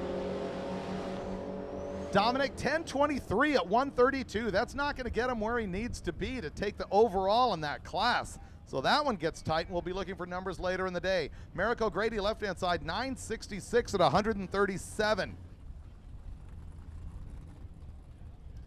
Right, Robert Anders in the Chevelle on the left-hand side. He's the guy with the weights in the front bumper with his LS-powered Chevette. I think I might have said Chevelle, I meant Chevette. Alex Corella in the right-hand side. Street Machine Small Block Power Adder. Street Race Small Block Power Adder. Tongue twister classes here at Drag Week because there's way too many classes here at Drag Week. Alex Corella on the left-hand side. He is going to be part of the NHRA exhibition of 860 index cars that's happening at Charlotte tomorrow. If you don't have your tickets to the Nationals there in Charlotte tomorrow, you need to solve that problem.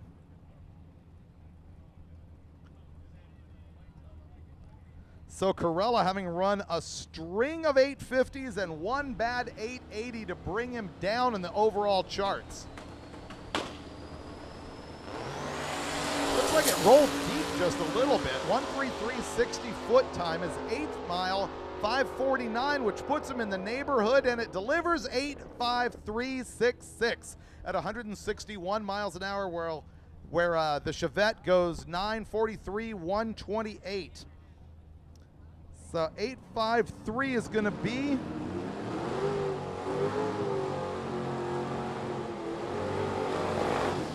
.853 for Corella in the red Mustang that just went down. Is going to be his second quickest of the day.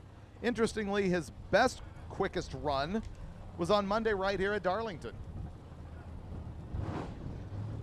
Bob Ruppel, he is in street race big block power adder. He is number 3 in class. He is likely going to stay there unless David Burke has a big problem. David Burke is just ahead of him. You should expect this Nova to run about a 950. Clayton Hartman on the left-hand side is in the unlimited category with a full tube chassis 73 Mustang. He's struggled this week. It's only been in the top 9s.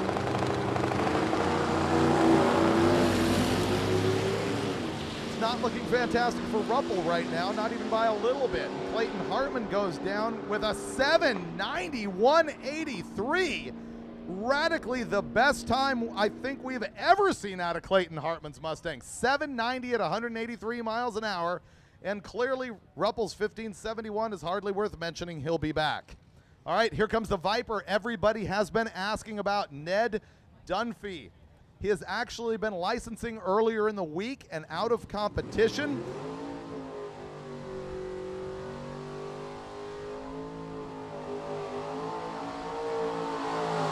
But the Viper has run in the 6s twice. 640, his best number. Eric Gerke on the other side trying to distract your attention from the Viper with that big old burnout. He has got a stick in this thing with apparently all the nitrous oxide. Oh, we're getting word from Warren here at Drag Racer TV that it's a possibility the Viper is just staging and backing out to complete his week. We know that he did blow the intake manifold and the hood to smithereens yesterday. He threw the lid of the intake manifold way above the scoreboards. We've got that on some live feed snapshots.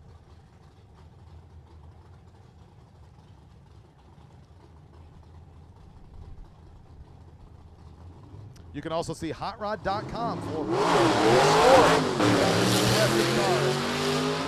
except for on this pass.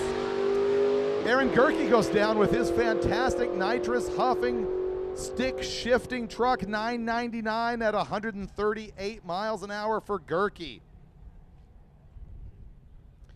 Gerke is more entertaining than competitive, but the truck, has been as quick as 977. Here comes the Supra.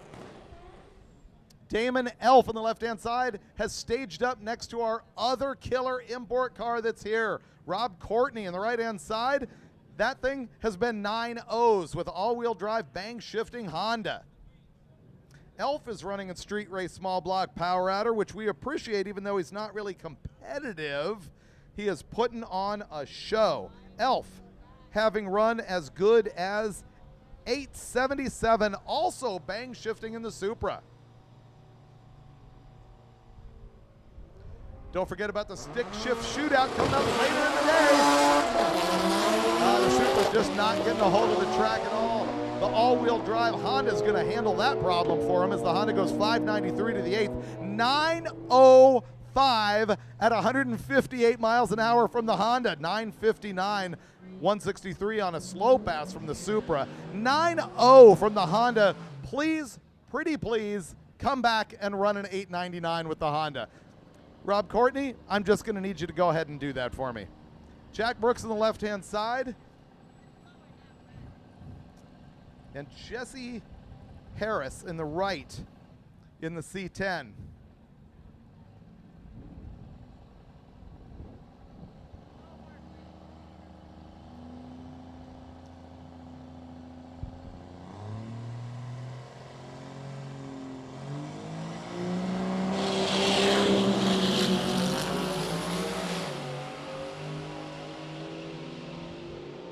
I wonder if Jesse's truck's a diesel.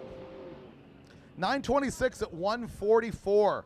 Brooks on the left-hand side, 836 at 163.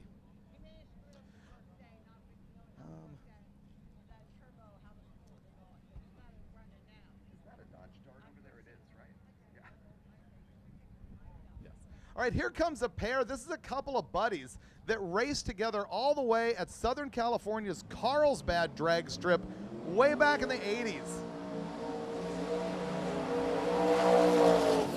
They have not raced side by side since then, And they're back doing it together at Drag Week. Chris Thompson out of California. Andrew Slater, I believe, who's moved back here into this area. Slater's got the 72 Vega. Thompson has got the Dart with the twin turbo small block Mopar in it.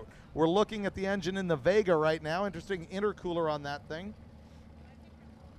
Slater is running in modified power adder. He's kind of far down the list, but that is still a 9.0 car, which means it's actually a good race for Thompson in the Mopar. Thompson currently number 3 in Pro Street power adder, and he has run in the top 8s. He's had a little bit of difficulty yesterday. We hope he will be back with like an 875 performance for bragging rights against his buddy in the Vega. Pulls his typical wheel stand and gets out at a 1.28 60-foot time. Thompson's going to get down to the 8th at 5:38, well ahead of the Vega, as he goes 8:36 at 164. The best time of the week right there for Chris Thompson. By a lot, 8:36, 164. His buddy in the Vega, 9:39 at 148 miles an hour.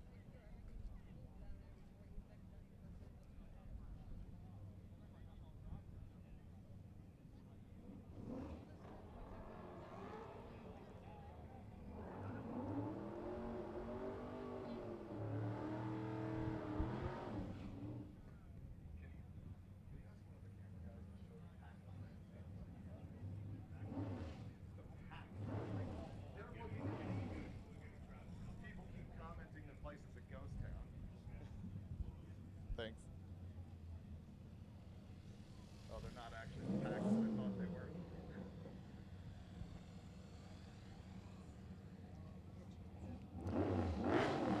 Stick shift guys and gals, don't forget to sign up for the Stick Shift Showdown at the Gear Vendors RV. Go see Rick Johnson and those guys at Gear Vendors and sign up for the Stick Shift Shootout. Janice Wicks, the right-hand side, had some issues getting out of the line. Michael Higgins Chevelle did okay. 10:19, 131.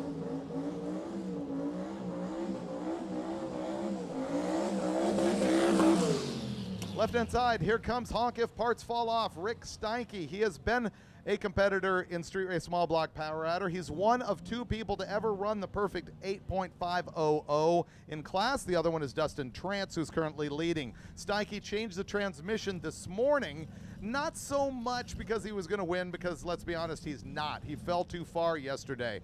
However, he wants to remain in Drag Week competition, and he is going to show up tomorrow for the NHRA exhibition of cars that are very similar to these Hot Rod Drag Week cars that are going to be running up there in Charlotte. So you're going to want to see that tomorrow. And I think despite his difficulties, you're going to see Honk try and run an 850 anyway. That is Taylor Hendrick on the right-hand side. Hendrick's Mustang is running in Super Street Small Block Power Adder. The Mustang should actually run right alongside the Chevelle in the 850s. Honk is going to red light, which means he's going to get there first. It actually would have been a pretty good race. 563 to the quarter or to the 8th mile is not going to give Honk what he wants, and sure enough, that's an 872. Hedrick in the right-hand side goes 829 at 171. Get nervous before every single race. Being able to work with a legacy brand like Mickey Thompson is really special and important to me. Created by a man that was a drag racer for drag racers that have developed and continue to develop over the years. Traction is everything, or the right amount of traction is everything when you're drag racing.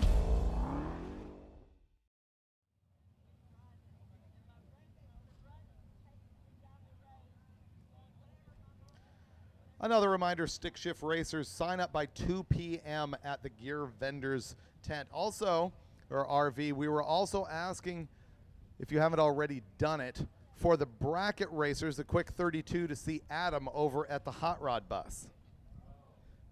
And don't forget to go home and watch all of the coverage at HOTROD.com. Stunning, stunning numbers of views on the Drag Week coverage at HOTROD.com.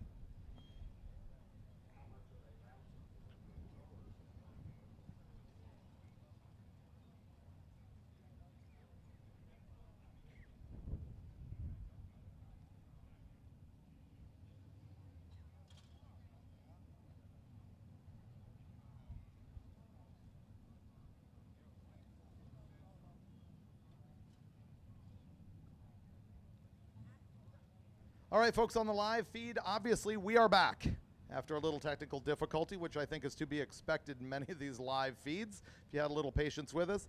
You can also do us a favor by cutting and pasting the link and sharing it back to your friends and go, hey, they're back. Make sure not to tune out. As a matter of fact, the numbers are just climbing back in. We had only 2,500 while we were dead. We're already back to 4,000 viewers, and I expect that'll climb back up to 6,000 or 7,000 as it has been throughout the day. This is also the time where you can go ahead and ask me questions. We do have oil on the track from Weiser's Monte Carlo that went down just before we went dark. And so we're cleaning that up. And we've got C group in lanes, so you'll see even more of those quicker cars coming up here in a minute. You've also got a couple of our potential record holders there. Oh, I just got a note from Clay Milliken, who you may know as a Top Fuel driver. He's probably sitting there at Charlotte at the race right now. He's probably wearing his pajamas ready to race the car.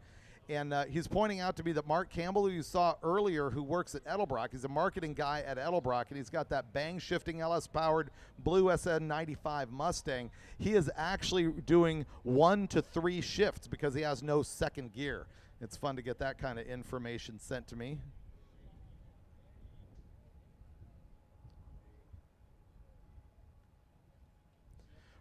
Once again, run Group C to lanes. I think we've already got most of you in there. I'm a little slow on the uptake on my text message telling me to do that. Telling me to announce that. Clay, let me know how many people are actually sitting around the pits at NHRA and watching Drag Week. We know that happens quite a bit. Mostly crew members sitting around watching the stuff, although they might be tearing into cars right now and doing warm-ups and such. Actually, it's a little early for that, isn't it? It's only 1:22. People keep asking, is Bailey broken? Not that I know of. He already made a pass here this morning, and I don't know if he's getting ready to come back.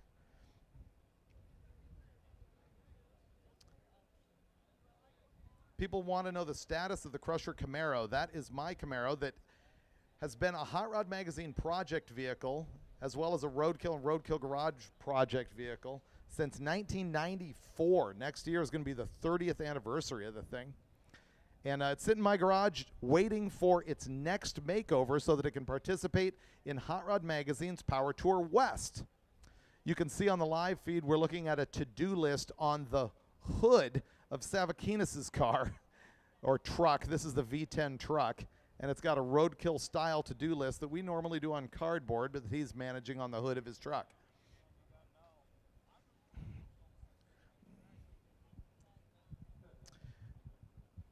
Someone asked, is Scott Miller's 9.0 run the fastest FE in Drag Week history? I will need to go back and check that, but I think Jay Brown may have run in the 8s with one of his FE-powered Mustangs back in the day. I'm almost certain of it, but not quite sure.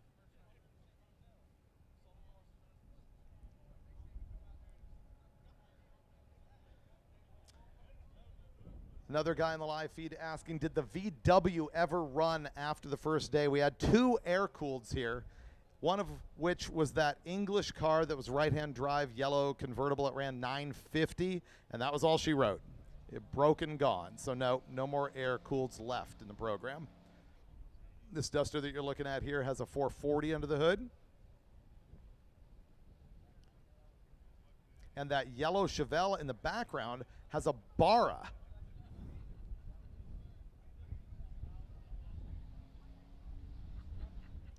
This truck has a Viper V10 in it.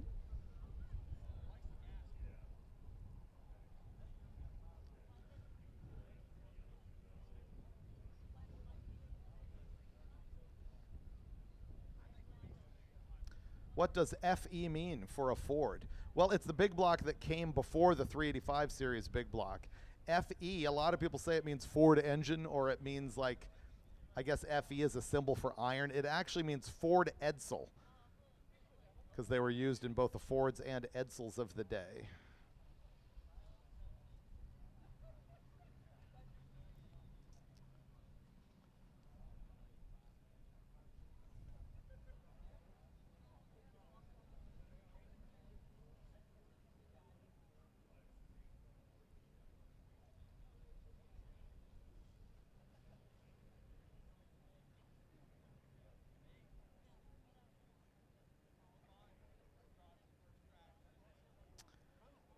This beater 4i right here is really cool. It's a stick and a Cleveland.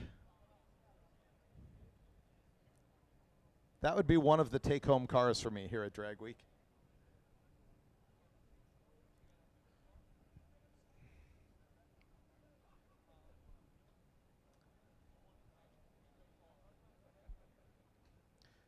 Someone commented, fantastic coverage all week. We appreciate that. There's so much negativity in the feed for the free live feed that Drag Racer TV and myself really appreciate the kind comments. This Mazda RX-8 you're looking at has a 440 cubic inch Pro-charged LS in it. It's only been running 11 this week. They just got this thing together and obviously haven't sorted out the bugs. Pretty cool looking LS in that thing.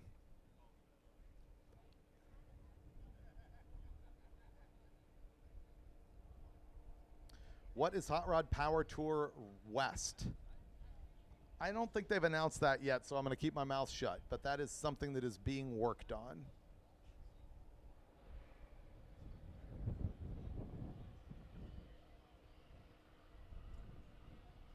People asking again about Steve Magnante. I encourage you to go to his YouTube channel and see the news about his condition after, honestly, a fairly punishing brain infection. You can see Baker's class leading A gas Nova there to the left, and you can see the B gas vehicle of Dominic right there on the right hand side with a lace plate on the trunk. He's got a Lunati sticker. Joe Lunati passed away earlier this week, so that's very sad news. Obviously one of the originators of our industry. Andrew Starr's 56 Chevy right there, another class leader. You can see Trance right ahead of him, leading Street Race Small Block Power Adder. These are all the cars that are going to be coming back as soon as we get the oil cleaned off the track, and by we, I mean the intrepid staff here at Darlington Dragway. There's Dustin Trance's car. I see Keith Turk right there holding the yellow t-shirt. Oh, no way. Turk's drinking a Diet Coke? Cheers, Keith. Thanks for all your work all week long. You and Tanya, of course. Tanya having been to every single drag week. Turk having been to most of them. There he is right now on camera. He is our race director and general good guy, either yelling at you, calling you names, giving you the good news all week long.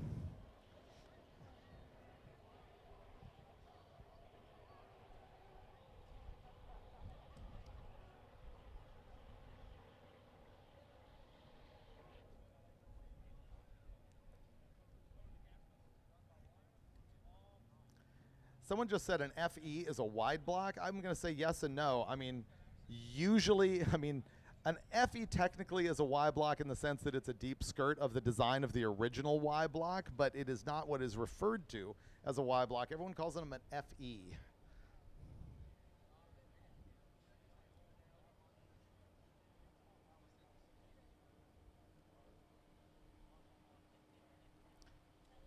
$5,000 followers now.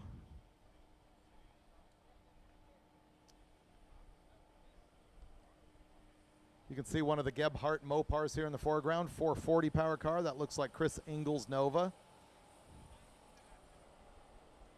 You can see the Screaming Chicken on the Trans Am. We can go look at the 540 big block Chevy in the black Trans Am with the Screaming Chicken hood scoop and the large shaker on it. Yeah, that's going to be to your right. Walk across in front of the Nova. Actually, he's looking at Clark Rosenstengel's car right there. There's Chris Engel.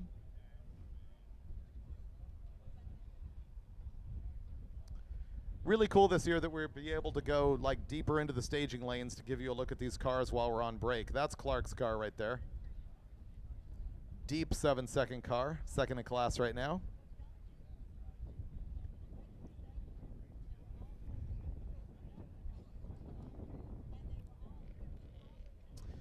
Someone asked, how long is this going today? It seems to linger because we have a lot going on. We have to run all these cars through. Then we do the bracket race of the Street Machine Eliminators. Then we do the stick shift shootout sort of concurrently. So I think we're slated to go through 6 o'clock, although, as we know, that can change depending on circumstances here at Drag Week.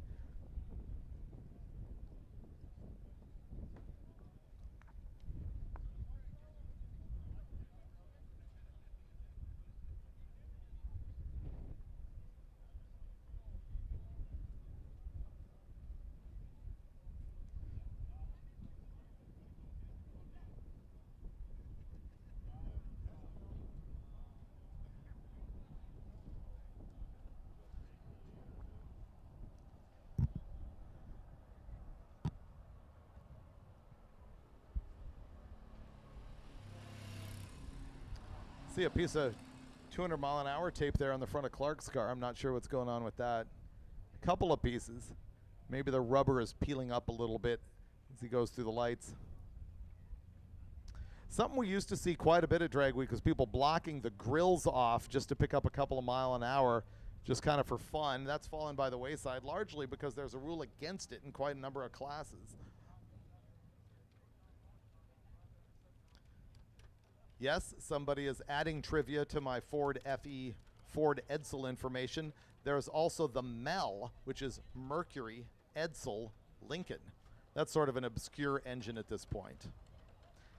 People asking, has anybody run a Vortec inline 6 this year? Nope. Asking me if I'm going to make a pass? Nope. At least not down the track. Hey, Michelle.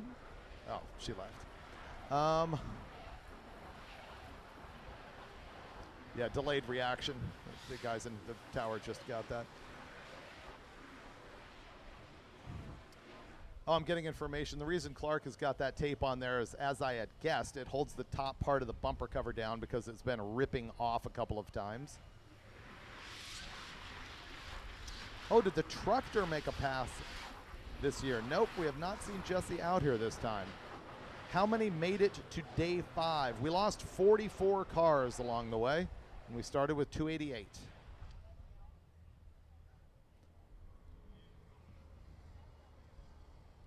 Riley Grabiak's, I think 40, or is it 37 Chevy right there? I think I just screwed up the model year on that thing. I will correct myself right now. I'm really bad at the 30s Chevys for some reason. Riley's car is a 37 Chevy.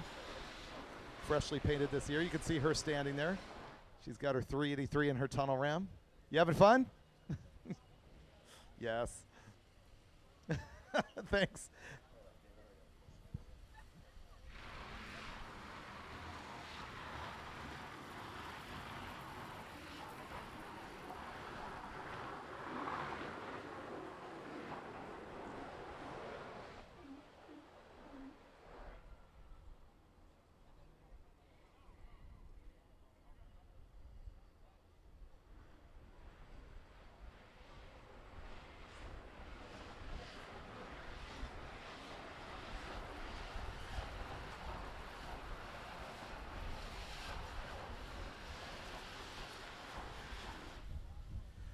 Warren with Drag Racer TV in here asking his own question of me so that I've got more blather to share with you, which is, what is the thing I always sort of expected to show up at Drag Week that hasn't really happened? And I'm going to say that is imports. I mean, we got a couple here this year. That 9.0 Honda's pretty mind-blowing. But to me, why haven't imports showed up and just dominated with some all-wheel drive stuff? That is what I've been expecting to see, and it hasn't really happened. Just there to the left, you can see that sort of clone of a 1963 Super Duty with 428 Pontiac power. It was super cool. Earlier we were talking about the Mickey Thompson sort of growth period and how they launched their own tire brand in 1963, which was the time period where Mickey Thompson and Hayden Prophet were also running a lot of stock and super stock Pontiacs. And that car is sort of representative of that era. He's got his Hot Rod Drag Week 2019 on the fender, and he's back for whatever year this is. I lose track. Run group C to lanes. A and B run group is closed.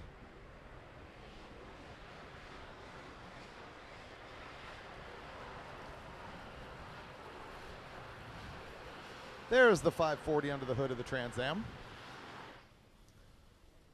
It's a Pete Harrell engine in that thing.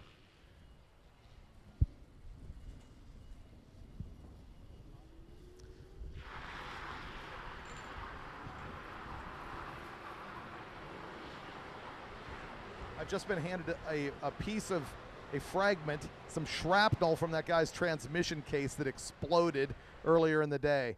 That was the Jablonski's Little Falcon. So I've now got a souvenir of that. Oh, this is the one they're cleaning up right now. Okie dokie. So that's going to be Jim Weiser's Monte Carlo that I will now forever hold a piece of in infamy.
Apparently we got some easy ups that are setting low ET across the pits here. If you haven't already figured that out, which I'm sure you have, you might want to knock those down before you walk away from your pit spots.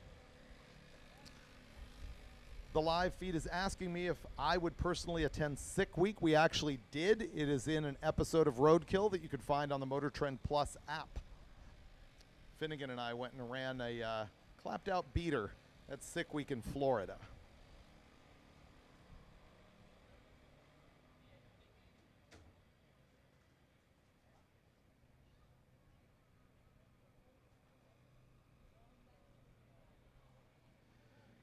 Another question, have Bailey or Goldstone run again? No, not yet.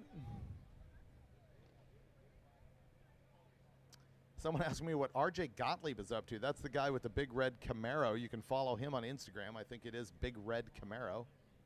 How is my Super Bee? It's parked in the garage.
I think you know by now that Molly Motorsport is a supporter of Drag Week. If you go to their Instagram page, which is Molly Motorsport _NA, as in North America, you can see a reel that Rob Canan made with myself and Loans earlier in the week. So you can get a little bit more content there from Molly Motorsport _NA.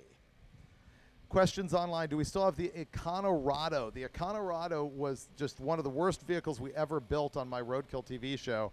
It was a Ford Econoline pickup truck that we shortened the wheelbase on, and we took a Cadillac 500 Toronado front-wheel drive transaxle and put it in the bed. And worst handling, worst driving vehicle I think we've ever patched together, and it is gone.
right, once again, right-hand side, Kurt Johnson, your 10-time Drag Week class winner.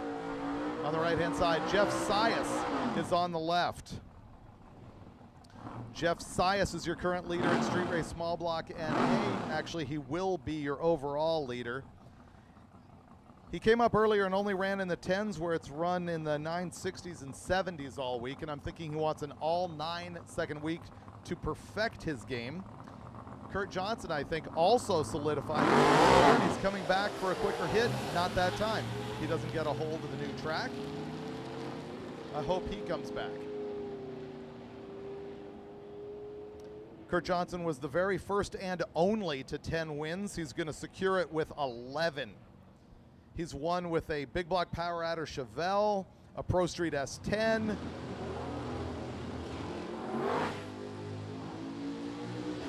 and a couple of different Fox Mustangs. Michael here on the left-hand side, another leader. He is running an all-motor big block. Everybody else in his class is broken and gone. He was going to win anyway because this thing's dominating. 853, 860, 882, 885. He's run 8s every single day.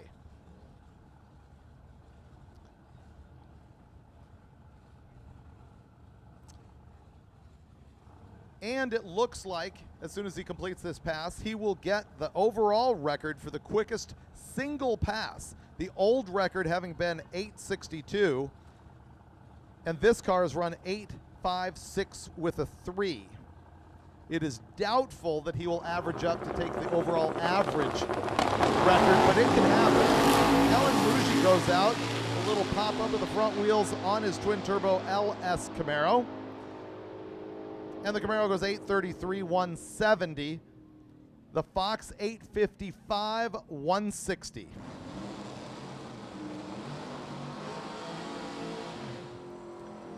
Chris McNeely is back. This is that car that's number 2 in Street Race Big Block Naturally Aspirated. He's run a string of 9.0s and a 914 and won 896.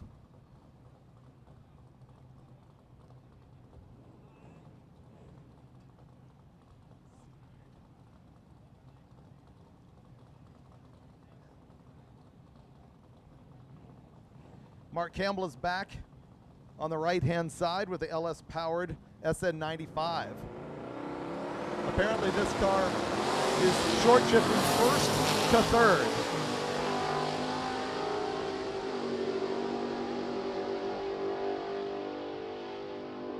All right, Campbell goes 871 at 158 miles an hour, missing a gear. That is not far off. His runs have been 852, 864. That's kind of entertaining. Chris McNeely on the left-hand side, 962 at 146, off his potential 890s pace. A couple of 1980 Pontiac F bodies. I keep talking this week about that intercooler he's got up against his windshield just because he keeps running with no hood on that deal. He's got a new turbo combination on that red car this week, and of course it's a naturally aspirated Chevy in the black car.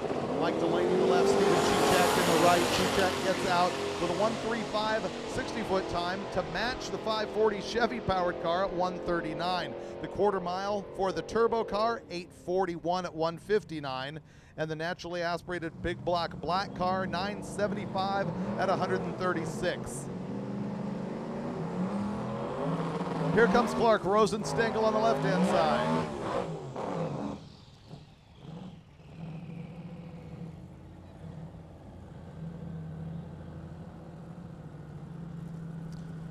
Ryan Hargett, of course, on the right-hand side. Hargett, the leader in Super Street Small Block Power Adder. You should expect 720s from this car. The left-hand side, Rosenstengel. He is running in modified power adder. He's second in class, and that thing has been capable of a 729 right here at Darlington on day one. Rosenstengel has been at a whole bunch of drag weeks, maybe even back to the very first one. I remember that car at US 131 at the end of maybe the first drag week.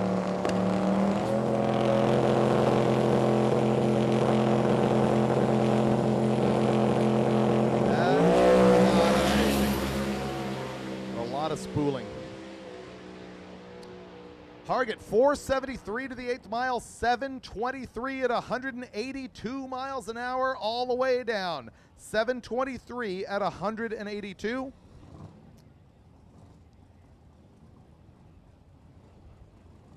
And his best of the week was a 717.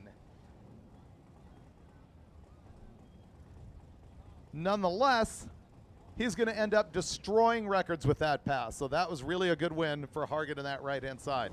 Clark Rosenstengel on the left. He is not record bound, but he is number 2 in class bound. He is just right behind that convertible white Fox Mustang that belongs to Devin Vanderhoof.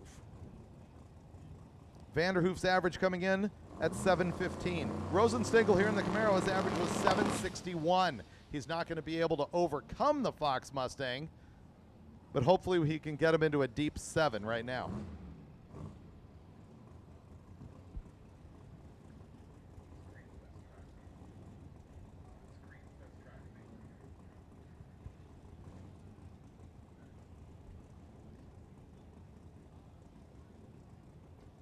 See Steve Morris there, who you recognize, and actually Tom Bailey standing right next to him. I believe he's still got the Morris motor in Rosenstengel's car.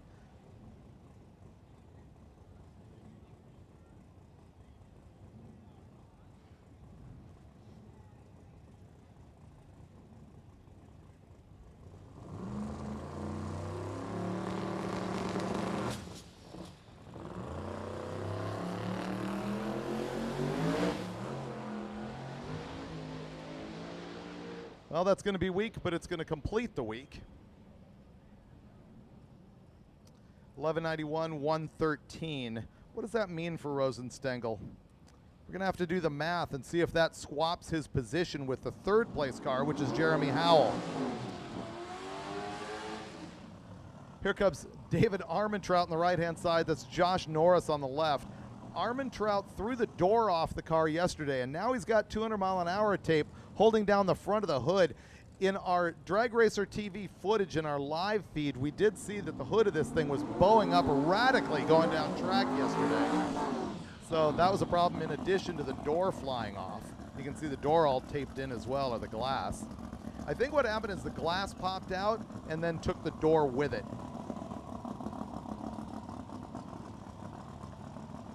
That green car is a 24-degree big block Chevy with a couple of turbos on it.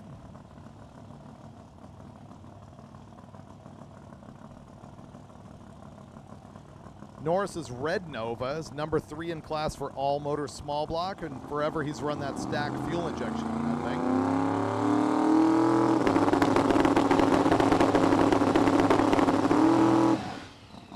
Armentrout has just been struggling with that problem that you just witnessed.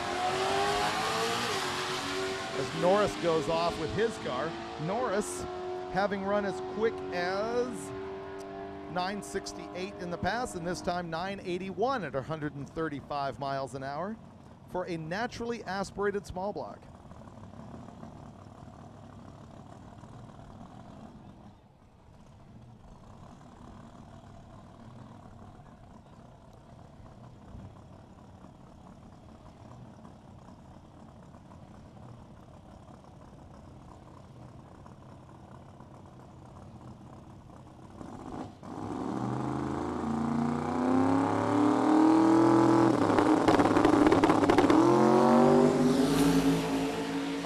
Out with a 124 to 60 feet and 478 to the 8th mile, and his best run of the week, 734 at 185 miles an hour. I take that back. He has been as quick as 724, but at least he is back on pace. He's back on pace from his difficulties earlier in the week.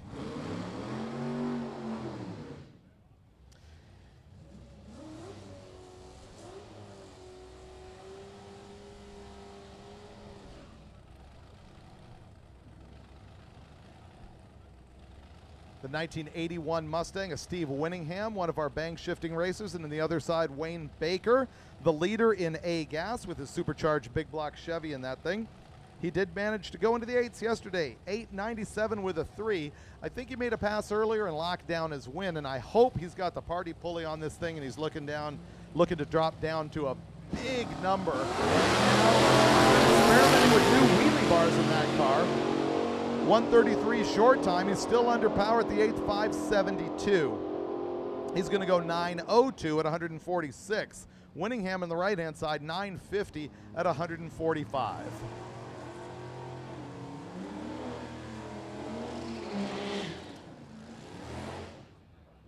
Harris is back with the diesel. Miller is back with the Cougar. This is the car that generated all the Ford FE chat in the chat room. He's had FE power in this thing forever. His dad used to run our events way back to pump gas drags with a twin tail FE. Issues for Miller. That's not going to be the run that he needs or wants. The diesel, 1034 at 100 miles an hour. We need the following racers to come to the pit area behind impound for the Street Machine Eliminator bracket race. Michael Kalbfeld, Jay Grabiak, Jeff Dukapolsky, David Workman, Randy Hammonds, and Kevin Wells. Once again, Kalbfeld, Grabiak, Dukapolsky, Workman, Hammonds, Wells. We need you to come around to the pit area behind impound for the Street Machine Eliminator bracket race. Randy Seward is back with Jake Buckert on the other side. Seward, of course, the guy battling in Street Race Small Block Power Adder. Number 2 behind Trance, who's in the water box right behind him. Can Seward run an 8.50? He's run 8.51s all week and an 8.55 that time. 8.55, 158 miles an hour, and Buckert on the left-hand side, 8.59, 162. But now Dustin Trance, I believe he already ran an 8.50 earlier today to secure his 8.50 record average in class, but he's coming back again. Evan Erkowitz is in the left-hand side. Erkowitz's white Malibu is in Pro Street Power Adder, also leading his class. I think what you're going to see right now is the Hail Mary uncorked, all hanging out pass out of Erkowitz because he's already secured his win. Maybe you're going to get the same thing out of Trance. Remember, this is a car that's been limited to 850 throughout the week. What's going to happen now? Trance cuts an O light, gets out at 1:24 short time, 5:43 to the 8th. This is going to be right on his normal target, a little slower, 8.55, while Erkowitz goes 8.46 at 165 in the Malibu. Neither one of those being the all hanging out uncorked pass that I was hoping for. A couple of Tri-5 Chevys coming up next. Both class leaders. Actually, Dominic in the black car, potentially a class leader as he battles against Jamie Jarvis. I believe Dominic went 990 earlier. Is that the car, or was it Jamie that ran 990? They all look alike. They're all stick cars. They're all Tri-5 Chevys in that class. There are 4 stick car Tri-5 Chevys competing at the top of B gas.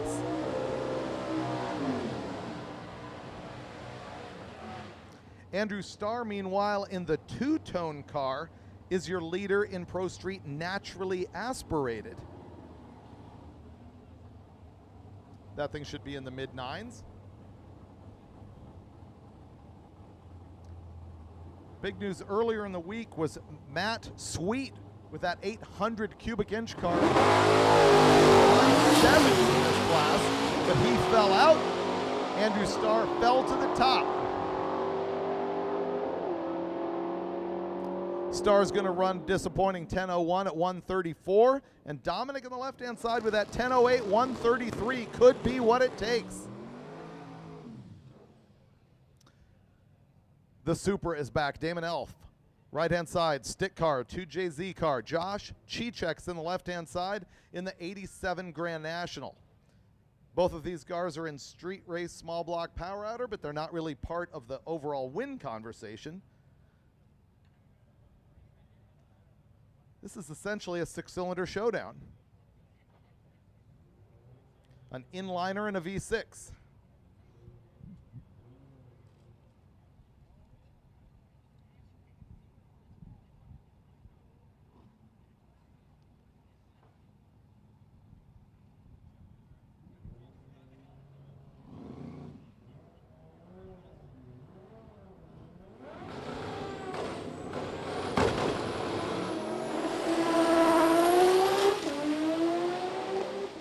That doesn't sound like a normal pair here at Drag Week.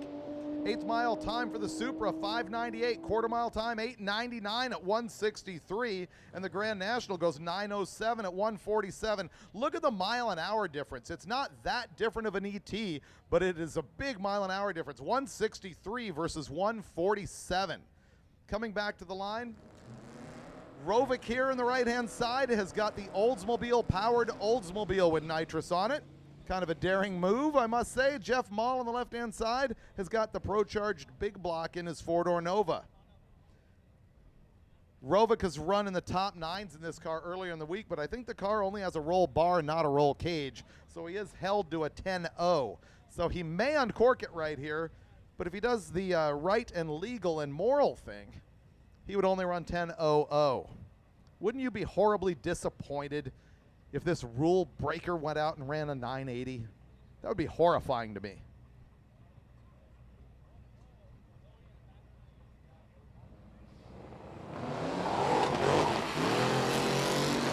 All right, Mall actually gets out with an 08 reaction time. We don't see that too often at Drag Week.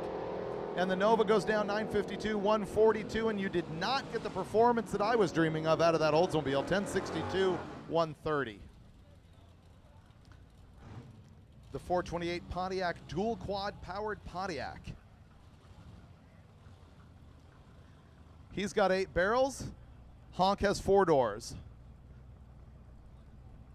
Honk running again, trying to run 850 just for his own entertainment and to warm up for the exhibition that's going to happen tomorrow at the NHRA National event at Charlotte.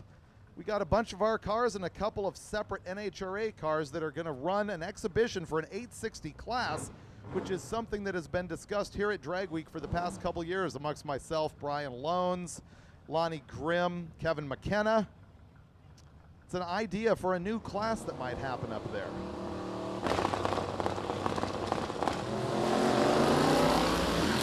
Steinke, 130 to 60 feet. 149 to the 8th mile, says he's probably going to run a high 855, and that's what he nailed. 857. I was expecting a high 850, and yes, he delivered an 857. The other lane with the Le Mans, 1187, 113 with the old school technology. The stick shift drivers meeting is at 2:45 at the Gear Vendors RV. Stick shift drivers meeting, 2:45 at the Gear Vendors RV.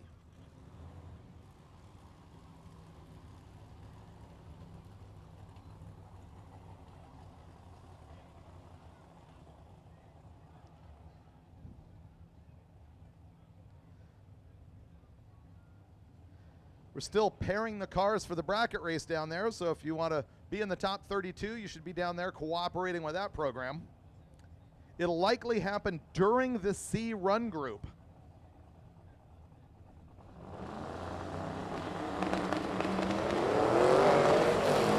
Clayton has pulled out his first 7 on his pass earlier today, and this time he is just going to hold the car together and keep it off the wall. The Caprice of Tracy Holtzclaw, 1083, 128. 1083 out of the Caprice.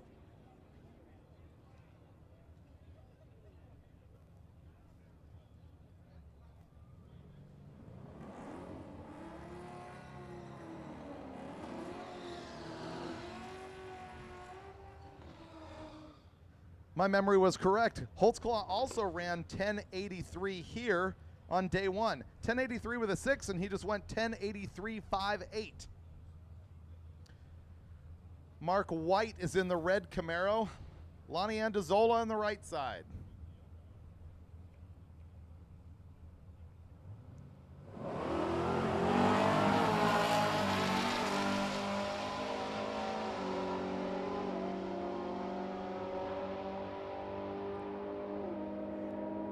Andazola's big block, 1038 at 128 miles an hour. White's small block class car, 1046 at 130.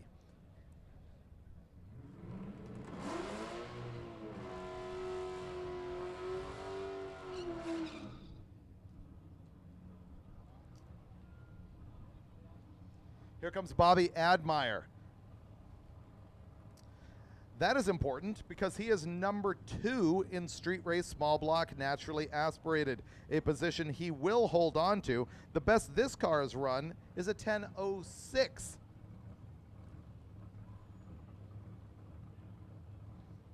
John Powell is in the S10 on the left.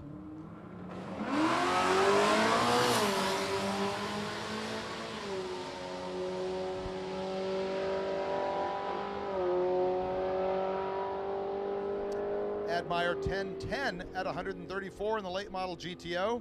You know what? That thing seems like a brand new car to me, and it's like nearly 20 years old. The left-hand side S10 1150 at 119.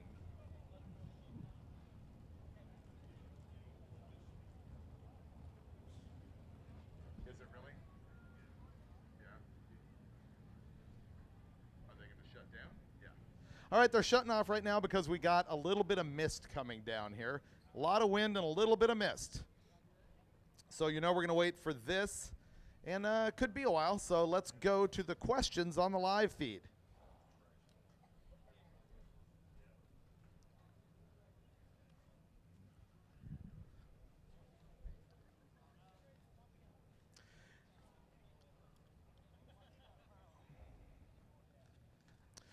VP Racing Fuels develops superior fuels, coolants, and oils for any drag racing application. More race winners worldwide rely on VP Fuel than any other brand to deliver more horsepower and consistent quality. Stay Frosty race-ready coolant is glycol-free and proven to reduce engine temps to keep your machine running at peak performance. VP engine and gear oils provide exceptional durability and deliver unmatched wear protection under extreme conditions. When results matter, trust VP.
Here in the tower, we're all good to go.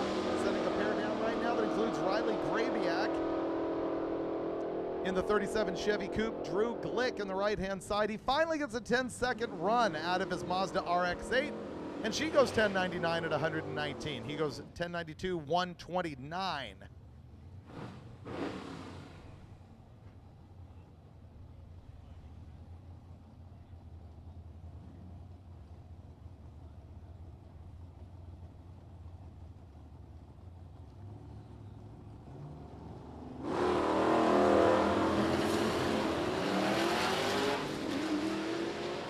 Brian Kelly's C4, Derek Motley's 3rd gen.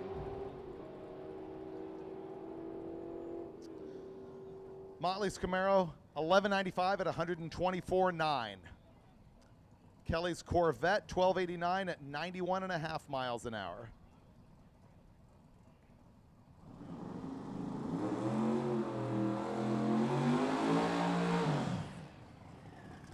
Now Whitaker here on the right-hand side is in Pro Street Power Adder, but he's another one of our guys who has been licensing during the week. He's taken a bunch of 20-second times. He's got 0 shot at any kind of class podium finish at all.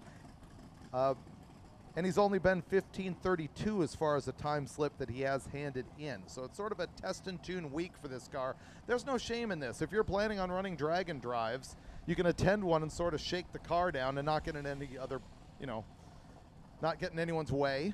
Just run in class down near the bottom of the pack and see how well you can do here on the last day. Herbert White is on the left-hand side. Herbert White's in the 22 Camaro in the foreground of the live feed. Another car running down pack.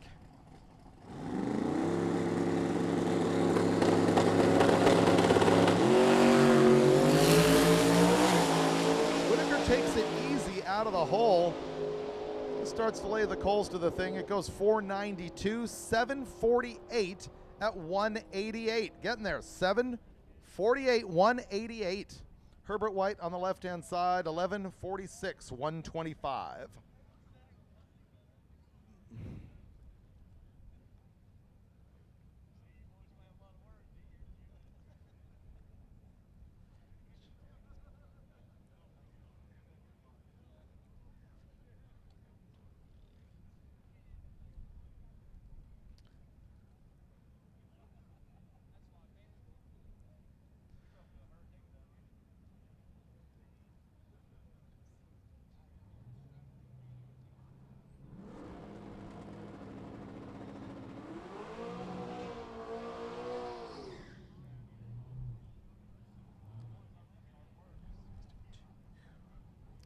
Tommy Dupree in the right.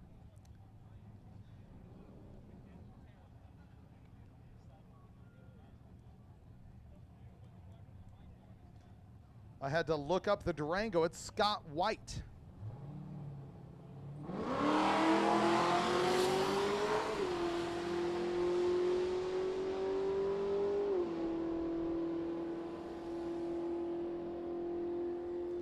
The Trans Am runs 1056 at 126 miles an hour, and the Durango 1179 at 113.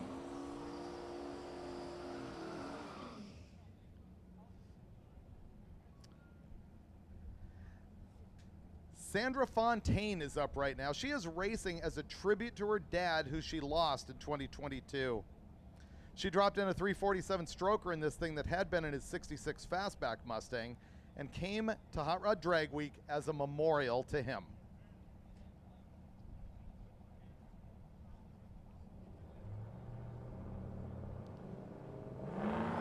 The GMC Sierra, that's Mike Norcavage.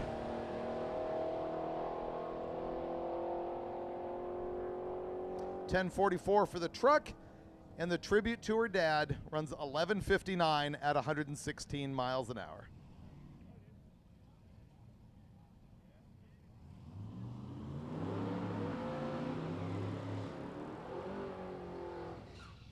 That's Brad Berry in the white car.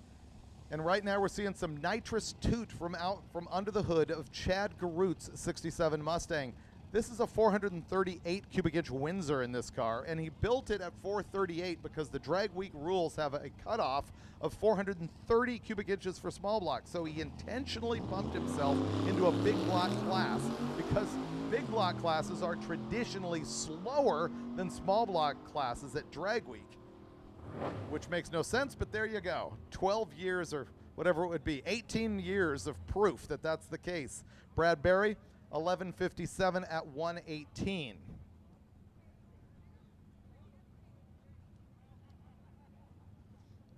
$19 years and 18 events for Hot Rod Drag Week. Next year is the 20th year and the 19th running.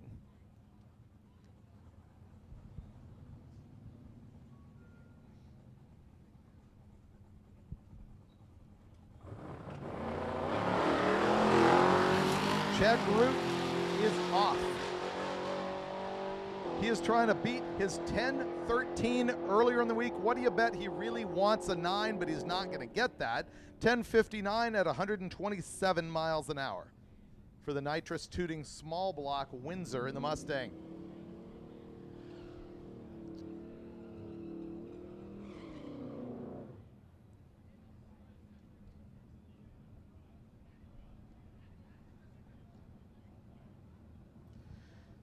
Here's Monique Allen's tunnel-rammed Stingray and Ray Hageman's 69 Mustang Coupe.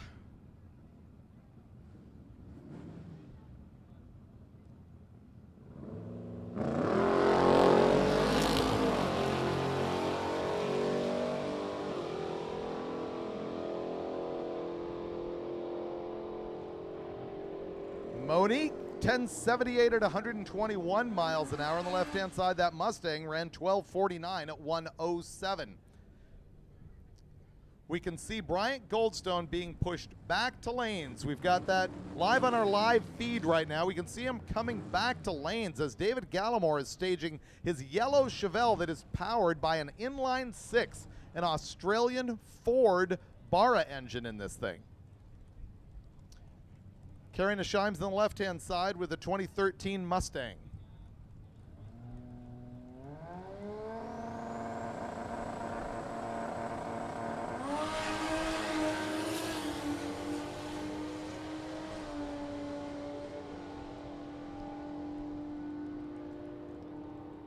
And the six-cylinder Ford-powered Chevelle goes 1066 at 124 miles an hour. And the Mustang 1224 at 108.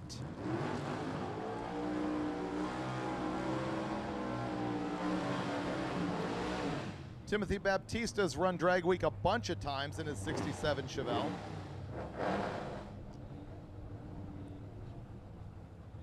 He's currently 4th in class, street race small block, naturally aspirated. This naturally aspirated small block has run as quick as 1053. Then we got Cody Helger on the left-hand side, and he is 3rd in our B gas category. You're going to see this thing bank shifting down the track.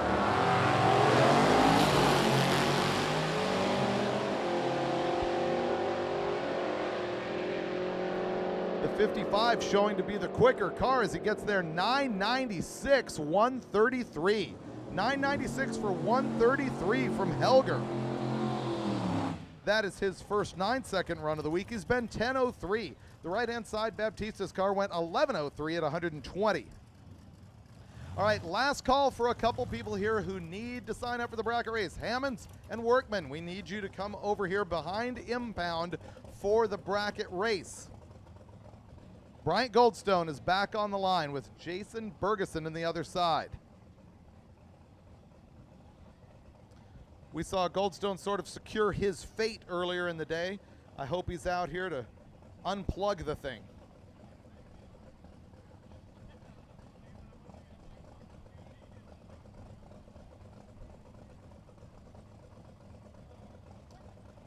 Yeah, Goldstone's going to end up beating his own records for both average ET throughout the week and single quickest pass. Yesterday, a 6:27.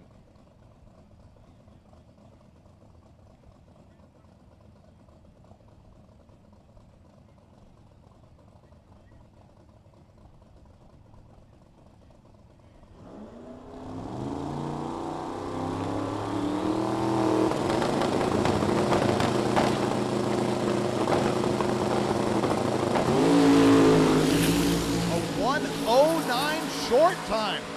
He goes 436 to the 8th mile, 664 at 215 miles an hour for Goldstone. 664 at 215. Bergeson runs 964 at 141. Don't forget, you racers who need to be in this bracket race, you need to show up or you're going to be cut out and we're going to put someone else in. We hear Hammonds and Workman are not there yet.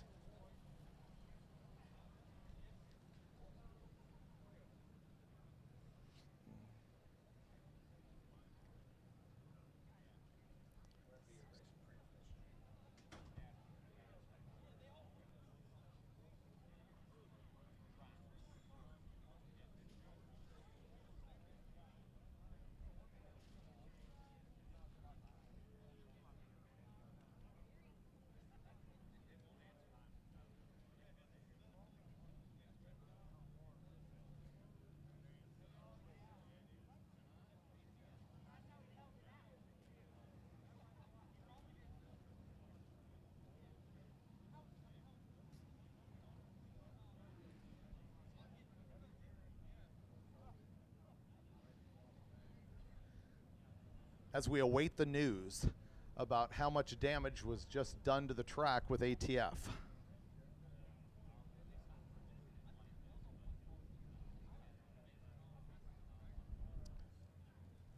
Thank you, Live Feed, for advising us that the track needs to be checked.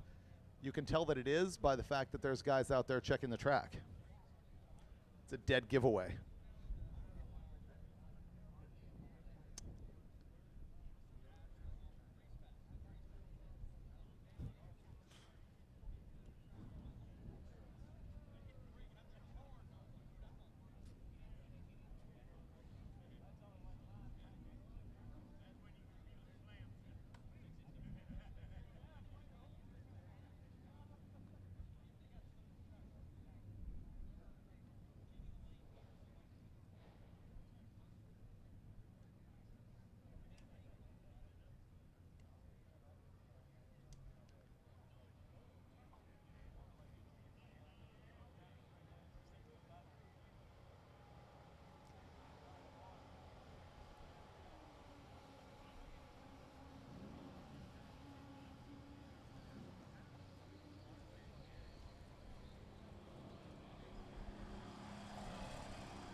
All right, we are about to call alternates for the bracket race. We got a couple people not show up, so we are going to stab some alternates in. In the meantime, group.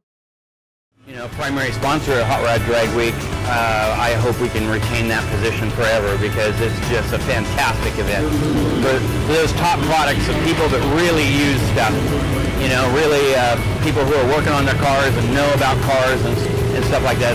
Great support from these fans. We have probably 30% of participants out here running our product. Without gear vendors, you couldn't have low 6-second cars driving in the street because, you know, the heat's immense and you need that extra gear to get the RPMs down. And when your RPMs go down, your heat in the motor also goes down.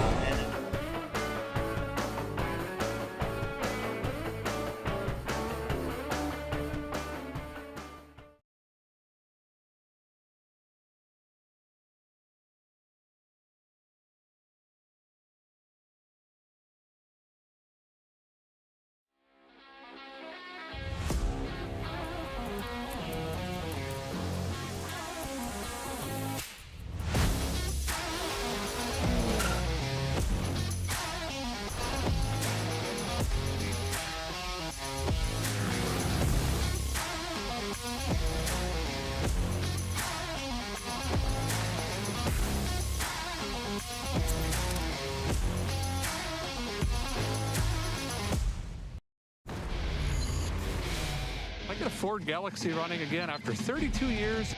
Hello? Smells like a wristwatch full of earwax. We got a big box, $455. We make loud noises with the Oldsmobile. So we found this 1987 dually. Let's bring her into the here and now. I want to build a Jeep. Anything burning in there? It's alive! Hit it!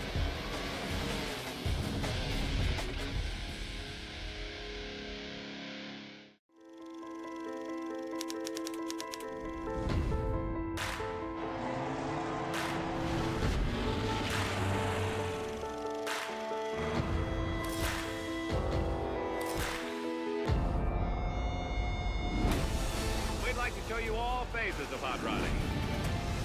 The first ever Hot Rod Magazine Drag Week.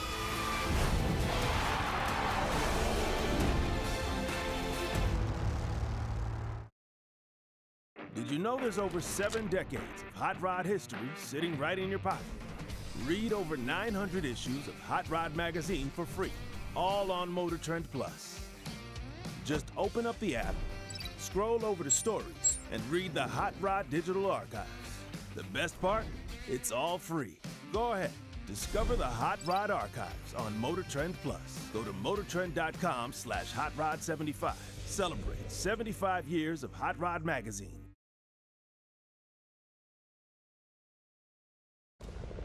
3, 2, 1.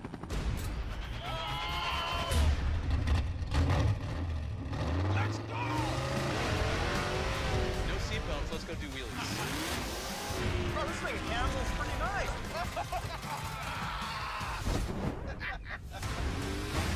Wait till you see what we're driving.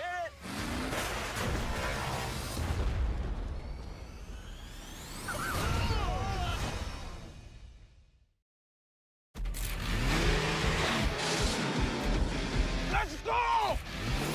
3, 2, 1, go! No such thing as status quo around here.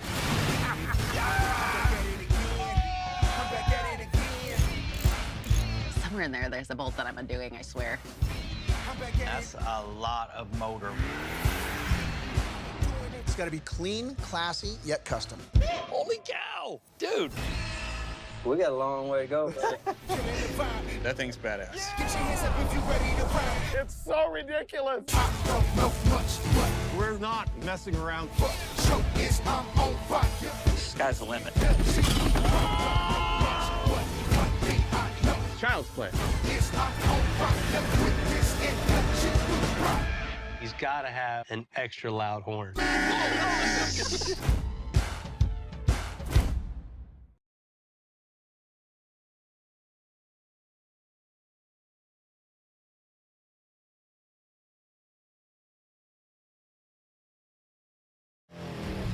That's the first win. We did a burnout. To these guys, All we're focusing on is horsepower. speed is the rule of law. That's a good start. And rules are meant to be broken. A lot of boosty boost. This stuff that'll break, I didn't put any money into. What is going on? Might want to stop.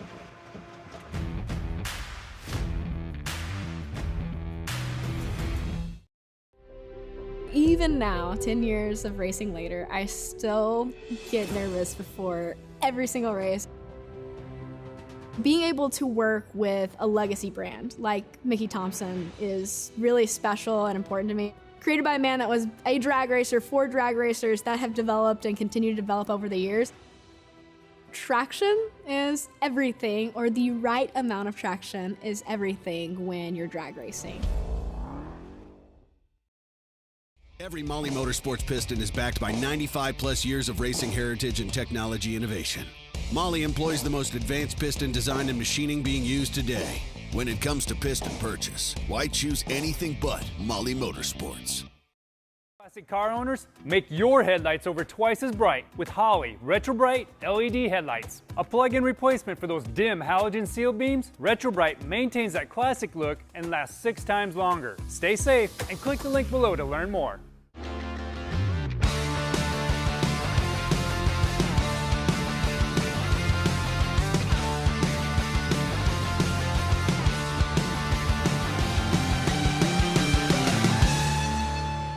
Holley's 5-inch digital dash for Sniper EFI is now available at a lower price of $399. It's a direct upgrade for the standard Sniper touchscreen and packs all the same great tuning and data logging capabilities with expanded gauge screens and a GPS antenna. Get one while they're in stock at Holley.com. Get your V8 back with Range Technology's AFM/DFM disabler. Simply plug the Range Technology module into your OBD2 port, instantly giving you full V8 power. Learn more at rangetechnology.com. And we're back from commercial. How are your ears? All right, we've got another consolation prize bracket race entry. People have not shown up, so we do need John Sally. John Sally, show up in the lanes. You are now part of the Street Machine Eliminator bracket race. They're behind Impound over here, lining them up, pairing them up for the bracket race.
See this really Sano Nova on the screen right now? It has been running all motor for the rest of the week, but they've just put nitrous on the thing, and he's going to go for a personal best. See if he can get this thing to run a 9-something, right? Yeah? He's going to make it happen.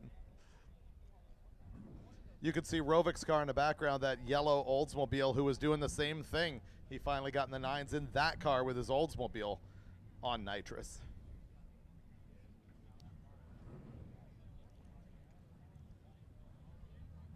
Racing happening again. Yay. Travis Clark. And then Nick Kurzik. Kurzik is in the Fairmont on the right-hand side. You're seeing an all-run session right now, I think. Street Machine Eliminator for the Fairmont, an all-motor small block with a Cleveland and a stick for this little Fox body. People ask me which car I would take home if it was mine, and obviously you would want to say, oh, I'll take Bailey's car, I'll take the Viper, I'll take the 6-pack Super Bee, and I would take all of those. But for whatever reason, I'm attracted to the 32 Ford that is like dead last in the hot rod category, that's running 12s with a stick and a small block Ford, fenderless car, 5-window. And I also love this 4-eyed Fox. It's a beater, it's got a Cleveland, it's got a stick, there's nothing bad about it. And it's a notch. It's just everything you could want. Look at the nice little wheelie and then a fumble for the Fairmont.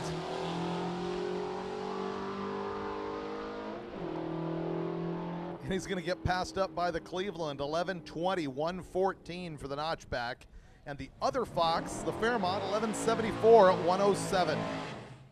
Someone on the live feed earlier was going, why aren't there any tubbed Mopars there? Well, there you go.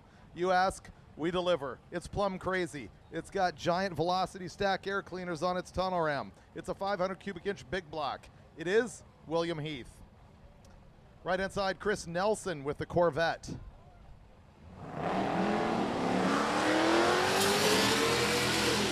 Big tires aren't helping right now.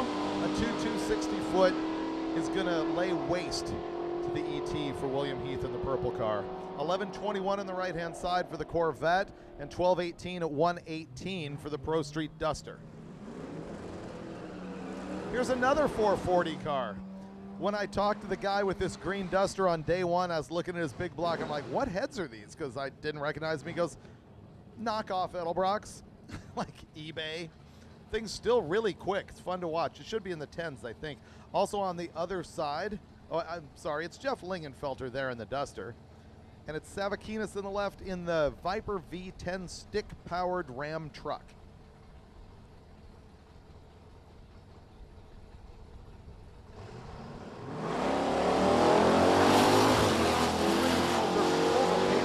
On one tire as he goes 186 to 60 foot. Sorry, 148 to 60 foot. 679 to the 8th and 1076 as promised at 122 miles an hour for the Duster. And for the V10, 1218 at 118.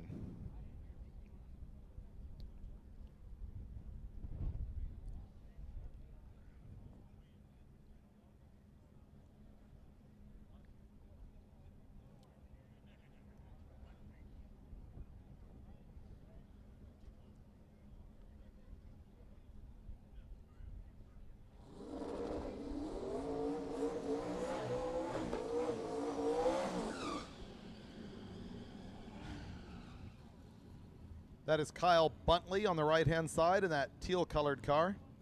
David Arnold in the black Mustang. Or is it dark blue? I assure you, you would not know by looking through the glass in the tower. They're all blobs.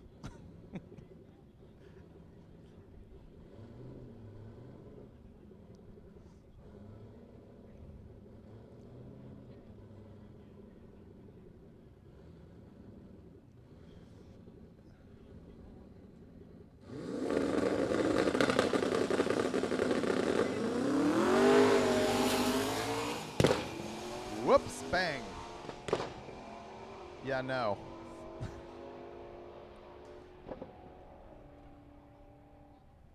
All right, one of the blobs goes through at 10:03 at 137. That's Buntley. And David Arnold goes 11:55 at 111.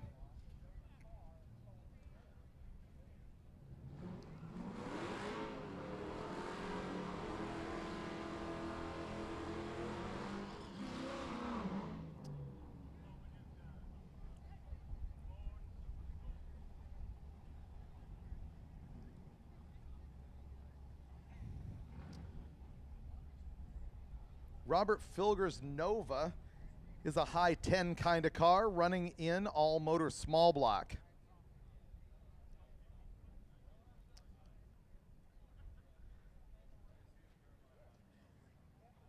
And we got rain, and that's going to be a hold. You can see the blinking lights, which even I can see from here. So that's going to be another question and answer session time.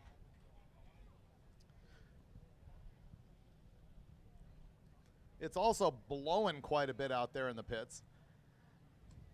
Hopefully it blows the track dry, helps that situation once we lose this rain.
Here's a bit of information. In our small block classes, we do reserve the right to pump the engines for displacement.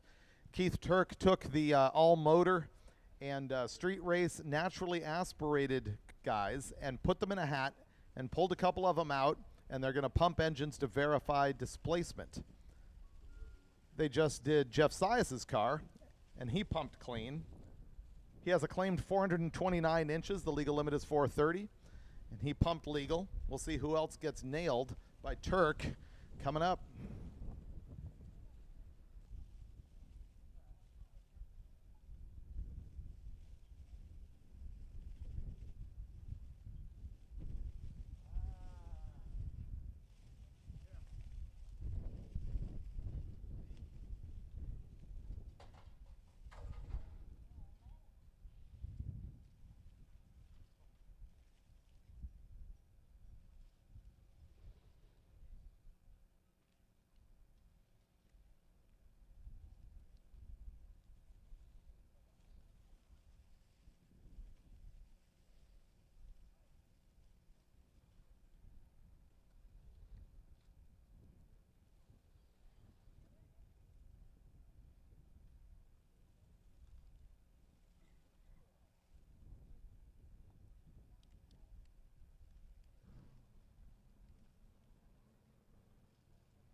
A plan for tomorrow at the NHRA Nationals up at Charlotte is an exhibition of the type of cars you see running here in street race small block power out, or the ones that are sort of a default 850 index. And for a long time we have discussed with NHRA how cool it would be to see this style of car running there. It's been a conversation with Kevin McKenna at National Dragster, Lonnie Grimm, who you saw here earlier in the week at Drag Week, and he is the NHRA National Tech Director.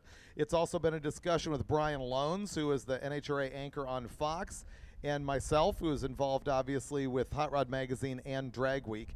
And it's a thing that came out of both NMRA racing, NMCA racing, as well as Drag Week, which is we should just have an index class for street cars that run any type of different small tire combination. Stuff just like what you're seeing in our street race categories. And so tomorrow there is going to be an exhibition of cars on an 860 index. The reason it's 860 instead of the 850 that we run here is that it gives them a 1/10 cushion so that they don't break out and exceed their tech legal speed. Honestly, it's probably a thing that should happen here. Our class should probably just become a straight index class. But anyway, that is going on at the NHRA race in Charlotte tomorrow, which is really cool. So I hope you'll go there and support it. The Drag Week racers that'll be there are Jason Rousseau, Dustin Trance, Alex Corella, Randy Bellahar, Randy Seward, Rick Steinke, Steve Winningham, Brian Acton, and Jeff Oppenheimer. Also, a former Drag Weeker, Emily Ballard, will be there, but she's attending the NHRA deal, not Drag Week. And also Letitia Hughes, the NMRA 860 ambassador. So that's something that you'll want to see and hope for the future, that they actually make a class so that you can see Drag Week style cars running at NHRA, either Lucas Oil or national events.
There's questions on the live feed chat room about the difference between a big block and a small block at Drag Week. There is a 430 cubic inch limit for small blocks. Anything over that becomes a big block. So a 440 stroker LS runs with the big blocks. There's a guy here with a 438 Windsor that runs with the big blocks. The other thing is, if you have an engine family that is considered a big block, it runs in big block regardless of the displacement. Like a 426 Hemi, it doesn't matter if it's a 426, it runs with the big blocks. A 396 Chevy would run with the big blocks.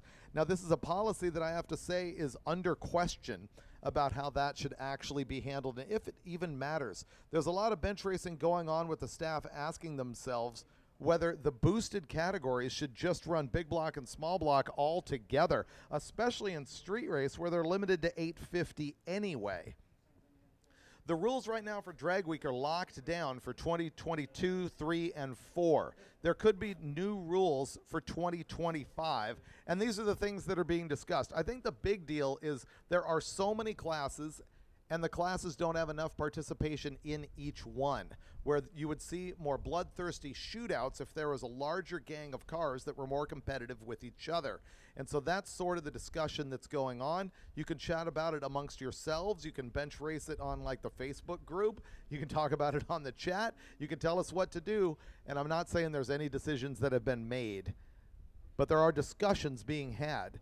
I will also remind you that next year is the 20th Hot Rod Drag Week, and the chats that are going on with the staff there are all about how to make that different and special, how to make a big deal for the 20th and obviously an even bigger deal for the 25th.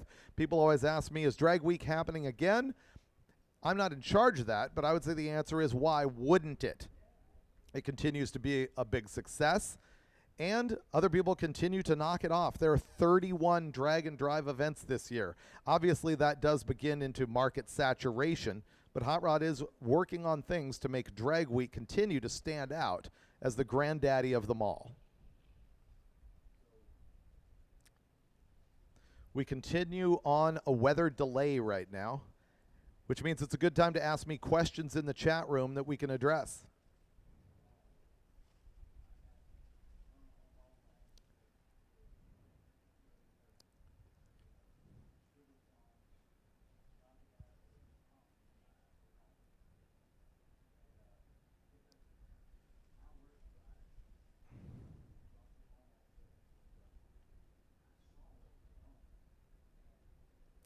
One discussion here that I've seen a lot is, should there be a radial category at Drag Week? We've never actually had that.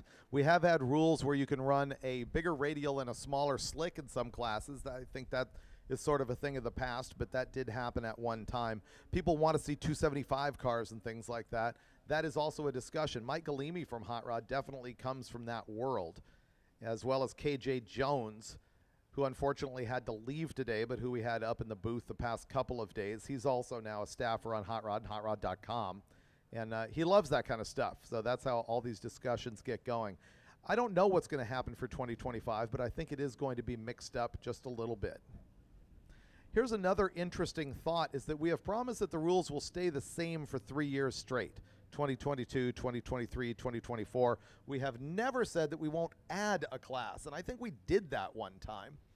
So that's something that could go down, or at least it's something that's being floated around. On the live feed, you can see Clark Rosenstengel working on his car right there.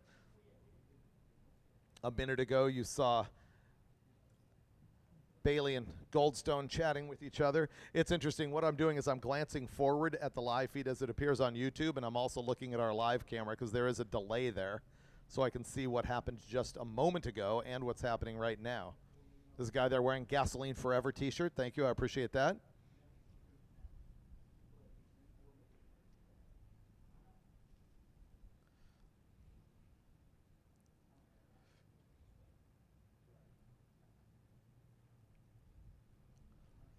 Remember, racers, you are not supposed to access your trailers at the top end of the track until your event has concluded, like once you have handed in your final time slip, which brings up the answer about time slips, which is the left hand tower, upper floor. That's where you want to go hand in your time slip.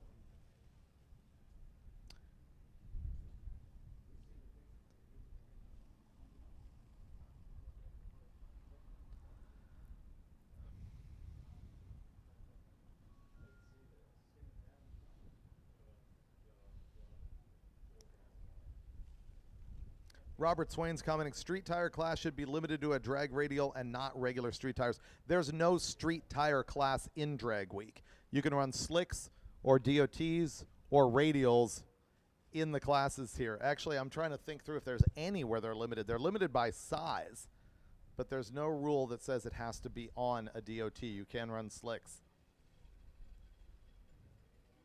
Is the awards going to be live on YouTube? No, the Gear Vendors Award ceremony, aka Beer Bash, will not be on the live feed.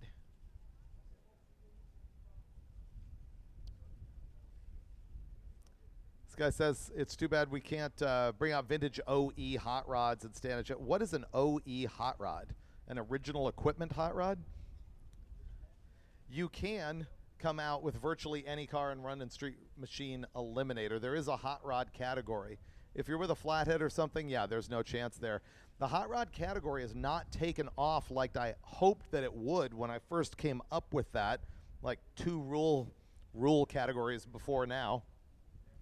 If you look at the rules, it's actually so wide open, there should be 7-second cars in there, but nobody's done it.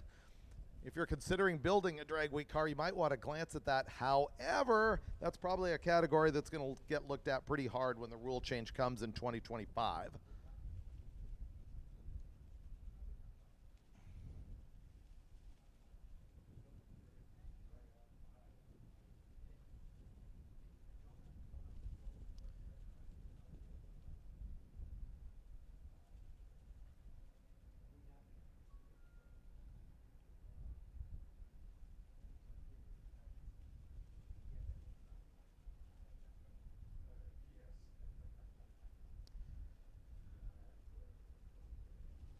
Question, when do you decide what tracks for next year? That was a discussion that we had over beers earlier in the week, and our ACE events department, people here, Adam and Betsy and Matt, they'll be working on that as we go.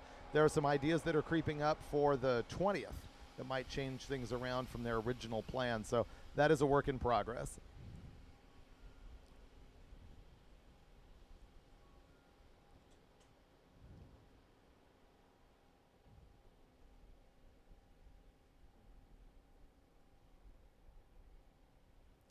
A guy says, wonder what kind of turnout Drag Week would get if they offered payouts. Probably a whole different monster. Yeah, no. That would turn into a lot of fights. It's been a topic for many years. People accusing us for many years about that. Most drag and drive events don't pay, and we will continue not to. It is for the approval of your peers, for the personal accomplishments, for the Gear Vendors Trophy, for the fun. How about that? And if pay came into it, it would get brutal. Look at this guy. Written on his window, he's having trouble with Drag Week. You know what? He is in Street Machine Eliminator, and he's still had a rough week. It happens to everybody. Even the slow cars sometimes have to struggle their way through Drag Week. Is there a plaque for fastest era of car? That's a good question. You know, we give plaques out for things like quickest Oldsmobile. I think we know where that's going to go. And quickest Buick, quickest Pontiac, quickest without a trailer, quickest sealed hood, all this other kind of stuff. We don't have one for a quickest 30s car, 40s car, 50s car, and so on. I don't think we'll be adding that. There's already a lot to hand out at the Gear Vendors Awards ceremony, including, of course, the Gear Vendors guitars for the 3 quickest overall cars. And of course, for the overall winner, the main Gear Vendors trophy.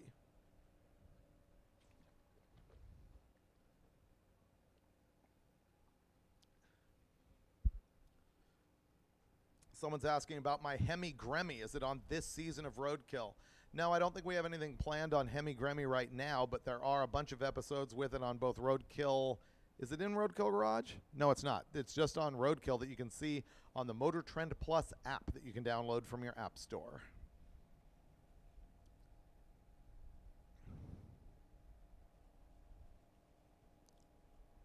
When will we see a Hot Rod Drag Week on the West Coast? I understand that they're trying to do, like, what's it called, a Redwood run or something like that, up from Redding and into Oregon, a Woodburn and things like that.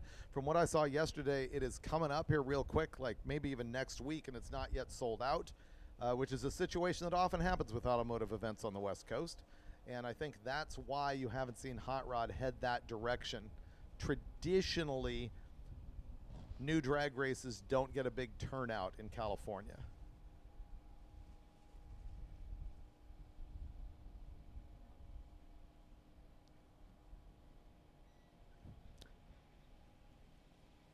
Someone asks, has a Mini Cooper ever run Drag Week? Yeah, there was a new Mini, but not an old school Mini Cooper, no. We have seen some little dinky cars and fun little imports and things, but not that.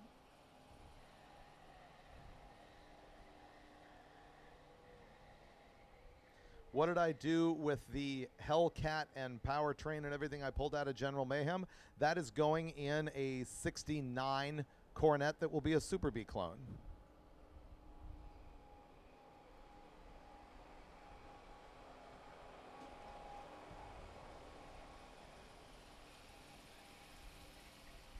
Oh, that's right. Death Week is also coming out to the West Coast. That's another one that is coming up here, I forget when, November or something like that. And they will be going Las Vegas, Fresno, PCH, places like that.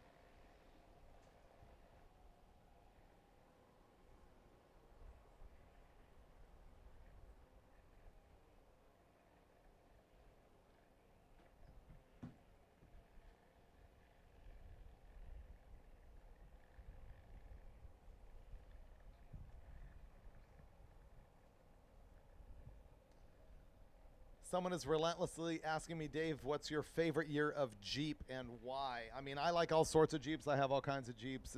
People always ask me what's my favorite. I have trouble nailing it down because I have so many interests in so many different areas. But if you had to nail me on that one, I would have to say that it's a 41 Ford GPW, the original flat fender, the original World War II Jeep.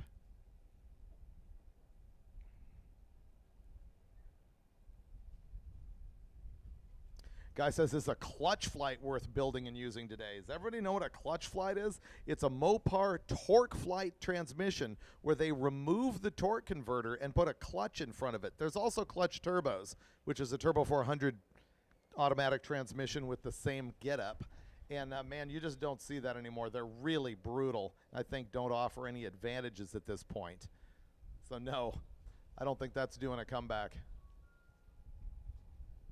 Award for the best use of velour. Yep, the velour shaker, the 77 Thunderbird that's been with us on Drag Week this year. Someone asked me if I wanted to go for a ride. I was like, no, the interior is a little bit too absorbent for my taste.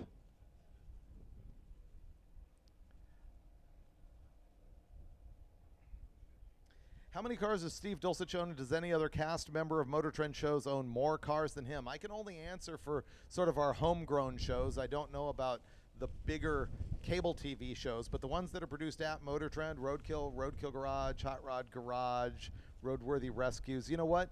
Derek might be the guy who has more cars than Dulcich. I'm going to guess that's correct. What has he got, like Rusty Acres or something? Is that what he calls it back in the back 40? He's got a lot of cars. Derek, who you can see in Vice Grip Garage on YouTube. But Dulcich does have a lot. Both those guys beat me, and I'm up to 30.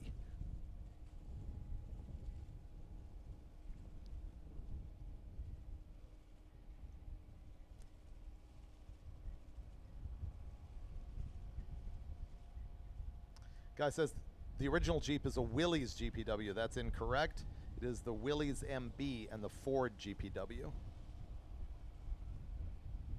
Here's a common question. What happened to Stubby Bob? That is the, I think, 1950 Ford dump truck that Mike Finnegan and I turned into a sort of ersatz wheel stander on our Roadkill show. We do still have it. It is in the company warehouse.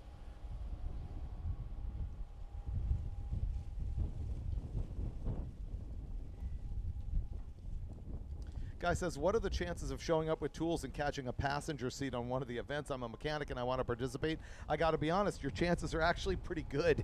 There are quite a few people here who do run solo. I would suggest arranging that in advance, but there's a lot of people who are going to want help. So that is something you can do. Just like they say, if you want to get on a big race team, the thing to do is show up at a race and stand there and offer to sweep the floor. Kind of the same deal. Oh, here's the thing. You cannot take your trailer into the pits. You can take your car to the trailer after you have turned in your time slip, but don't bring your trailer to the pits. So that is the word from race director Keith Turk.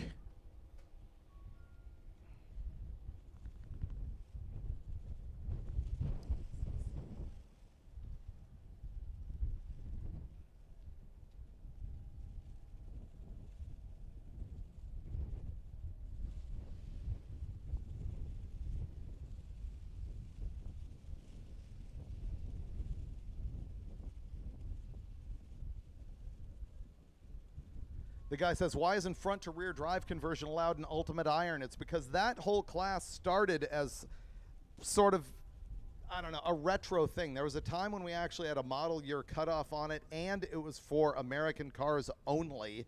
And that switched up and got loosened last year in the rules. And it just didn't seem like the cool thing to have front wheel drive conversion cars there. Don't know why. People asking, where is the muscle truck? I'll be working on that real quickly here for an episode of Roadkill Garage. And I've got Jablonski here, right? Yep. With the Falcon, and he is bringing me shrapnel from his car. It looks like he did what I have done before, which is crushed a aluminum drop block, or in this case maybe lift block, on his Falcon, and that let the rear end go, which chucked parts. And I've also got the end of his tail shaft housing in my hand right now, like the part that has the bushing and seal in it, broke off the back of the transmission. Yeah, and the trans shaft broke in half as well. Man, you guys put on a good show. Thanks a lot for coming. Yeah, that was cool.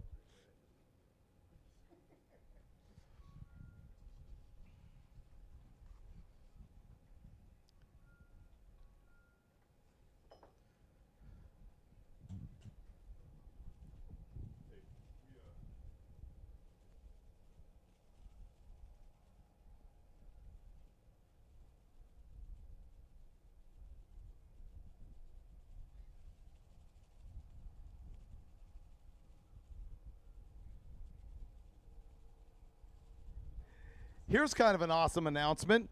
You know that Summit Racing has been here all week long helping the Drag Week racers. They've got a truck or a tent out there where you can see them. People have been ordering parts there. There are some parts that were ordered to Carolina yesterday that did not show up yesterday. Unfortunately, like, the shipping services are not exactly what they used to be, and so those parts didn't show up. However, one of the guys from Summit just made the round trip to Carolina and back to pick up those boxes, and they do have them down there in the pits right now. So if you missed your parts yesterday at Carolina, you can come get them today thanks to the, awesome efforts of the Summit team down there that's helping out the racers here at Drag Week. Thank you, Summit, for 55 years.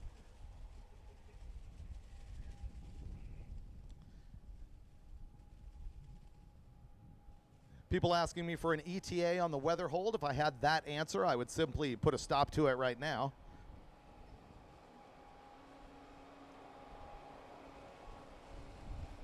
All right, we went to the dogs on the live feed there for a bit. Dogs radically more entertaining than I am. Oh, here you go. That's right. Keith and Tanya Turk were just on an episode of Hot Rod Garage with Alex Taylor and Lucky Costa. So, yeah, Keith and Tanya, who are here helping out with the event. Tanya, who you know from the Time Slip booth. Keith, the race director who's been wandering around. They're on a new episode of Hot Rod Garage on MotorTrend.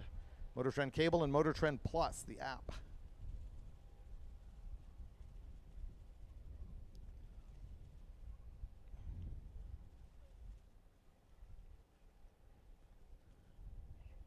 Guy says this dog needs a balance job.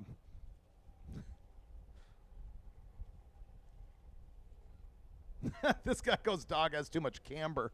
I missed the dog that obviously needs an alignment. He's out of whack.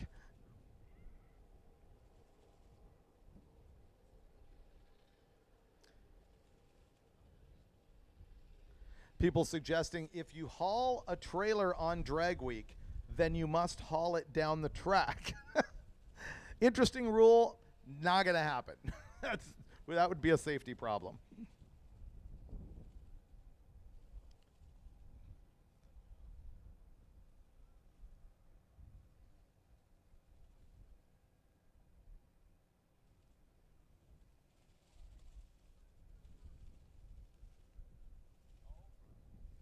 Oh, someone asked about the scoop on the Camaro that you just saw in the live feed. It's that aluminum scoop on top of the carburetors. It's very similar to the one that I've got on the Crusher Camaro, and I've also used the same one on the Crusher Impala. Somebody said I gave the part number earlier. I didn't give you the part number.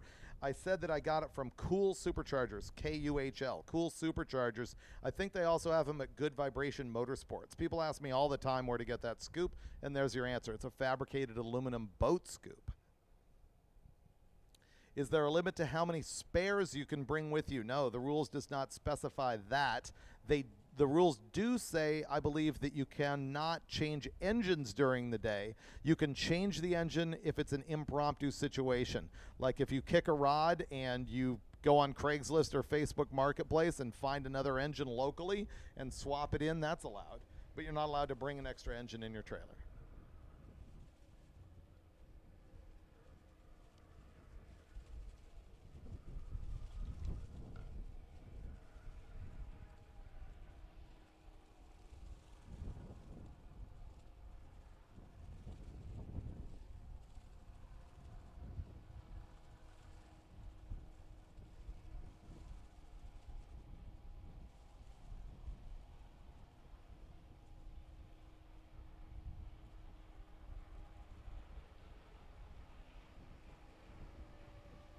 Hey, while you're standing around out here in the pits, don't forget the Hot Rod merchandise trailer is still there. In fact, we just saw it on the live feed. Oh, yeah, he's standing there right now.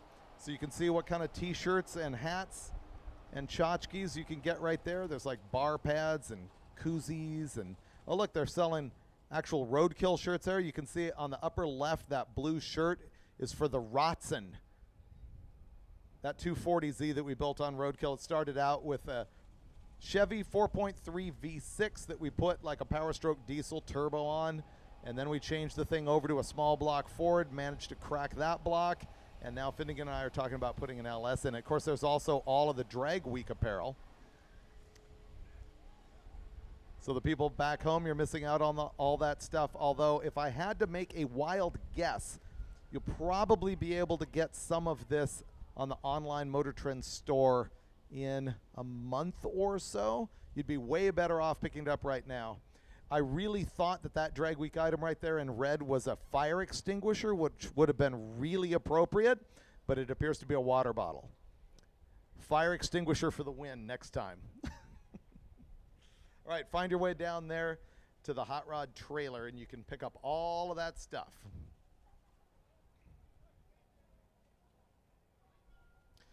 Here's one of my most common questions about my Roadkill show. Did we get our Mazda truck back? The Maserati was a Mazda factory rotary pickup truck. I think it was a 74. And it had an Olds 455 in the bed on a Toronado transaxle. And the thing got stolen out of Blythe, California. And not only has it not come back, but no one's really looking. So no, I don't expect that to come back.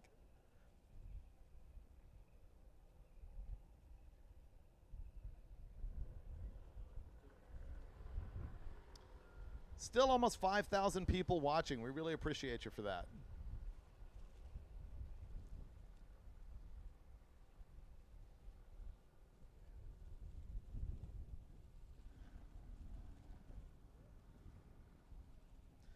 Someone asking what's up with the Trash Metropolitan, another car that we had on my Roadkill show. It's a little Nash Metropolitan that was turned into a Roadster and stretched in the nose and stuffed with a 2.3-liter turbo Ford 4-banger like the Pinto motor that they put in the Thunderbird, not Super Coupe, Turbo Coupe.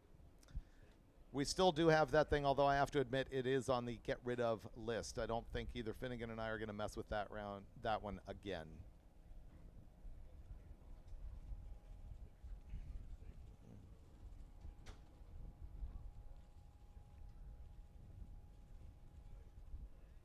What was the cleverest cheat that was ever caught at a drag and drive? I can't answer to that or to Drag Week.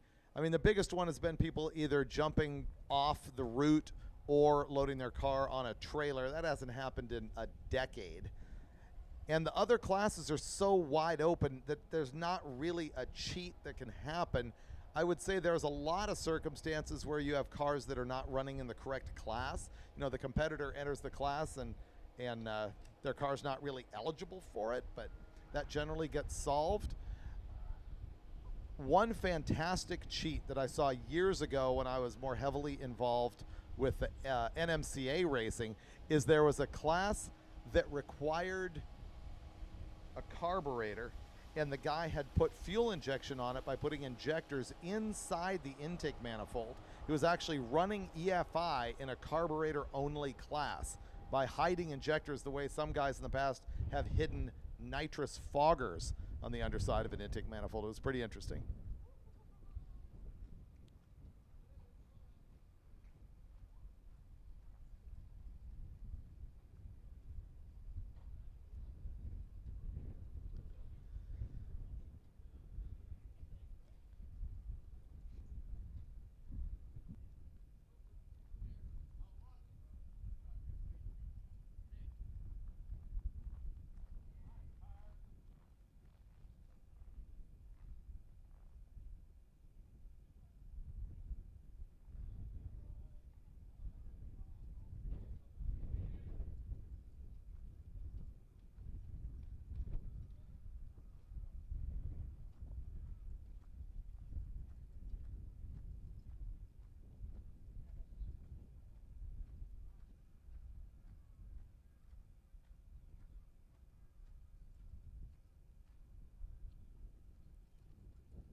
What kind of different engines have we seen in Fox Mustangs over the years at Drag Week? One memorable one was a Buick Grand National V6.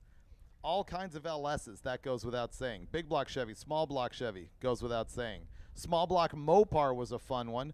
A Gen 3 Hemi was a pretty good one. Many years we have more Mustangs without Ford power than with Ford power. And I bring that up essentially to annoy all you guys on the live feed chat.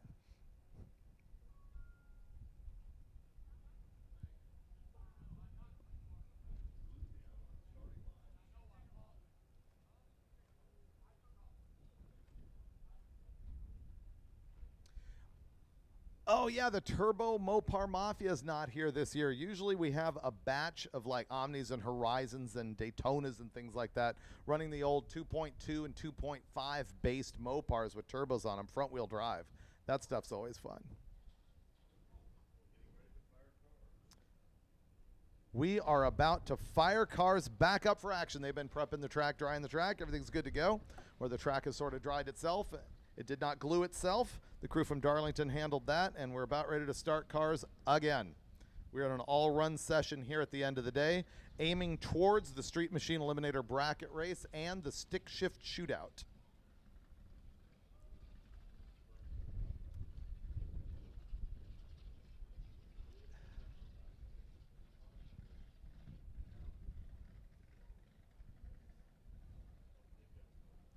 Do you need extra fuel when you spray nitrous? Yes, you do. The way nitrous works is not only does it super chill the intake charge, but also the nitrous molecule breaks up into oxygen when it gets under pressure in the chamber, and the extra oxygen allows you to burn more fuel, and that's really where the power comes from. So yes, you absolutely enrich nitrous oxide injection with extra fuel. Look at that, we got cars in the water box.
Carl Capilla on the left-hand side.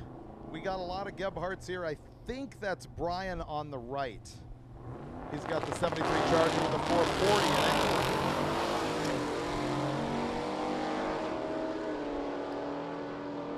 it. That Blue Nova right there, currently third in Pro Street naturally aspirated, went 1038 at 128 miles an hour. The Mopar 1156 at 112. That 1038, just not quite as quick as the 1037 he ran earlier. We saw this Caprice run 10s earlier in the day. That was a lot of fun. Tracy Holtzclaw. Cliff Olson is in the other side in the Corvette.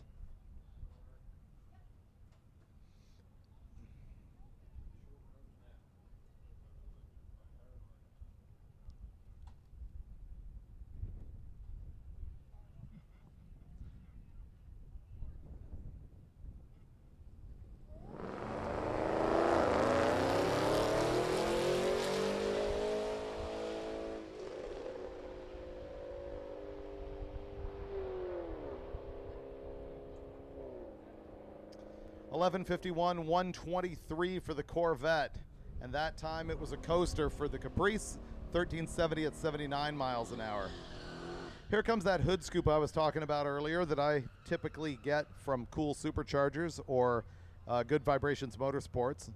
Had one on my Camaro and on the Crusher Impala. Surprising how many people ask about that thing. They really love it.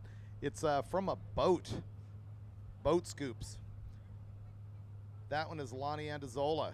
Steve McNair's on the other side with his Cadillac ATSV.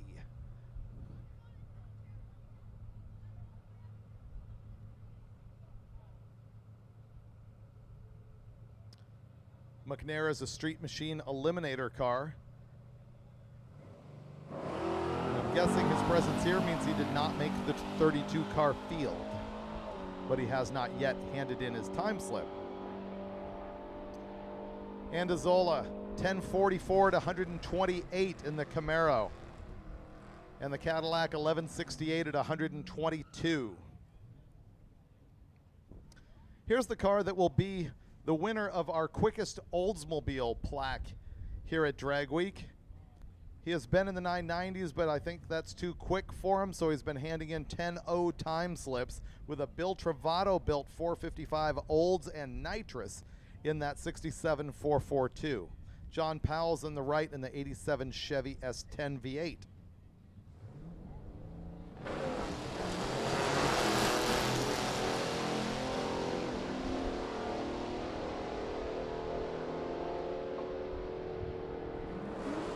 Rovic letting it hang in the Oldsmobile, and he delivers another 995, right what he ran yesterday when he ran too quick for his roll cage, roll bar.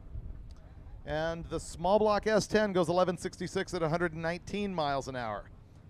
I see Phil Greatorex here on the left-hand side. He had a push rod issue on his big block Mopar earlier this week. We made a number of calls for push rods for this thing. Clearly he's got it back together. Probably on 8 cylinders, but that's never a guarantee at Drag Week. Bobby Admire is in the right-hand side in the GTO, making more passes to secure his second place in Street Race Small Block NA. Admire goes to the 8 mile 639, and the big end 10.05 at 135. The Barracuda 1121 at 118.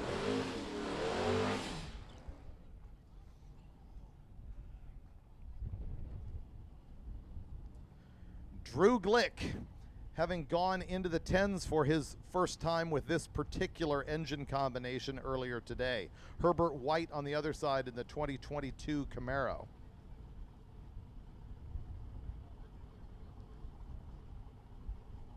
Oh, I take it back. Yesterday he went 1031 as well. So that was his second 10-second pass.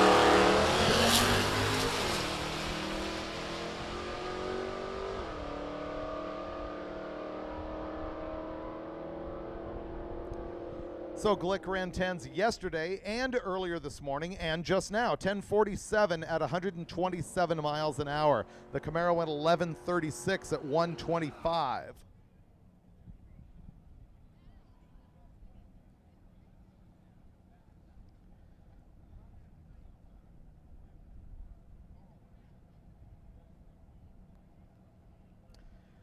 Sandra Fontaine back with the car that she is racing as a tribute to her father, who passed last year. She's using his 347 small block under the hood of that Fox. And we got the Durango on the other side. It's interesting, the Durango is registered as a 67 Mustang, leading me to believe this is one of those Plan B cars. You don't get your Mustang together, you show up with your Durango. Sandra shows up with 1159 at 119 in the Durango, 1178, 114, indicating to me that's not exactly a stock Durango. I didn't notice. Is that like a 392 Durango or such? Cody Helger. That is about as two-lane blacktop as you can get. One of the 4 different stick shift black 55 Chevys that's running at the top of the B gas category.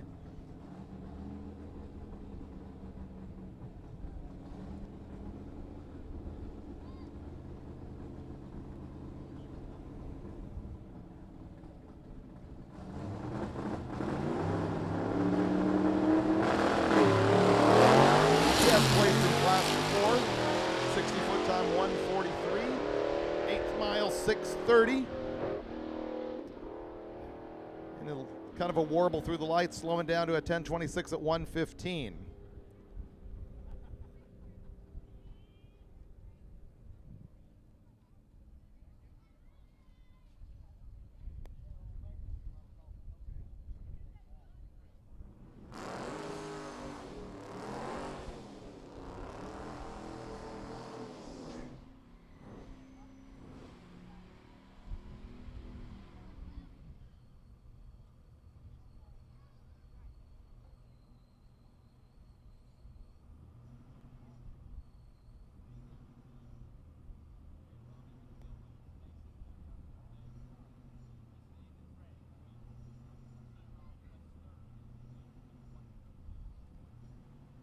We're very close to the beginning of the Street Machine Eliminator Bracket Race. They're going to start to run that, I think, in this class. Jeff Butland gives it a whack, whack, whack, whack. Goes 152 to 60 foot as a result. 946 at 145 in the Vega. The Monza, 1277 at 108 with LS power.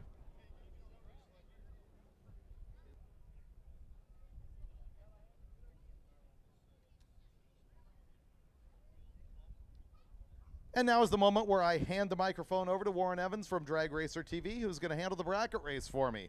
Warren, here you go. Well, we're almost there. We got Bree Brewer waiting behind the starting line in the Mustang. Bree will make the single over there on the left-hand side. That should be our final car before we go into bracket racing mode.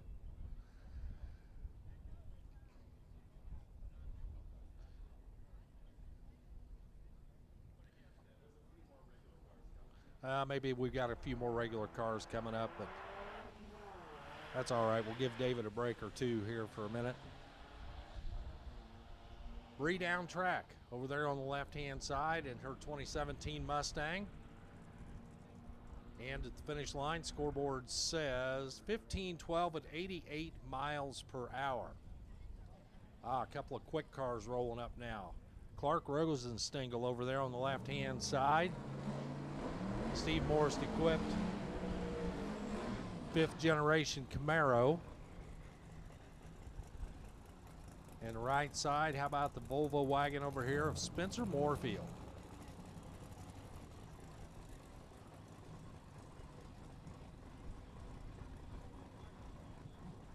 A couple of cars here perhaps getting their final pass of the week.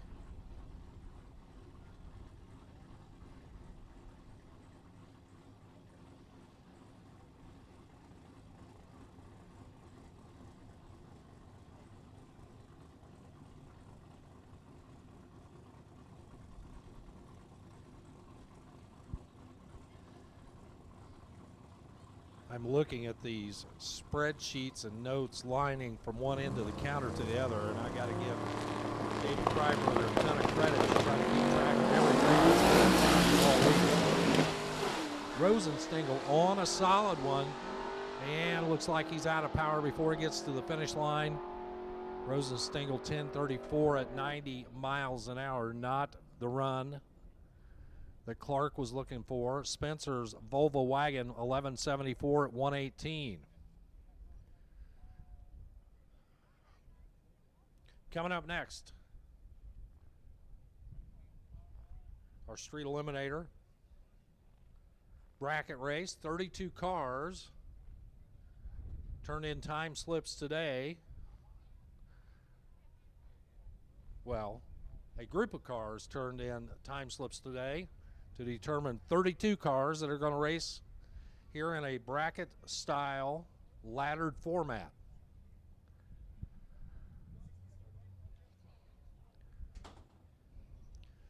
Going up on the scoreboards here in just a minute will be the dial-ins. The way the dial-ins were determined, we took those time tickets, figured out their quick run, and then took 1/10 of a second off of that, and that is the number that they're trying to run against. You see it up on the scoreboards on the left-hand side. 10:04 the dial-in for the Corvette of Paul Llewellyn. And over here on the right, the Mustang, the black sassy Mustang, dialed a 10:48.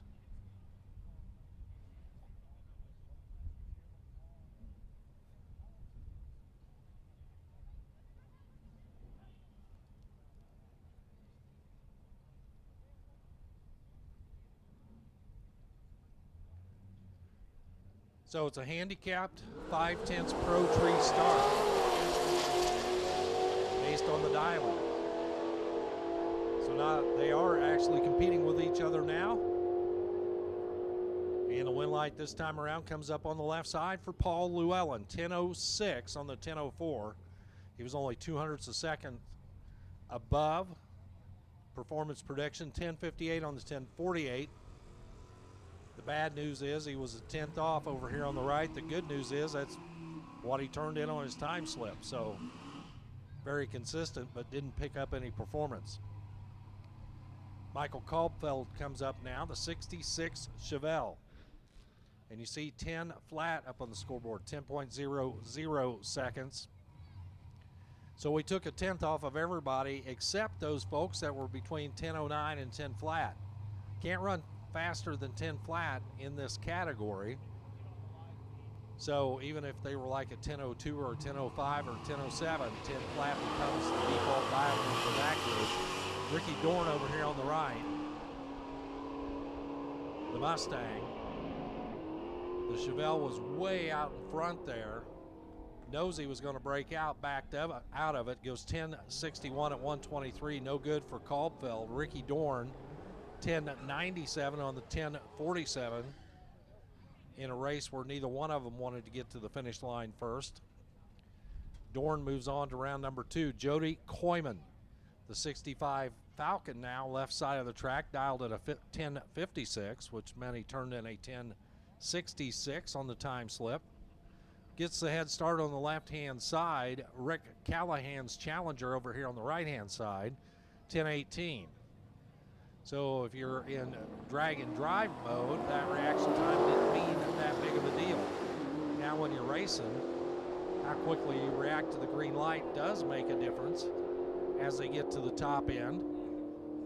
And the Falcon was better on the starting line by about a half a second, and it goes 10.65 for the win at 122. So the Challenger had a lot of ground to make up, leaving the starting line up here, and got down there and broke out, went too quick, 10.02 on the 10.18.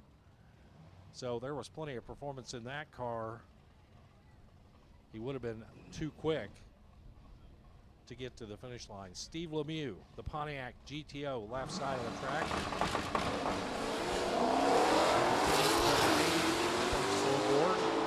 Gives chase to Frank Vinciano. The Mustang, 10.69 on the 10.67. That's good, but not good enough. Again, reaction time made the difference there. Steve Lemieux was 0.2 of a second better on the reaction timer on this end. Goes 10.53 for the win at 129. So Steve will go on to the round of 16 cars. We qualified in 32. We had a handful that couldn't make it, so we dipped down into the alternate pool to make out the 32 car field.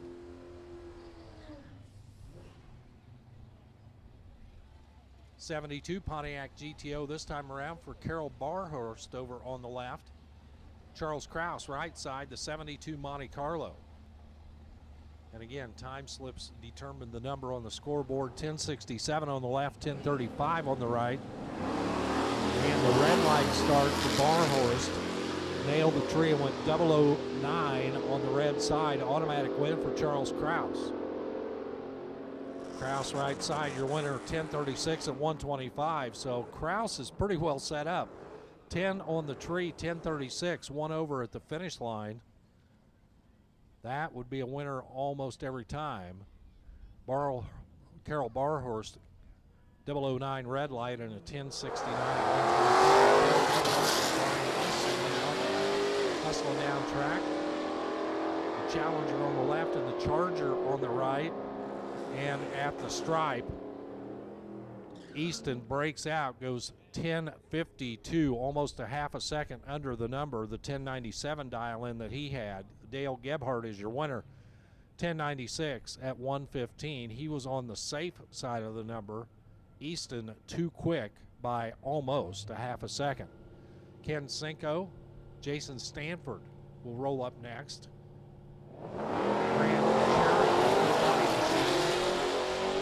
Over on the left, right side to Camaro. Camaro has the advantage leaving the starting line, but got down there and got there too much under. 10.08 on the 10.19, that's a 10th under the dial in. 10.64 on the 63 for Cinco, 1 over for the win. David Fontaine and Dan Dinan now. Monte Carlo left, Malibu right. They both found the same refrigerator white paint bucket. 1056 on the left, 1014 on the right. That means Fontaine's Monte Carlo on the left gets the head start. With the 5/10 Pro Tree, it's hard to tell who's got the handicap and who does not.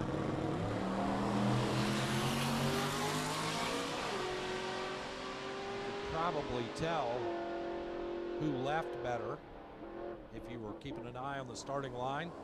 And that's the guy with the win, David Fontaine for the win. 1083 at 114 is your winner. The Monte Carlo sees a win light as Dynan, 1057 on the 1014. Way off the pace and missed it a little bit on the front end. Clark Lamb and Mike Reimers coming up now. Old school Barracuda, new school Shelby Muscle on the right. For Mike Reimers, 10 flat and 1042 on the left. It's 10 flats and dangerous dialing in this class, but 999 is an automatic breakout DQ. Just like that. Even if he won, he wasn't going to work. But how about this for Clark Lamb? We talk about reaction times. How about a perfect 0-0-0 reaction time? Perfect on the reaction timer, 1050 on the 42 at 121. But Lamb with the perfect light. The Dodge Dart Swinger coming up next. Computer says Michael. Gary Dufik over on the right. 21 Mustang. 1095 and 1108.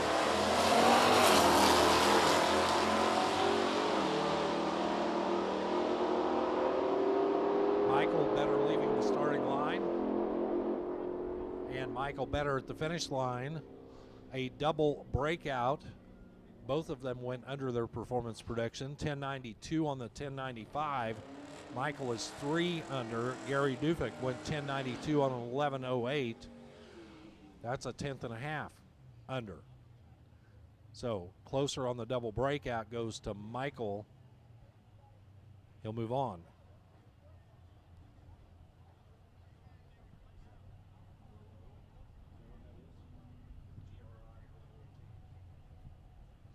Eric Grillo, the 72 Nova,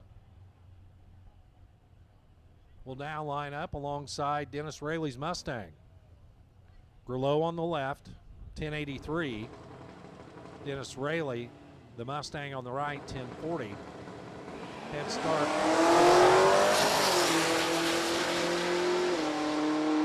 Barely.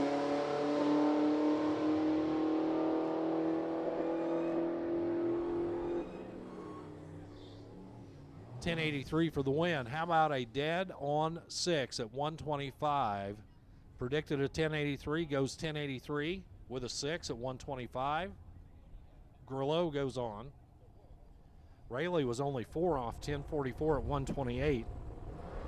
Would have won about half of the previous races. Chris Vanderwalker with the red light start gives Doug Kistler the automatic win. And a 1040 on the 1042, it's too quick, but didn't matter.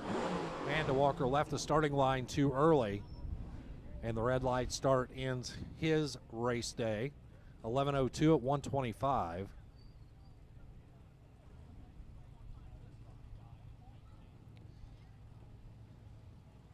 Good looking Chevelle over there on the left side.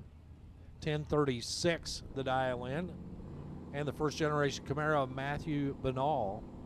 1074. Here comes the Chevelle. Camaro grabbed himself about 3/10, leaving the starting line. And we'll move on to the next round. How about a dead on 1074 on the 1074 at 113? Ran exactly what he thought it was going to run. The Chevelle, 1018 on the 1036. That's too quick. Trying to make up for all the ground he gave up on the front end. Kevin Wells and Eugene Holderfield coming up now. Wells, that's a Chevelle. Left side, Holderfield, 21 Mustang. The new school Mustang would be the quicker of the two cars, 1039 to a 1080 for Wells. Wells will see the green light first. Just like that, Wells is off the starting line just like he should be. Holderfield on the chase. At the quarter-mile mark, it's going to be a 1082 winner for Kevin Wells. Better reacting to green made a big difference. Holderfield was trying to make up that difference, and he goes 9 under, 1030 on the 1039. Jay Grabiak and Nick Cryer come up. That's the milk truck. Over on the right-hand side, the Divco 100BX 63 model, 1060.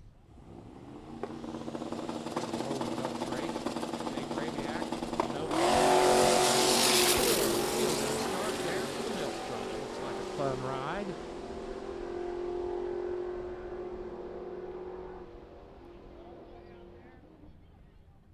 Well, he was out there for the fun of it because he was already surpassed by the time he got to the 8th mile mark. Jay Grabiak for the win, 10:25 at 109. Grabiak is your winner. Cryer, nice wheels up start, but out of the bracket race.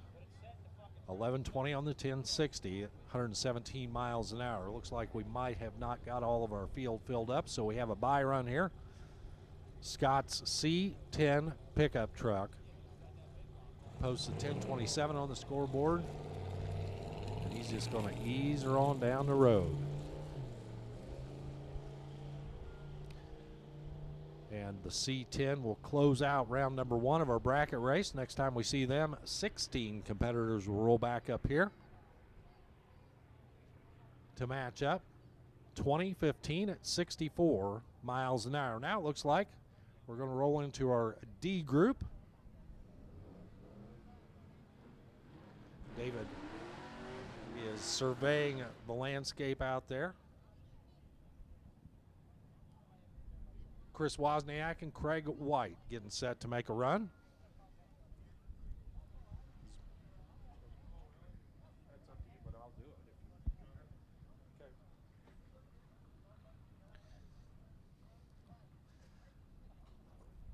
So David going to sit back and take a little break, and he deserves it after pounding the microphone for 5 days. So a much less informative, much less entertaining monologue coming for you right now. Chris Wozniak's Firebird.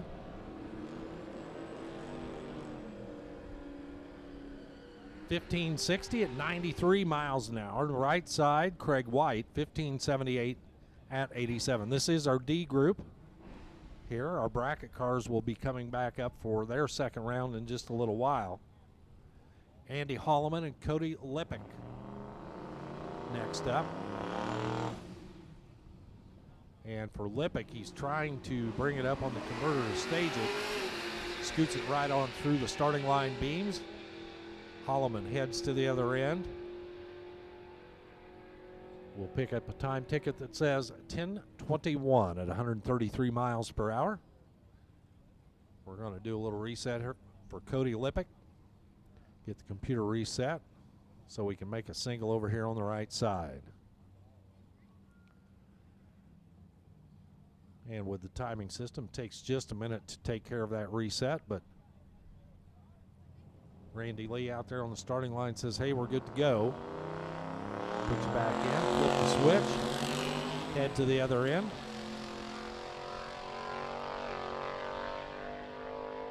On the C2500. Posts an 1182 at 114 miles per hour.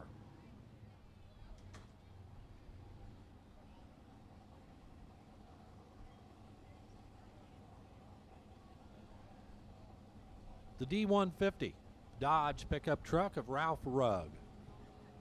Now looks down the left side of the track. Right side, Craig Carlo. 64 Ford Galaxy 500. Good looking shot there from our starting line camera. Cameron Hidalgo doing a great job there on the starting line. Les Mayhew down track. 11:91 for Ralph Rugg at 111 miles an hour. Craig Carlo, 12:23 also. They had identical speeds, 111.22 on the mile an hour. Isabella Segredo, Robert Schmidt come up next. The Chevy Impala SS, right side. Illinois State Police had about 10,000 of those. Isabella Segredo on the left. The Chevy S10. Says S10. I don't think that's an S10. But it's definitely a Chevy pickup truck.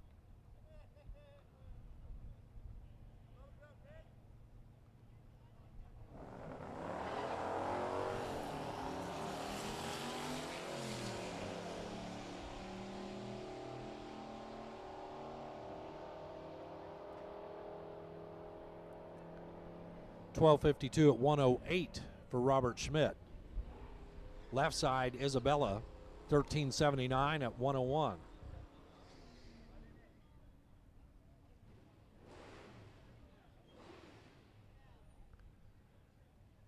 Randy Giuliani's Dodge Super Bee. Beautiful car over there on the left-hand side. More likely to see that in somebody's car collection than to see it going down the racetrack. Wesley Chiava over there on the right-hand side, the 2007 Corvette. That is the yellow machine. He's going to get there second as the Mopar. The quicker of the two, 11:68 at 113 miles an hour. Wesley's Corvette, 12:37 at 1:11. Jeff Pagano comes up next alongside. Pick up over here on the right.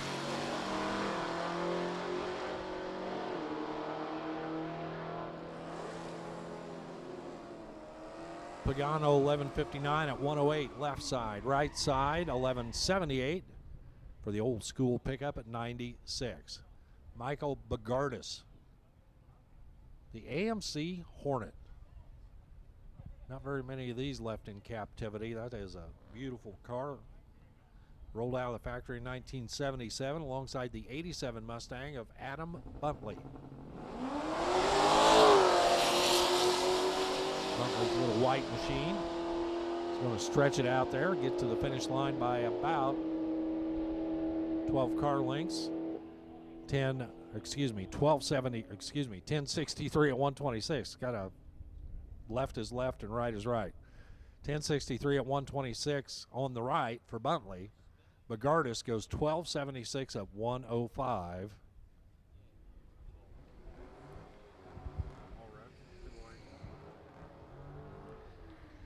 Attention in the pit area.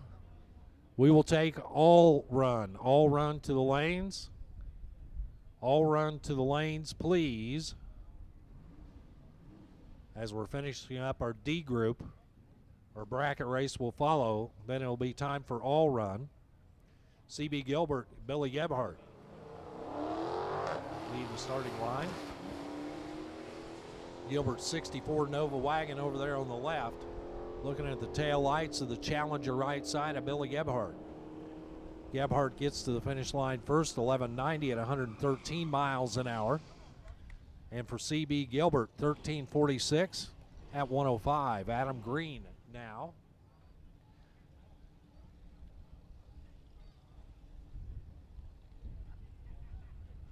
It says it is a 90. Let's work on this reading thing. 1979 Chevelle. Well, that's not a Chevelle. That is a Camaro, though. Right side, the 67 Camaro. Jake Kretschmer. The rally striped first generation machine over here on the right-hand side. And again, right side's going to get there first. And the first gen machine, 1196 at 113. For Adam Green, left side, 1264 at 108.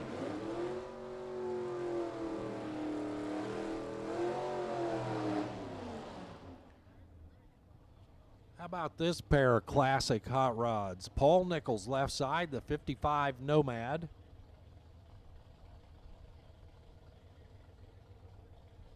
The station wagon sitting up there high and handsome alongside the Chop 32 Ford 5-window coupe of Kevin Jackson.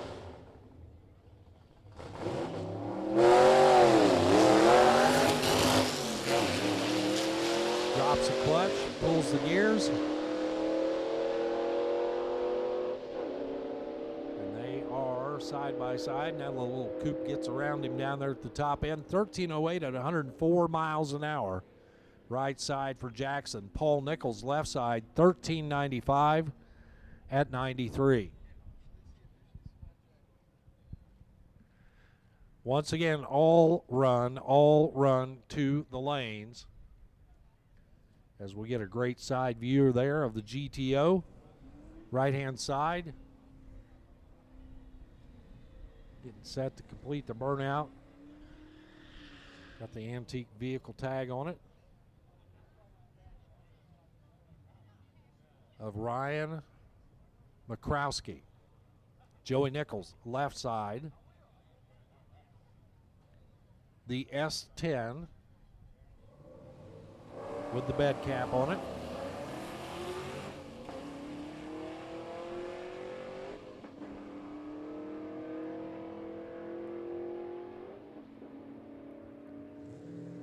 GTO 1201, 114. Joey Nichols, S10, left side, 1409 at 93. Ken Walther and James Dressler come up now. Chevelle, left side. Camaro, right side.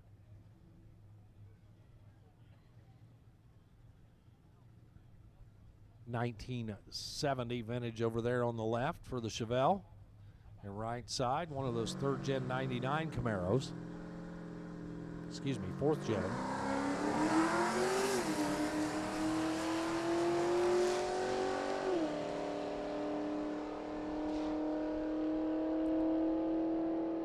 Camaro pushing down there through the headwind to 1168 at 115 miles an hour. Ken Walther's Chevelle 1406 at 100.76 miles per hour. Kind of the same thing, but flip-flop. The Camaro now over on the left-hand side, 95 Camaro of Stephen French, and right side the 68 Chevelle of Kevin Dunn.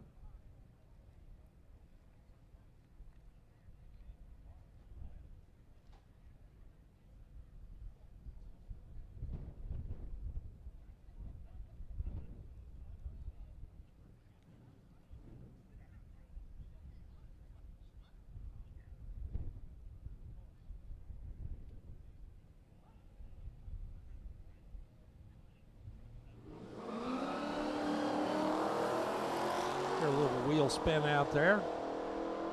They get them gathered up, head to the other end. Finish line. The Chevelle does make the move and get around him down there to an 1196 at 113 for Kevin Dunn. Stephen French, 1259 at 103 miles per hour. Now it's Ford Chevy on the starting line. The Mustang on the left is Kevin Adams. Right side, Rick Charters in his V6 Camaro.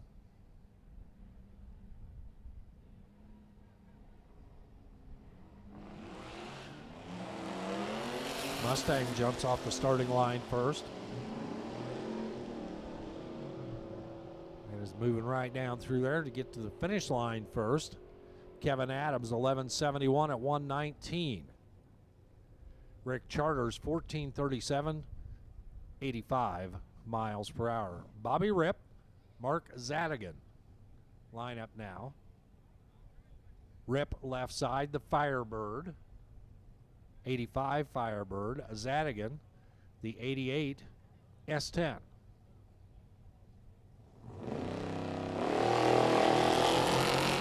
Like the Firebird might have eased out of the beams a little too quick there. Zadigan's S10 not moving very fast. but will get a time ticket. 11.95 at 121 miles an hour for Rip. Mark Zadigan can throw that away and just say, hey, 20 seconds, because he went 21.81 at 64. Nathan Bender and Ben Hunter coming up next. Ben Hunter in the G8.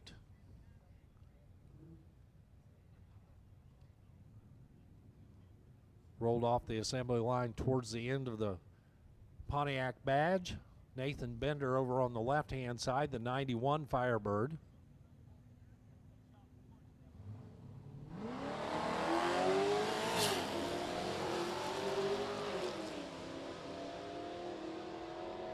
And the G8. Right side of the track, 12.09 at 112 for Ben Hunter's G8. Nathan Bender's Firebird, 13.54 at 101 miles per hour. Kevin Douglas's G-Body, 80 Malibu, left side. And Brian Wibbenmeyer and his G-Body, 80 Malibu.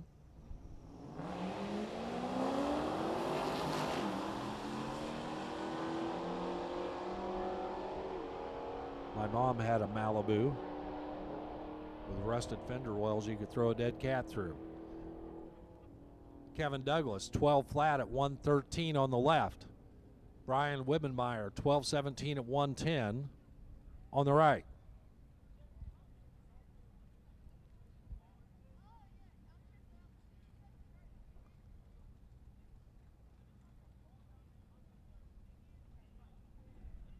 Quick cleanup over there on the left-hand side before we start the burnouts. For the Firebird on the left and the Dart on the right. Bart Sochek, the 88 Trans Am on the left, and Neil Jenks, 67 Dodge Dart, right side. I believe the Dart is Hemified, if I remember right.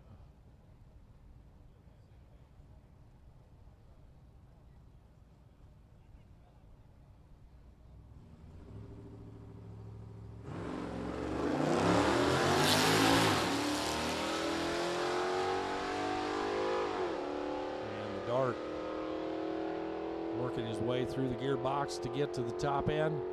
Neil Jenks, 11.93 at 115 miles an hour. The Firebird on the Scenic Tour, 20.11 at 72 for Sochek.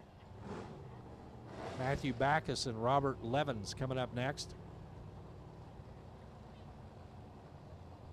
Backus, the 55 Chevrolet 210. Nice clean ride over there on the left-hand side, alongside the straight axle 65 Chevy 2 over here on the right for Robert Levins.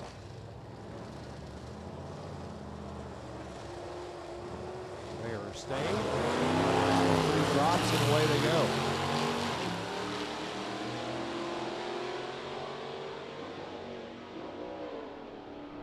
Looked like the 210 dipped the nose a little bit out there in the middle of the track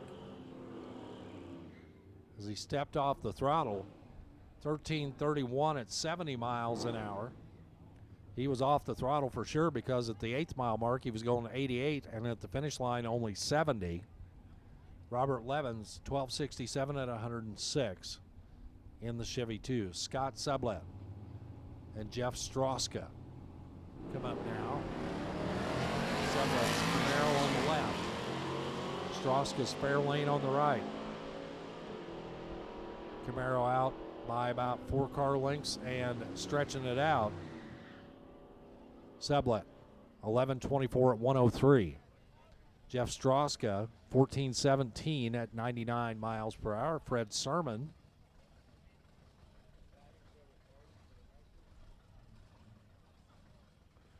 with the mailbox for the hood scoop. And a big old tank on the back for ballast. Or a little blue bottle of nitrous just to boot. Sermon's F100.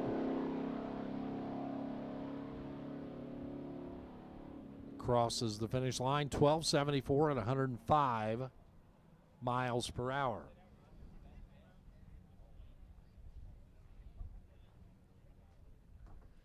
So coming up next, round number 2 of our bracket race. 16 cars should be coming back here to match up. And again, these are dialed in. Those will be the numbers you see on the scoreboard.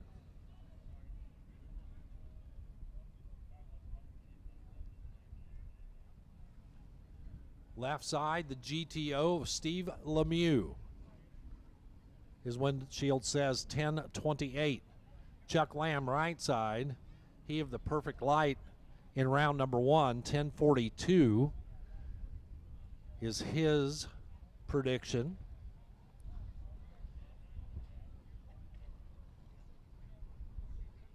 Those will be plugged into the computer for the handicap start.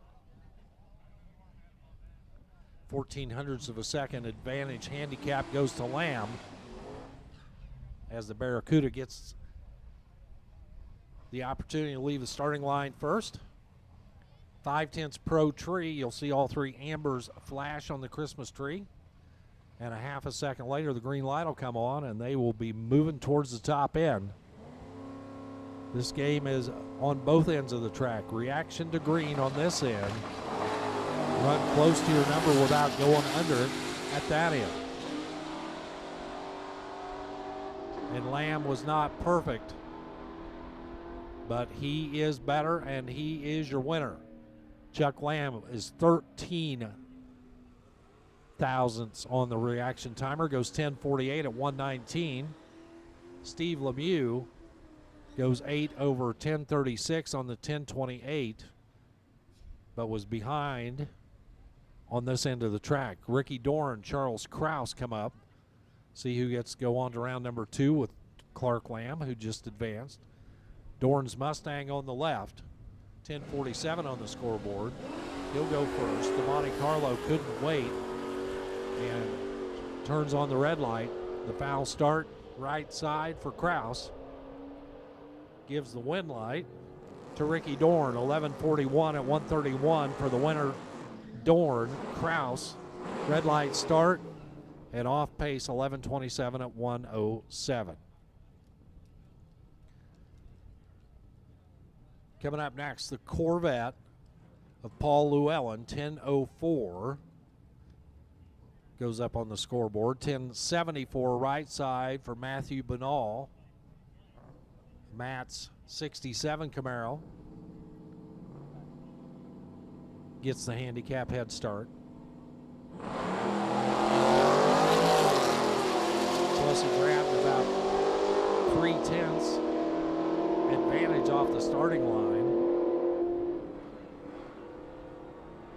Knew what to do at the finish line, goes 10:96 at 99 miles an hour. Matthew Banal goes on to the next round. Paul Llewellyn misses the number. He goes 10:49 on his 10:04 dial-in at 104 miles an hour, and he might have just gave up the chase down there. David Fontaine and Dale Gebhardt come up now. Monte Carlo on the left, Challenger on the right, 10:56. That's the quicker of the two on the left. 10:78 gets to leave first for Dale Gebhardt.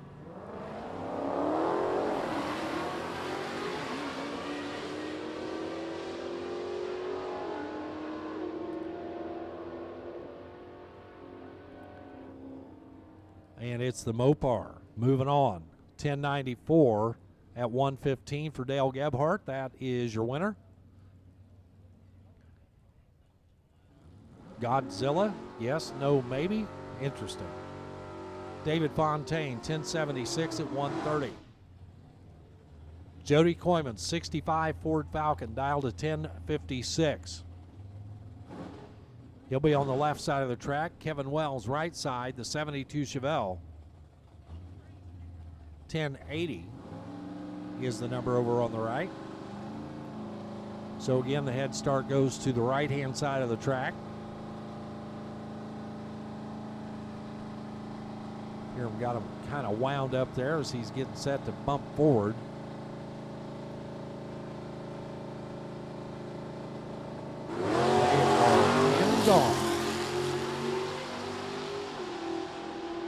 Ford on the left. Chevrolet right side. Ford has the starting line advantage, but the win light goes to the Chevrolet. Kevin Wells is your winner, 1082. 2 over the 1080, 119 for the speed. Wells is your winner. Jody Koyman was 8 off, 1064 on the 1056 at 122. He had the better reaction time, but gave it back at the stripe. Next up, it's Michael's Dodge Dart Swinger left side and Scott's C10 pickup on the right. In the battle of drivers with no last names, scoreboard says it's going to be left side your winner, Michael, for the win, 1098 at 108. 3 over for the win. Scott got down there, took a big chunk at the finish line and broke out by more than a tenth, 10-14 on the 10-27, broke out by 13 hundredths of a second. Doug Kistler's Nova will now pair up alongside Ken Senko's Jeep Grand Cherokee. Cherokee looking at 1063 on the scoreboard, 1042 for the Nova. Finish line will decide it for Doug Kistler. He was on the right side of the number, 1083 on the 1042. He did not break out. Ken Senko did break out by 3 thousandths of a second. 1062.7, that's 3 thousandths of a second too quick on his 1063 dial in at 128 miles an hour. Senko on the breakout, Kistler for the win. Jay Grabiak, Eric Grillo coming up now. I think this is our final pair here. We were bringing 8 pair back. Grabiak's Nova, Grillo's Nova. Pretty sure the Nova's going to win. Just which one? Grillo for the win. And he had that thing figured out as he went 1083-2, dead on 2 at 125 for the speed. Grillo is your dead on winner. Grabiak, 1064 on the 1018, misses the number by a bunch. We're back to time runs now with Bob Rappel and Chris Engel.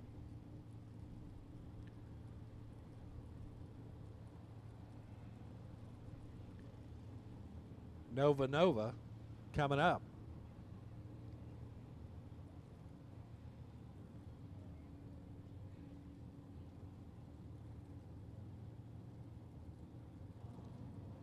As soon as we get the all clear from race control, we'll move him into the water box. There's a great view right inside the front end of that 65 Nova. Looks like he's got the old hair dryer on it, pushing air into the intake there.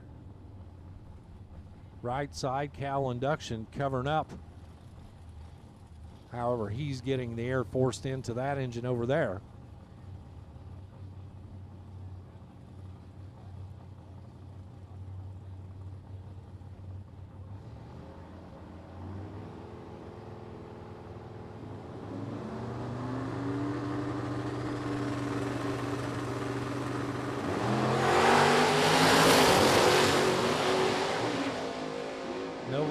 Gets a little out of shape, straightens it out, mashes it to the top end.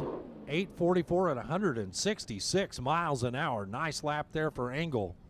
And he had his hands full coming off the starting line as the car immediately hooked up, swung out to the right, and he drove it right down the guard wall to the finish. Bob Rappel, 1062 at 119 miles per hour.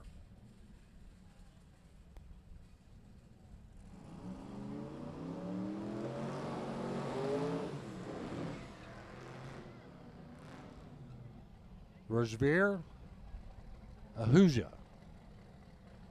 Sorry. The Oldsmobile 442 over there on the left-hand side, alongside the Dart right side of Chris Thompson.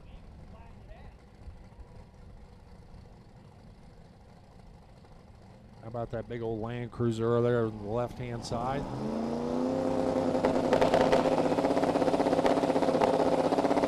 Somebody using the bump. Another wheels up, another right-hand swing. This time for the dart of Thompson. He will slow as he heads to the finish line. In the meantime, the 442 goes 10.63 at 1:29. Thompson will ease it on down the road there. Nothing to be gained from that lap. 23.61 at 48.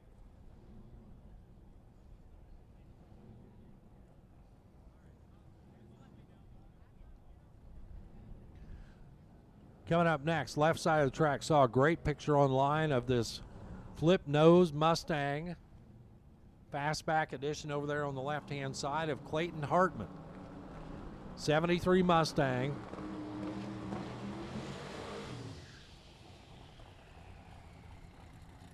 Craig White's 2002 Silverado waits his turn.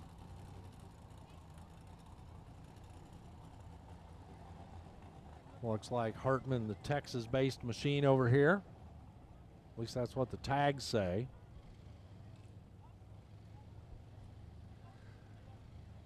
It does not appear to be factory stock.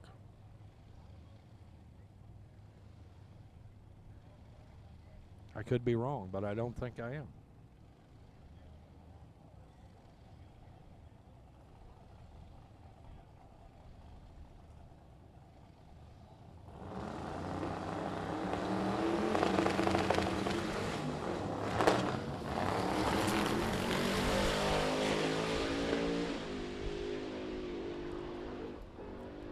So Clayton stumbles off the starting line and decides to step back in, and now he has gone off the side of the track down there at the top end. As he is off the track, and we're going to have to go check that out down there at the top end as the car drifts way out to the left. As it was slow getting off the starting line, then it picked up. You see it doing a little death wobble out there in the middle of the track. And now he is out by the wall. And he brushes the wall. I guess he's not off the track, but he does brush the wall down there at the top end. And so our safety crew will go down there and check things out just to make sure that everything is good down there. Of course, we're always mindful of driver safety. And these cars are well built. That's a part of the tech process that we go through as part of Hot Rod Drag Week to make sure these cars have all the proper safety equipment for the speed and drivetrains that they are running.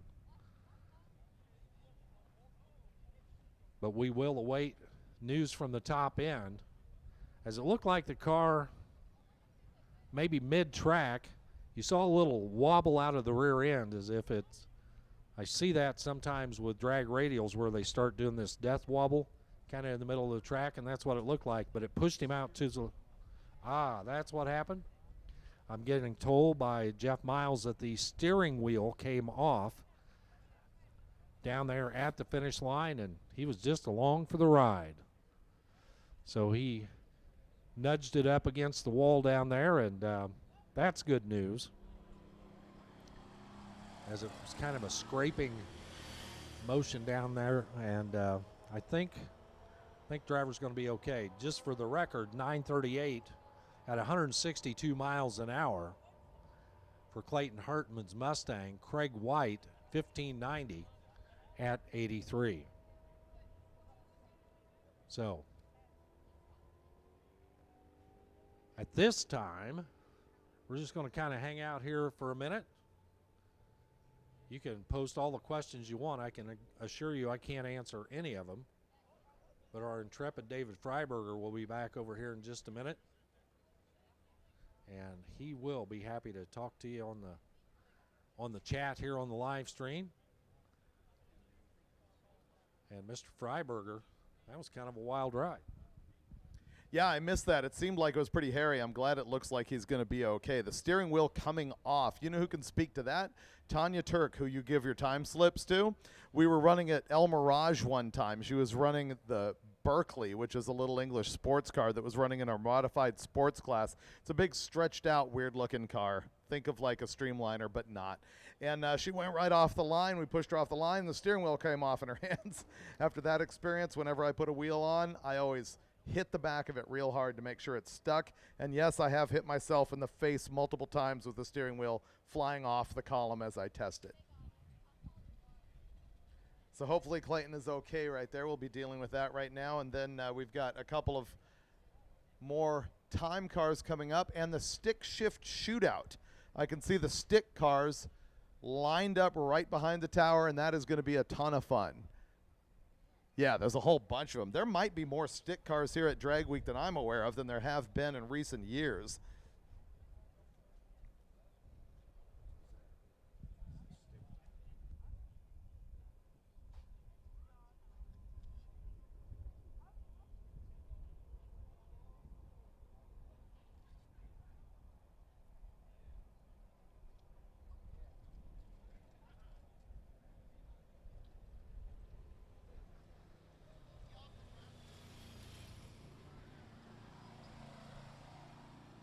So before David Freiberger dives into your questions here, I got to tell you, David, when I walked up to the counter, I didn't realize it till I looked at it. You've got information, notes, documents, paperwork, spreadsheets. I mean, this is a 12-foot long counter, and you've got paperwork end to end to end. I don't know how you're keeping up with it. Thank you very much. I appreciate it.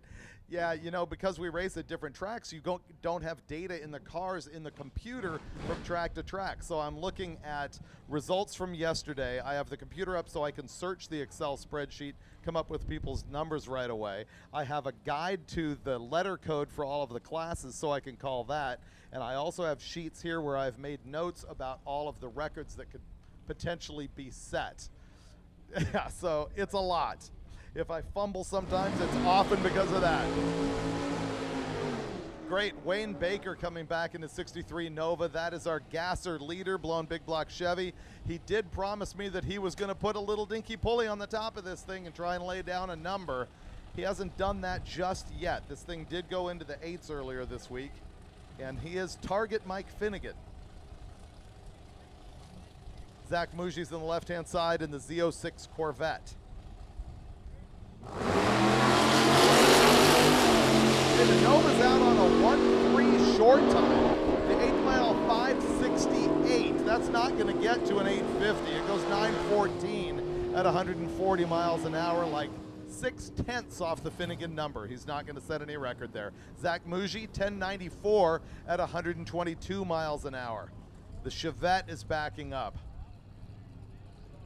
This thing still has the weights on the front. I was kind of dying to see if he had removed the weights from the front bumper. Now that we're here on Friday, I want to see wheel stands. I don't necessarily want to see a Stingray with no front clip. Actually, I do. That thing is really good. I endorse stuff like that. That would be Matt Tracy in the Corvette, Robert Andrews in the Chevette. Chevette was a made-up word by Chevrolet. Corvette is not. You know, it means a high-speed live attack ship. Camaro, also a made-up word, as is Chevelle.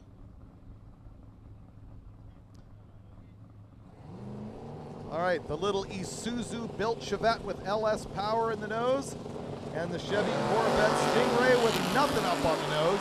Wow, 129.60 foot for the Chevette. 590 to the 8th. 937 at 136 at the quarter. And the noseless Corvette, 959 at 135. I don't know if he was shedding weight, ruining aerodynamics, having an issue. No idea why there's no nose on that Corvette.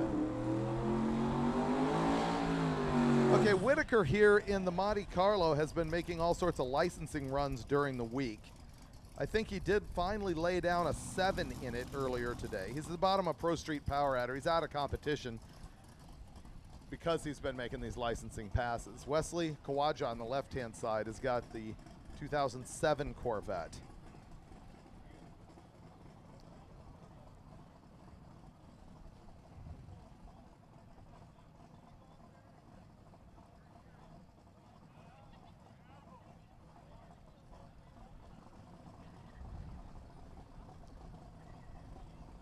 So we'll be running a few more of these time cars, and then we do go into the stick shift shootout. I see more stick cars than time cars in the lanes. I'm counting 1, 2, 3, 4, 5, 6, 7, about 10 more time only cars.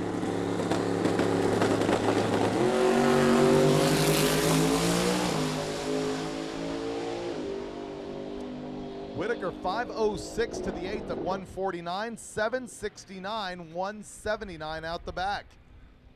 The Corvette 1235 at 114 miles an hour.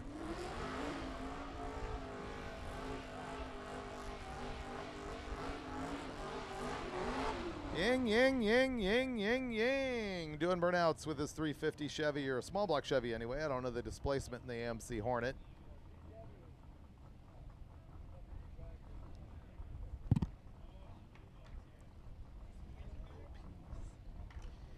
Tony McDonald in the 37 Dodge pickup. Tony's good for a mid 12 out of that thing.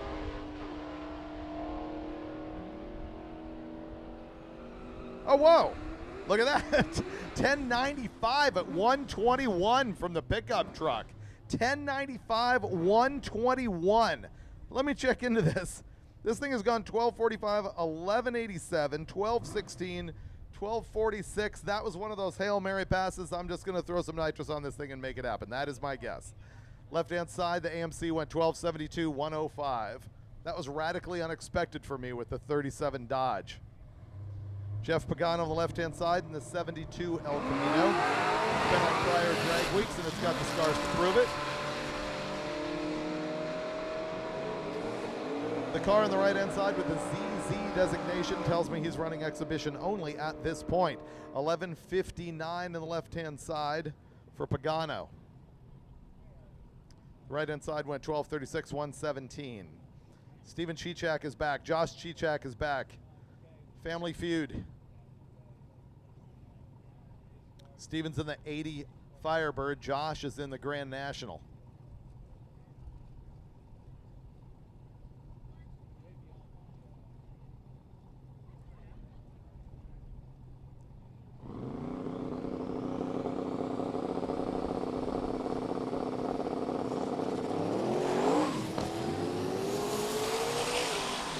Way better reaction time for the Grand National, but of course the turbo car, the turbo V8 car, is going to motor down much quicker as the red Firebird goes 893 at 132.5 and the V6 978 at 149.9. 150 miles an hour for only a 978.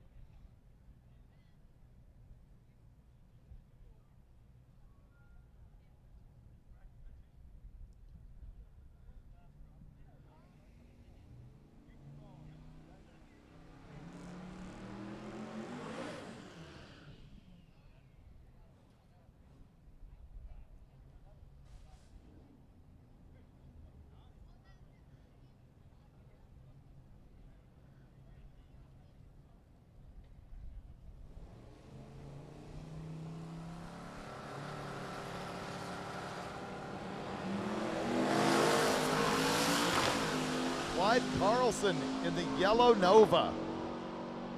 He had a fiberglass hood earlier in the week. He goes 851, 163. The Mustang 1122, 119.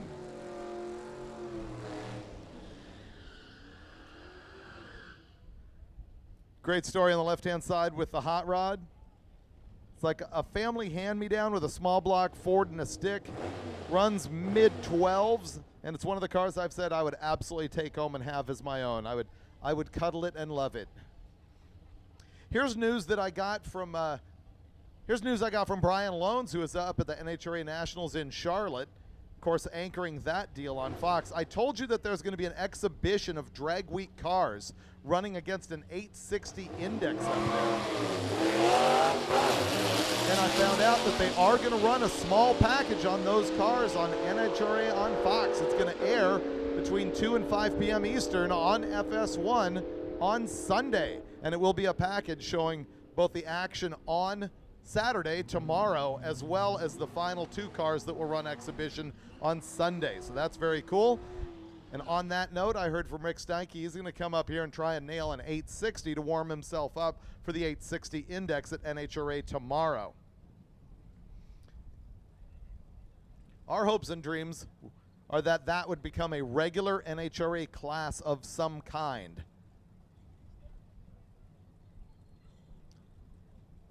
All right, stick shift shootout is coming up after you see Honk.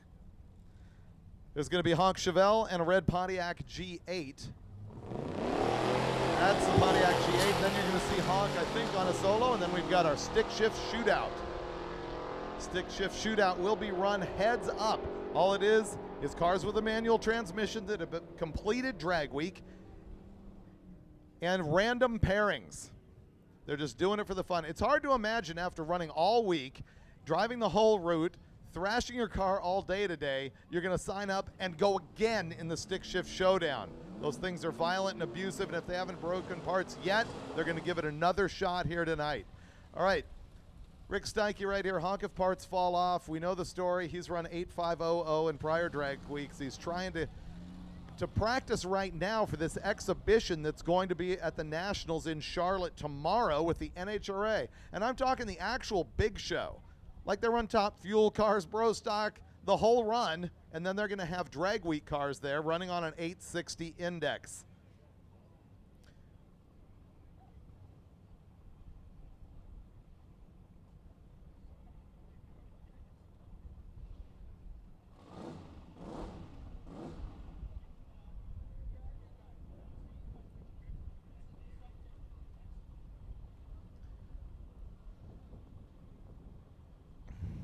Remember, he had the transmission in and out of this car, should I say out and back into this car early this morning.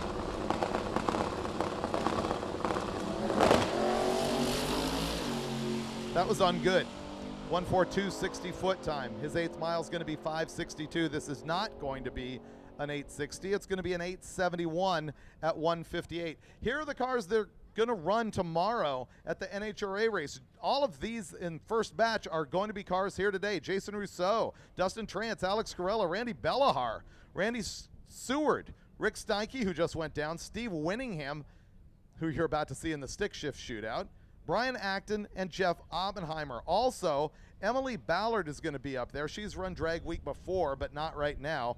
And Letitia Hughes is coming from the NMRA 860 event. All right, now we go into the stick shift showdown. Once again, heads up. Tyler Hendrick on the left-hand side right there on the live feed. On the right-hand side, John Pocket, one of our superheroes of the stick shift showdown. He has been championing this thing for a long time. It started out as just a casual thing organized by the racers themselves. Hot Rod now recognizes it and helps organize it down here, but really, this is a product of the passion of the racers. This is going to be another situation where reaction time matters, where it is not the rest of the week. We'll see if some of these guys can hit the tree or not. We're still on a 500 pro tree.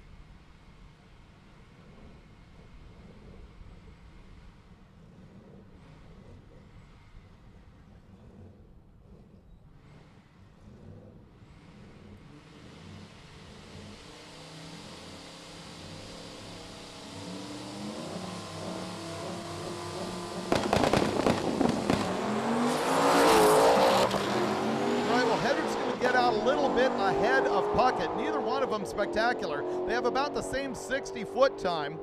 And Hedrick in the late model or later model Mustang is going to get down 9:10 for the win. Puckett goes home at 9:42. All right, now we've got the stick shift. Obviously, every one of these is a stick shift. You got the Supra with the 2JZ on the left-hand side. You got Travis Clark with his Cleveland in his Fox Notch on the right-hand side.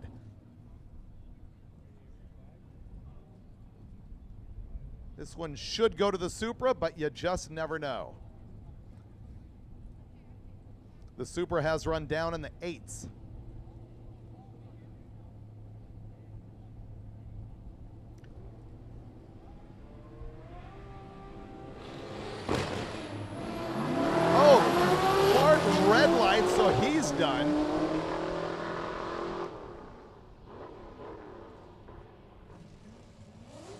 And the Super just goes for a ride, saving it for the next round. 1065, only 93 miles an hour, and a 1295 coasting also for the Cleveland. Now we got Steve Winningham, another big stick shift guy for many years here at Drag Week, and John Powell on the left-hand side in the S10.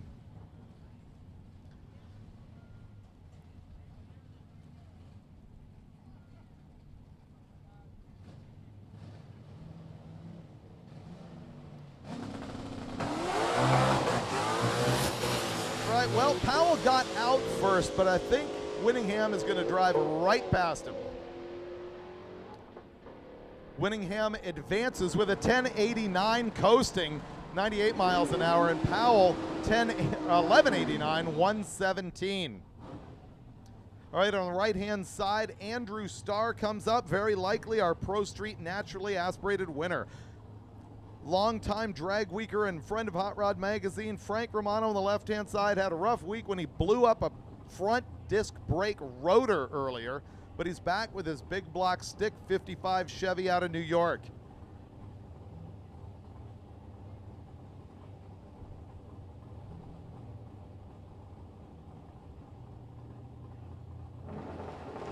Oh, Romano cuts an 0008 white, and Starr cuts an 07. That's a first pair that we've actually seen going after each other. They were going for the throat, and it's going to be Starr. 948 at 141 miles an hour. Frank, 963 at the same mile an hour. That was cutthroat.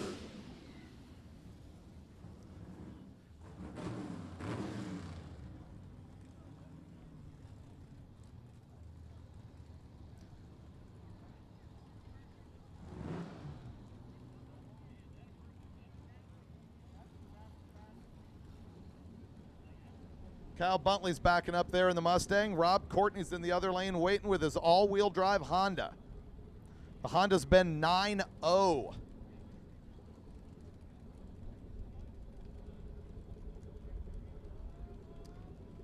Buntley is kind of a high tens car.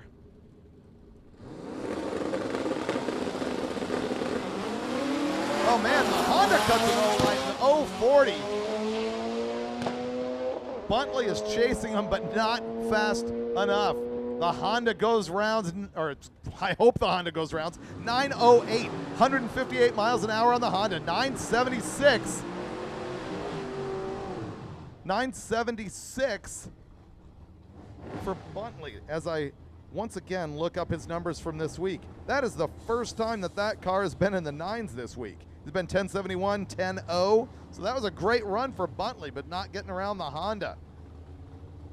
All right, nitrous whiffing Ranger pickup, Aaron Gerke. Left-hand side, the two-lane blacktop, Cody Helger. He's going to land in the top three of the gasser class. And he also gets out first an 06 light for the 55 Chevy. Unfortunately, can't outrun the nitrous Ranger, who runs 969 at 139 and a 1007 at 133, which is a number very familiar to Cody on the left-hand side in that 55 Chevy.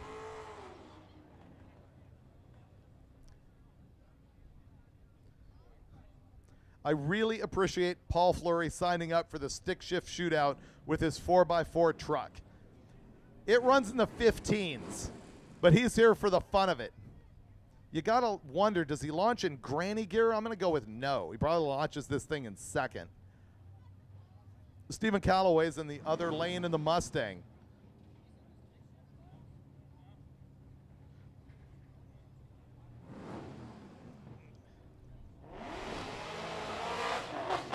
All right, that's it for the 87 Chevy truck and its participation in Drag Week.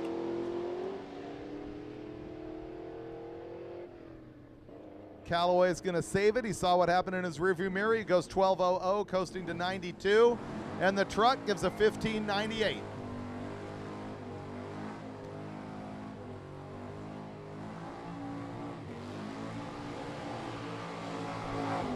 This guy does just enjoy his burnouts. That was relentless.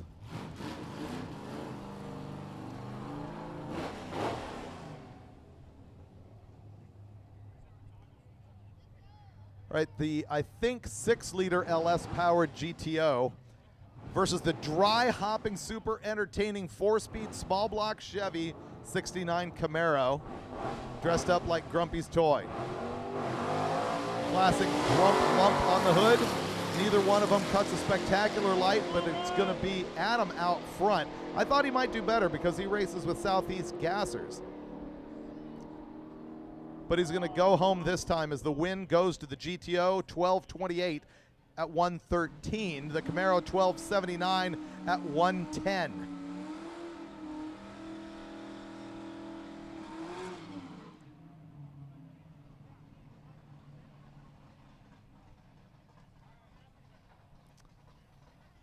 Steve Lemieux, the gear-banging Pontiac.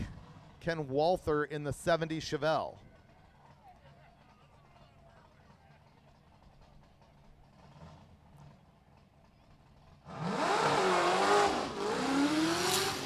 All right, a 900 light and a 600 light. This should have all rights gone to the GTO, and it did. 1071, 134. The Chevelle's going to land at 14.0 at 100. Another guy I appreciate entering the shootout just for fun. And Chris Wozniak, is he getting a bye? He might be. Looks like it. 327 Chevy and a Muncie in this thing.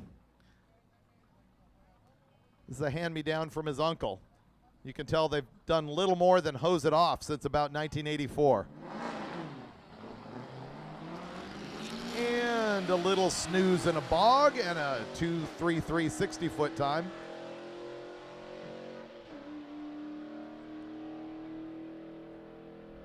He's not so much grabbing gears as maybe casually groping them. 1482 at 93 miles an hour.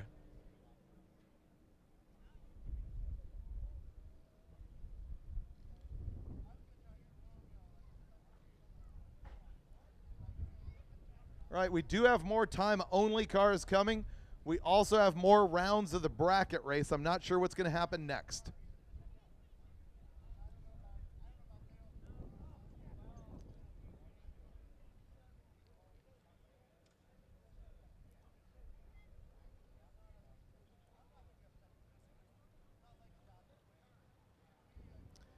Hey, Sean, you're out of cars. Which group is coming up next?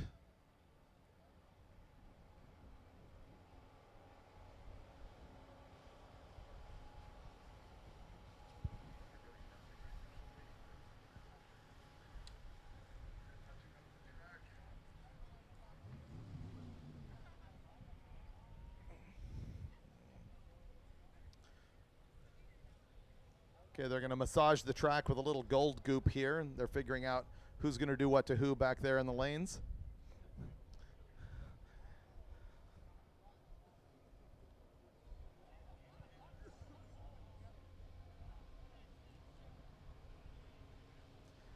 People on the chat are asking, what is up with that escape, the escape? It's just completely gutted to save weight, and it has a bunch of nitrous on it, and it's quick. Runs like 13s or something, bone stock.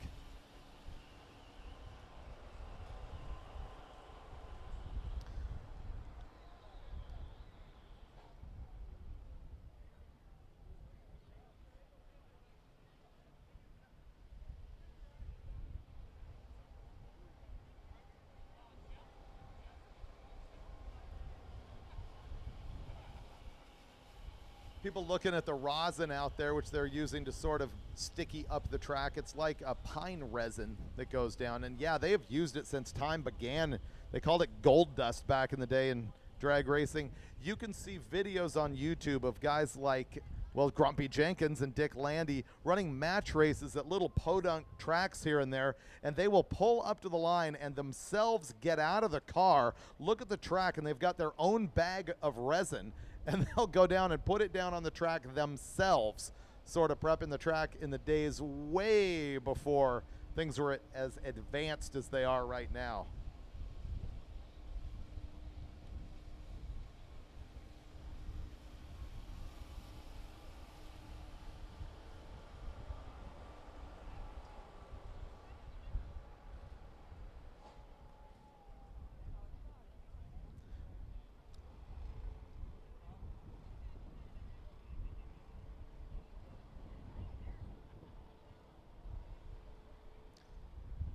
The live feed is now showing you the class cars that are waiting to run more time-only stuff. They're waiting in lanes. We also have a separate line that has all of the stick shift cars and the bracket cars. There's the bracket cars right there. Clark Lamb out front. I've not yet heard a decision on which group is coming out next.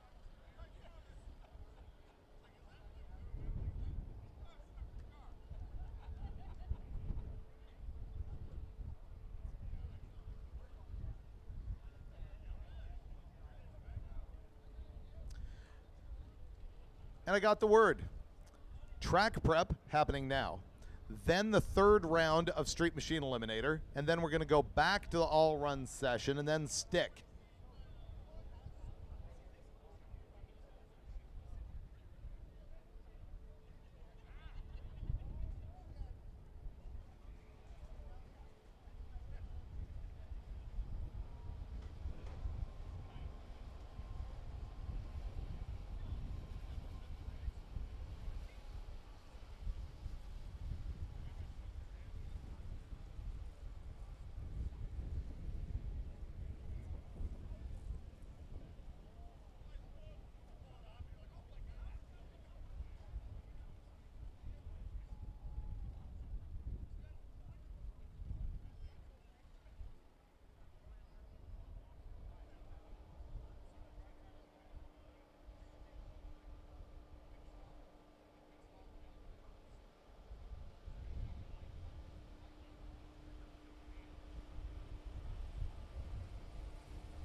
Hey, competitors, don't forget, even though it's the last day, even though we are finishing up for the week, you got to still turn in that last time slip for today for your week to be complete.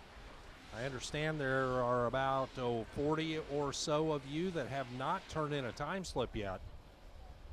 And we need to get those turned in so we can figure out who all of our winners are and all of our places in all of our categories and classes. So if you have not turned in that time slip yet, you need to do so. We're up on the second floor. If you're looking at it from the pit area, it'll be the left side of the tower. If you're looking at it from the staging line, or excuse me, try that again. If you're looking at it from the pit area, it would be the right side of the tower. If you're looking at it from the staging lanes, it's going to be the left side of the tower. Race control and all of us announcing and doing the live feed, we're on the other side of the walkover bridge. But Tanya and the entire crew are over there waiting on your time slip. And we will have a time limit on that after the last car goes down the track. We'll be tightening that up tonight so that we can get everything settled and sorted and figure out who our award winners are. The award ceremony will be happening in the grandstands, just like the drivers' meeting was at the beginning of the week. The award ceremony will be happening in those same grandstands. Keith Turk will be out there. I assume Dave Freiberg will be out there talking about our award winners in all of our categories. Darlington Dragway does have a test and tune tonight after we finish up, so don't be surprised if you see race cars rolling in as you all are packing up and getting ready to leave. They do have a test and tune, probably not going to be a big one. They do have a bracket race tomorrow, so folks will be coming in tonight to get set up and ready to go for that.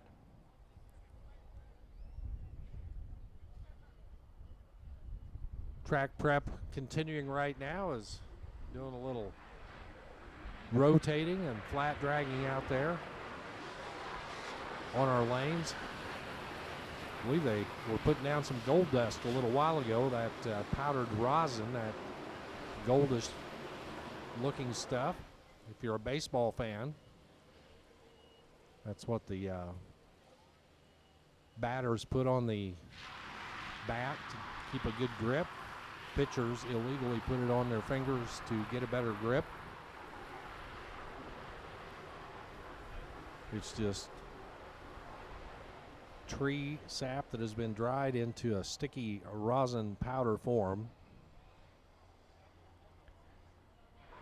Of course, this racetrack and every other racetrack uses a form of a liquid glue spray. You've seen the spray rig running multiple times throughout the day to provide the best possible traction for all of our drag week participants. And yes, each track kind of has their own secret sauce is how they do it. And throughout the week, this week we've had a couple of different versions of track spray to work with, but Randy Lee out there kind of overseeing everything along with Jeff Miles. They've been doing this a long, long time and have done a wonderful job in keeping this track in tip-top shape even through a couple of oil down incidents and transmission incidents out there, which could have easily slowed us down for a very extended period of time, but they were right on top of it and had all the right tools and all the right process to get us back on track as quickly as possible.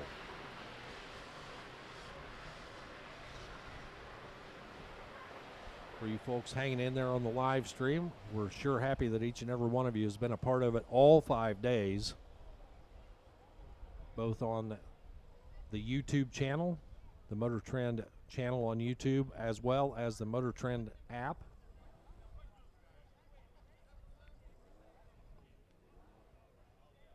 We appreciate your support, and we hope you've enjoyed the show so far, as we've got just a little bit before we call it a week. And again, back to the beginning of what I was talking about, time slips. Time slips are the vital thing. If you have not turned in your time slip, your week is not complete until you do.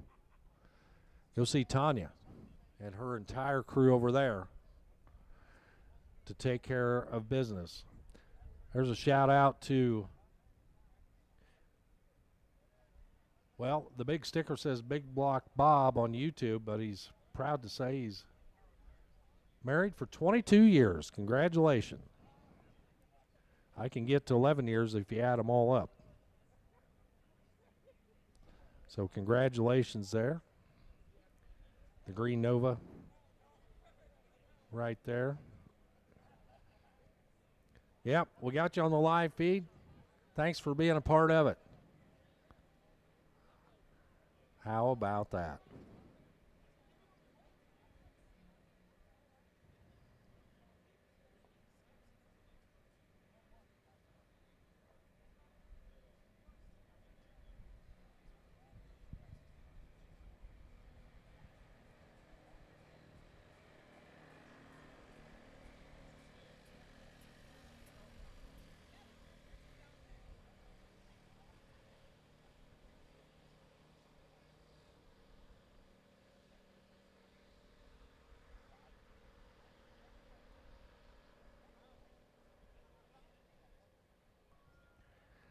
Jeff Miles, the track operator here at Darlington Dragway. Saw the camera shot there of the spray rig with the pressurized tank on it, putting the glue out there on the racing surface. Get everything in its best condition before we finish out the day. And yep, that is just like it says. It's glue. It's liquid adhesive. And depending on what the track operator is trying to achieve, it may be straight glue. It may be cut down with something to penetrate better.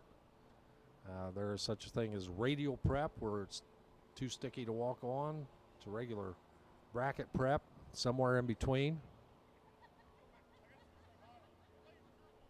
And David Freiberger's walking up as he apparently has an important announcement. I do. Here's the word from Keith Turk. The plan is to close lanes at 5:30. Of course, we'll run out the bracket race and the stick shift guys, but we also have time-only cars and lanes. Our plan is to close those lanes at 5:30. If you have a problem with that or know someone who does, please go talk to Keith in Impound. So once again, closing lanes at 5:30, but if you have a problem with that or have somebody who you know of that does, see Keith in Impound. Warren? David? Yes, that's very important. We want to give everybody every opportunity, but we also realize that we are winding down the end of a very long and exhaustive week. And looks like our bracket cars are lined up now. We went from 32 to 16 to 8. Those 8 race cars sitting over there waiting for their turn to put a dial in up on the scoreboard and go racing. Our stick shift challenge cars ran a little bit earlier too. They were strictly heads up. First one to the finish line. So no dial-ins required there, but these cars are predicting their performance and running against it. And as we mentioned at the beginning of this process, when they turned in time tickets earlier today, we determined what their best ET was and then chopped 1/10 of a second off of that, and that became their dial-in or their predicted number before we went in round 1. Now we've left those same numbers on each car each round. That's what they're running against. 5/10 pro tree, which means the drivers have to be ready, and yes, reaction time is a factor. The combination of the reaction time, reaction to the green light, and how close that they run to that performance prediction without going under it.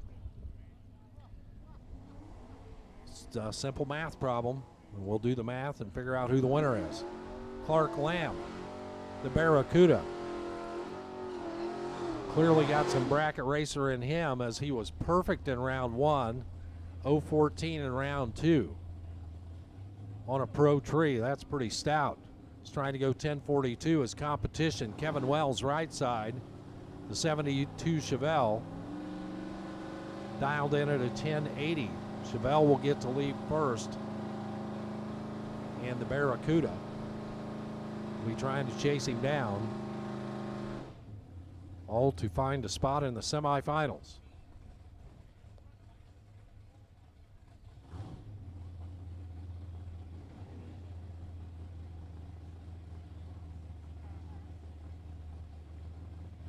Lamb is staged.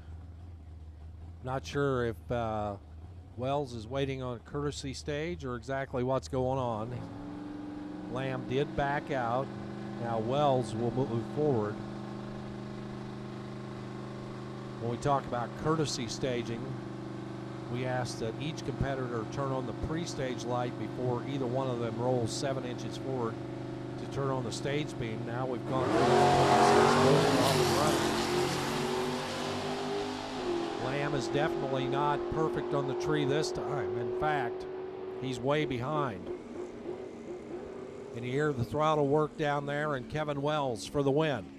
1097 at 110 miles an hour. He is your winner. He was over by almost 0.2 of a second, but he had more than 0.4 of a second in his back pocket as Lamb missed the tree. Went 3 over 1045 at 125. If it had been based on ET alone, Lamb would have won, but the reaction timer spelled doom. Eric Grillo and Ricky Dorn line up next. Old school Nova, new school Mustang. 1083 and 1047 determines the handicap start. Nova off first. Dorn's Mustang with some ground to make up. And Dorn breaks out trying to get there, goes 4 under 1043 on the 1047. Did get to the finish line first, but broke out but doing it. Eric Grillo, the winner, 1088 at 124. Got there second, but sees a win light. Doug Kistler and Matthew Banal coming up next. Nova left, Camaro right.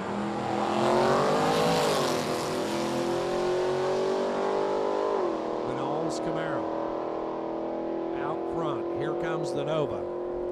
Finish line, a double breakout. Both of them went under the number they thought they were going to go, 1072 at 115. For Matthew Banal, Doug Kistler, 1036 on the 1042. But if you do all of the math, the actual margin of victory between the two is .0008. 8 ten-thousandths of a second. Decided it at the stripe. Two more no cars to finish out this round. Michael's Dodge Dart, Dale's Dodge Challenger. Hear the throttle work down there, and Michael goes on to the next round. Hopefully by the final we'll know his last name. 11:04 on the 1095 at 105 for Michael, who takes the win. He was the better reacting to the green light. Gebhardt off a little bit up here, goes 1087 down there at 125. Michael moves on.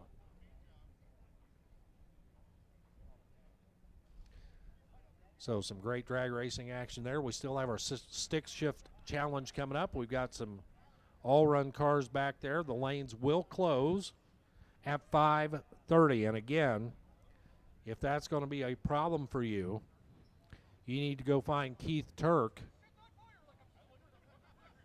and plead your case. We do have to get things wrapped up and all of our final information compiled to determine our winners. The award ceremony will be happening shortly after we finish. You need to get those time slips in. We still have time slips that have not been turned in. And again, if you don't turn in your time slip, you may have run all 5 days, you may have collected a time slip all 5 days, but unless you turn in the time slip for day 5, your week is not complete. And that will be a DQ. And that is not the way you want to finish up Hot Rod Drag Week 2023. All-run cars wait under the tower.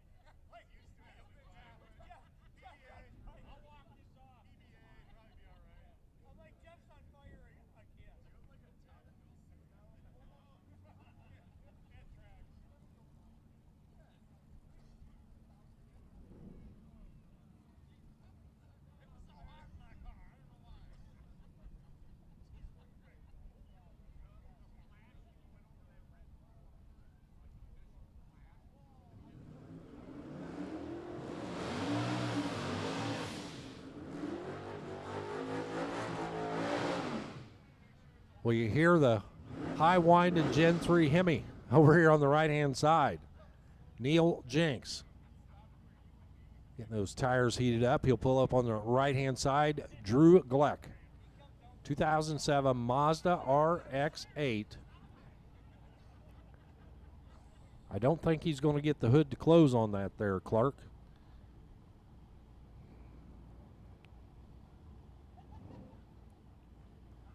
And it looks like somebody is motioning to him to back it off the starting line. Not sure what's going on exactly over there on the left side. In the meantime, right side will get a single.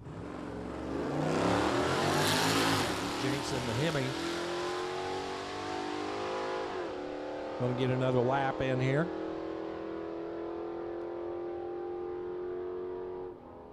$11.94 at 1:15.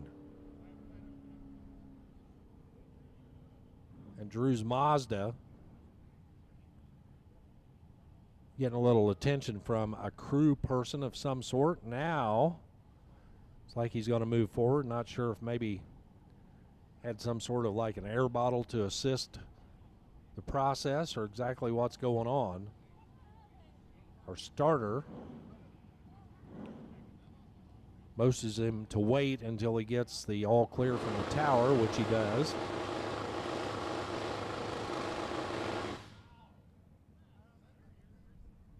think maybe he went to set. Might have rolled through the beams there. Yep, that's exactly what happened. Turbocharged machine.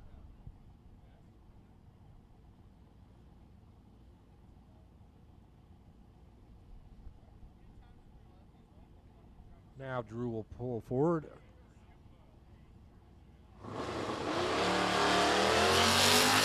Off and running.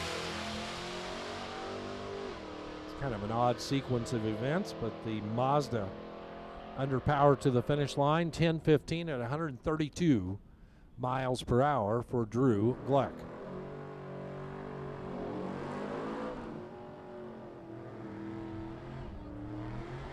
Chevelle rolls out of the water box right now, left-hand side of the track. That's Michael Higgins, 69 Chevelle, and Scott Sublette, the 80 Z28 Camaro. Second generation of Camaros to roll out of the GM assembly line.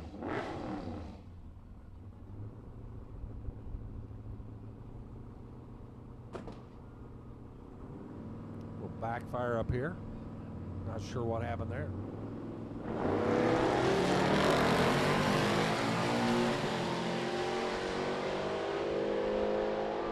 Higgins off and running left side. We'll get to the finish line first. Michael Higgins, 10:19 at 131 miles an hour. Scott Sublette, 12 flat at 77. Once again, time slips. Time slips to the tower. You need to get them up here. Time slips to the tower. Lanes will close at 5:30. And again, if that's going to be an issue for you, you need to go find Keith Turk, Nathaniel Mahoy, Ray Hageman. The Monza Spider on the left. 1283 at 107 for Nathaniel Mahoy. Raymond Hageman, 1262 at 105. Clark Rosenstengel's Camaro and Rajbir Ahuja, the Olds 442. Rovic, what is that? R-A-J-V-E-E-R is not Rovic. Okay. Rovic. Man, I butchered that. Sorry. I'm not even sure how you get there from here. However, I think the Camaro will get there first, if I were a betting man.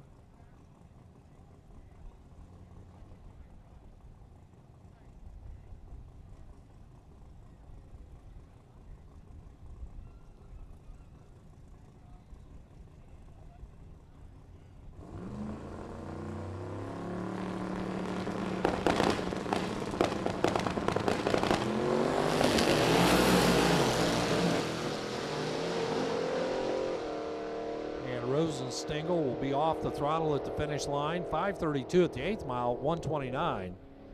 But then coasting at the finish to a 9:05 at 113. Rovic,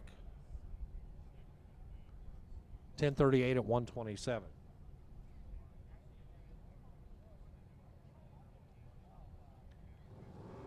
And for Lloyd Schultz, just in case you're wondering, my name's Warren Evans. I'm with Drag Racer TV.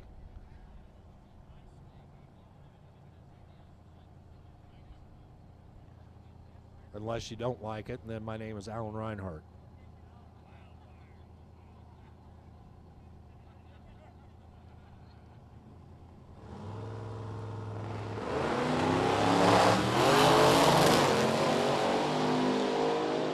Jeff Butlin's Vega. Robert Levin's Chevy 2. Finish line, Vega there first, 9:20 at 153 miles an hour.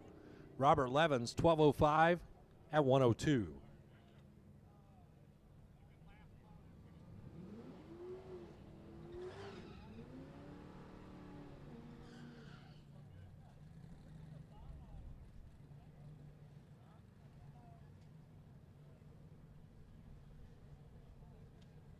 And for you, Randall James, yes, I can.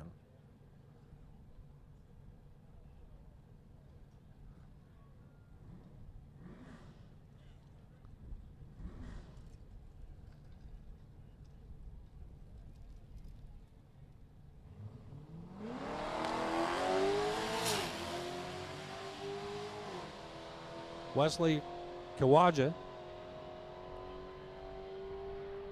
with the roof-racked Corvette. 1263 at 112. Ben Hunter, 1207 at 112 miles per hour.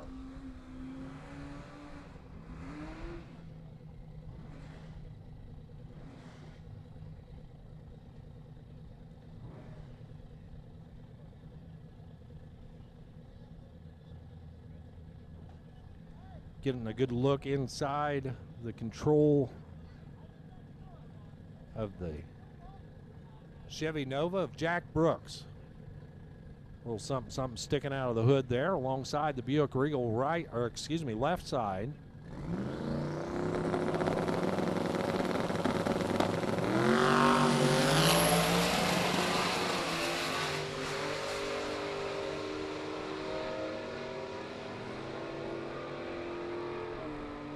.816 at 173 miles an hour for Brooks. Left side, the Regal 1209 at 117 miles per hour. How about the little Chevette?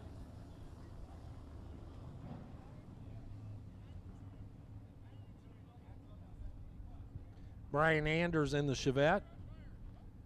Stuck the wheelie bars on the back. I didn't see it as it drove by. It looks like he took the wheel weights off the front, perhaps. That car is a wheeling machine when it doesn't have those weights on the front. So maybe he's wanting to just play a little bit. I guess we'll know here in a minute. Josh Chichak in the Buick Grand National will roll up now. Oh, I'm sorry, Olds 442. Believe me, if you were looking out these windows, you'd be confused too. It's kind of like if you drank a case of old Milwaukee. That's what we're looking for. Chichak, 886 at 151, and the little Chevette. Waggled the tail a little bit and then drove out to a 1454 at 68. Well, I'm going to step aside for a minute. David Freiberger is going to jump back in here. I'll be back to finish up the semifinals in our bracket race. Thank you very much for the break. We do have some more time-only cars coming, although they don't seem to be feeding into the back of the lanes. Looks like we're out of people who want to run, which makes sense to me after a whole week of doing this. In fact, it's unbelievable that people have been thrashing all week long and still want to put like 6 runs on their car. Really shows you the reliability of some of this stuff that they can make this many runs. Anyway, more time-only cars, and then, of course, we do have the stick shift cars, and then I think we have the bracket race coming back after that.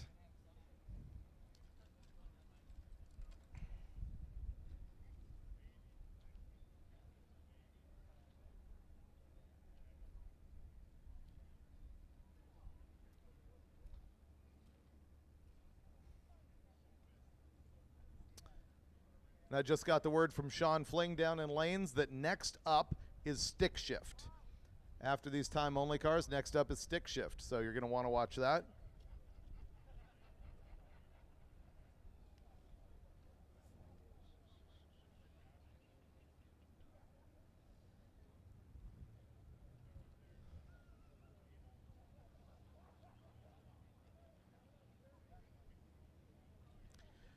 Racers, another reminder to hand in your time slips, and what's going to happen is we're going to get all those time slips in. It generally takes us about an hour to wrap up all of the data, as well as compile all the special awards that are going to be given away at the party tonight. We are going to have that in the front of the grandstands here, is my understanding, but stay tuned to announcements for that about when and where that's going to happen. And we will give out not only the plaques for the individual specialized awards for quickest Oldsmobile and Buick and Mopar and so on and so forth, but of course we will also have the overall awards for top 3 in each class and the big winner, plus the top 3 that get the Gear Vendors guitars. For so many years, those have become iconic of Hot Rod Drag Week. Not many people have those hanging on the walls at home, so it's a very special thing.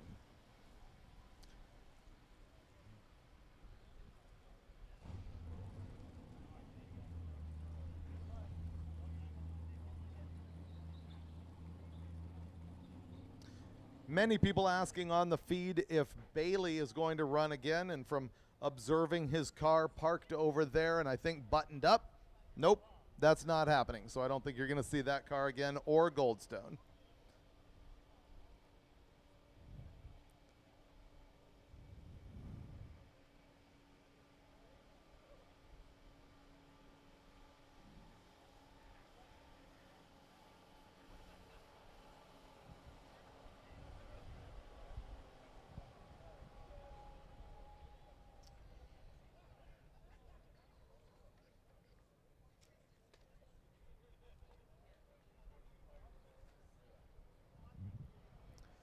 As things wind down and slow down a little bit, I want to give a wholehearted thanks to Gear Vendors for supporting this for 17 years and honestly keeping us going for quite a while. We've also got support from Mickey Thompson Tires, Summit Racing, Molly Motorsports, Holly NOS, VP Racing Fuels, and Edelbrock.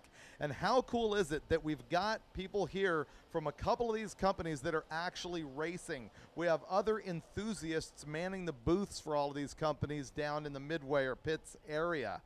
It's just neat that they're genuine enthusiasts out here just wanting to be a part of Drag Week because they think it's cool. So thanks to all of those companies. Thanks also to MotorTrend, our parent company, for continuing with Hot Rod Drag Week, as well as for supporting the cable TV and the app and the fast streaming TV. All the places where you can go see my shows, Roadkill Garage, and Engine Masters. You can also see hit shows like Hot Rod Garage, Roadworthy Rescues, 3K Hoopty Challenge with me and Brian Loans. You can also find Brian's show, Put Up or Shut Up. You can see Brian Loans and I on an episode of the Holiday Hoopty Challenge, one or two of those. You can see me and KJ Jones in the Hoopty World Championship. All of that stuff is available on the MotorTrend Plus app, plus every single page of Hot Rod Magazine since 1948. And of course, Hot Rod is celebrating its 75th year, having been founded in January of 1948.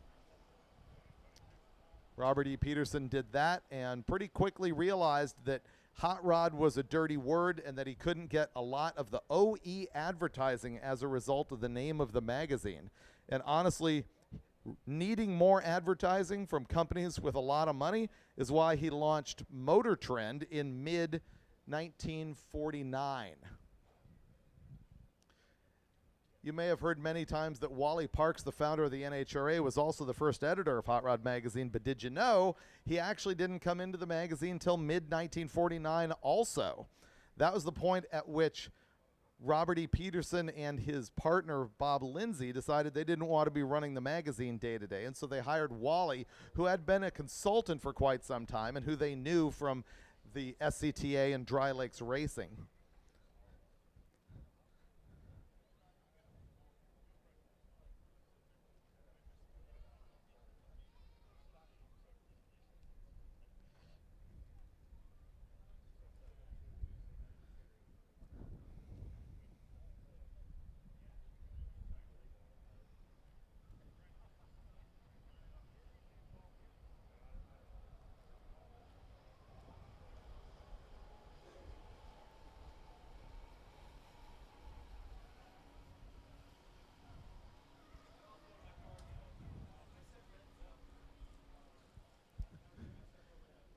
Baby shark doo doo doo doo doo doo, baby shark doo doo doo doo doo doo, baby shark.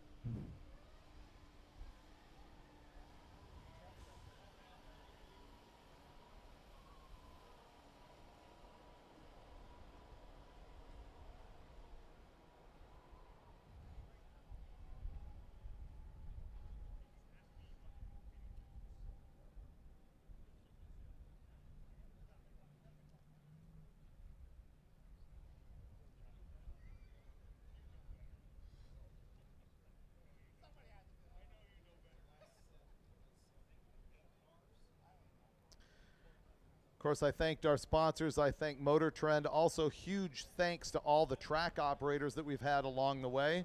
Today, of course, at Darlington, they're thrashing to make everything happen. Our events team from MotorTrend, Adam and Betsy and Matt are all out here, and they put a lot of work into this. It's funny, when Tom Bailey started Sick Week, you know, he uses a lot of the people that we've got here, the same registration people, same time slip people, same, you know, Lonnie Grimm. And he came to me and he said, you know, I got to give you credit. I thought it was going to be easy to do this, but there's a lot of details involved, and there sure are, and those are all handled by the MotorTrend Events team, and it is very stressful. They got to figure out a lot of stuff, a lot of tracks, a lot of moving parts, a lot of routes, trying to figure out tracks that are all within driving distance, and one of them that will take trailers for a full week long, and tracks that have the ability to open up in the middle of the week. Stringing all of that together is, in fact, a lot of work. Between that and me stressing them out with demands all through the week as I announce my way through the show, I really appreciate all those folks. Of course, we also have to thank the people bringing all the content to you from this week. Not only the freelance outlets that are here, people outside of Hot Rod Magazine, we appreciate their support forever, as well as Hot Rod itself. There's a whole crew here dealing with social media and the magazine and the website. So thanks to Mike Galimi and his entire team. The number one thanks, of course, goes to the racers. The racers are what made Drag Week happen from day one. We'd have nothing without you. We also appreciate all the fans in the grandstands, as well as on the social media and video on the live feed. Big thanks to Drag Racer TV. They're the ones behind the scenes of this live feed all week long. And that's another big stress, by the way. Takes a ton of work to run ahead and get all the cameras set up and all the cables run and all the people in place. And they've done a great job for us for what, 5 years now? You've been doing this about 5 years, something like that? Just 3? Oh man. Seems much more excruciating than that. No, they've only been doing it for 3 years, but man, it's been pretty painless on our end, so we really appreciate what they do.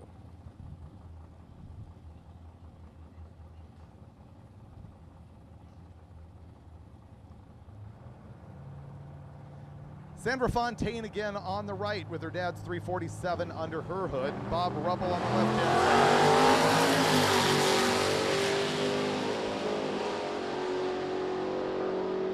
Rubble comes out of nowhere with an 06 light for no particular reason. Runs 933 at 144 miles an hour. And Sandra, 1165 at 119. Here's Fred Ciernan right here. Look at this thing. He's come to so many of our events. Just a low buck dude, having a great time, fooling around, mailbox hood scoop. He just put a 200 shot of nitrous on this thing, and he pulled the bed off to save some weight. He went in the 12s earlier.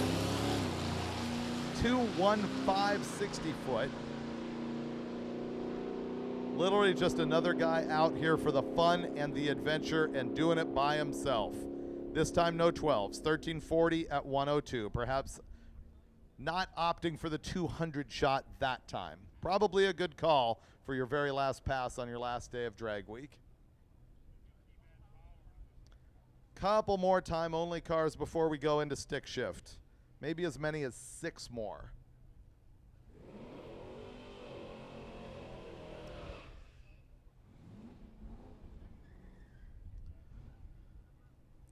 More relentless flogging of the S10 pickup by Joey Nichols. And more 55 Chevy Nomading by Paul Nichols. Paul and Joey side by side. Paul gets out with the 02 light to the S10's, 390.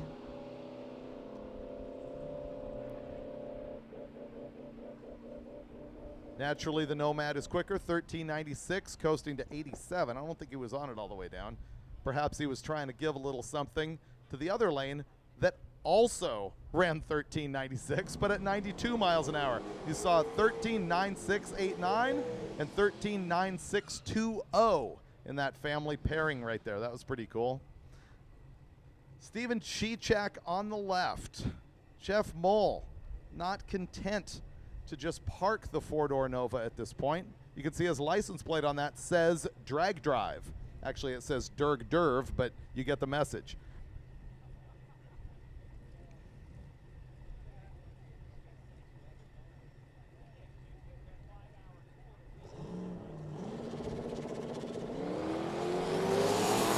turbo car out first. Pro Charger car decides to leave the line a little bit later. The red car 857, 159. The four-door Nova 952, 143.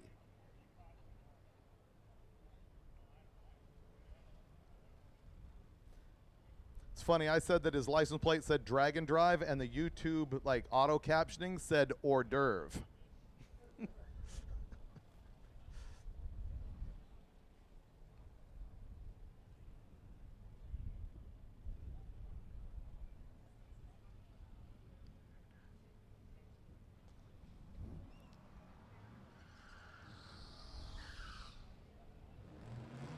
I could use a beer as an hors d'oeuvre right about now.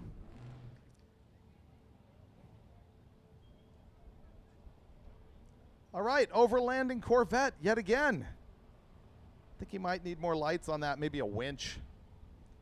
Survival shovel on the back. Maybe he needs one of those ladders on the back where you climb up onto the roof for your rooftop tent. Rovic's back. He's not going to be content till the rods fall out of this Oldsmobile. It's actually got Oldsmobile power with nitrous on the 67442.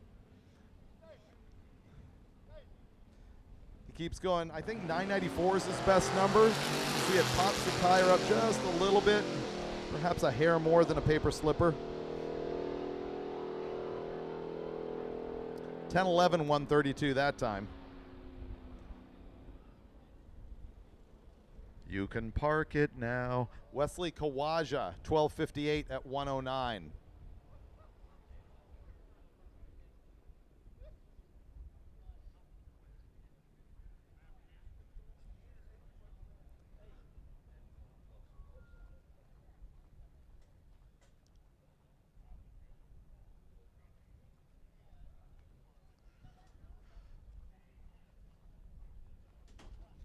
Stick shift cars are coming up.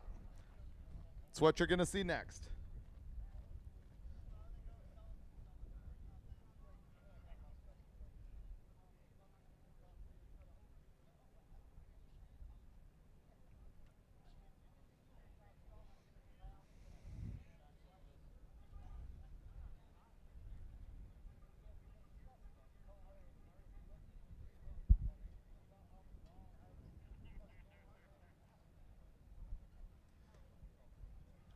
I see Clark Rosenstengel suiting up again. So I think we're going to see another pass from that potential 720 later model Camaro. Otherwise, we got a whole pack of stick shift cars coming under the tower.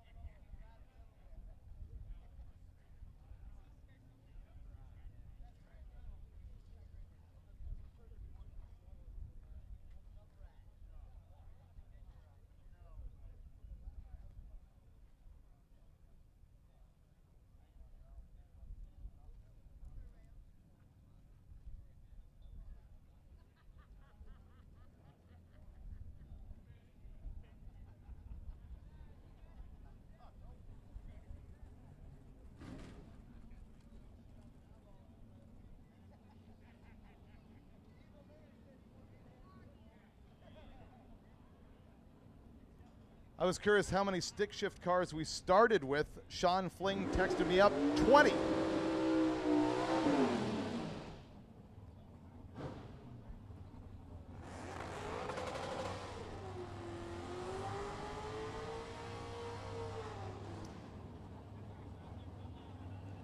Andrew Starr here with a stack injected 56 Chevy is almost certainly, I always never want to speak authoritatively from the tower. I wait for the actual final results from Tanya. But it looks like he's going to be your Pro Street naturally aspirated winner. It's a 970s car, a best of 960. Stephen Calloway is in the other lane in the Ford Mustang.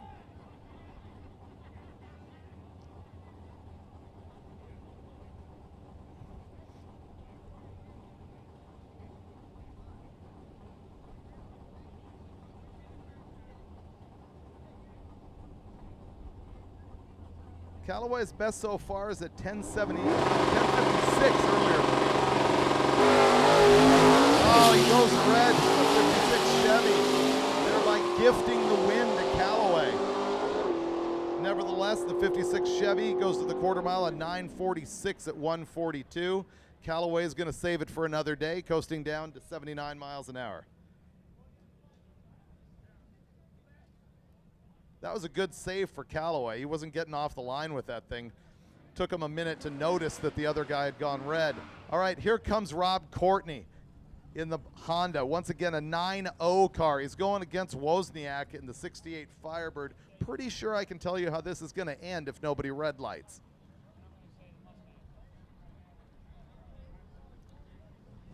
Just a hint, this is going to be gruesome for you muscle car, American car lovers.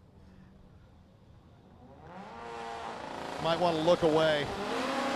Oh no, the Civic goes red! The Civic goes red! Wah, wah, wah, wah. Man, he had this guy covered by about 6 seconds. Come on, dude! As Wozniak basks in the glory. Yeah. You just fell uphill.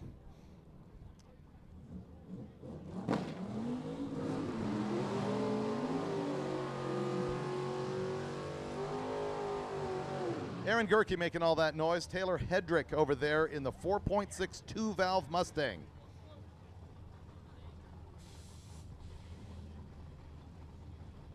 You know what makes this guy great? He had their mod motor torn all the way down to the short block on day one. Actually, the day before day one. I think Tech Day they were doing that. That is a lot of work.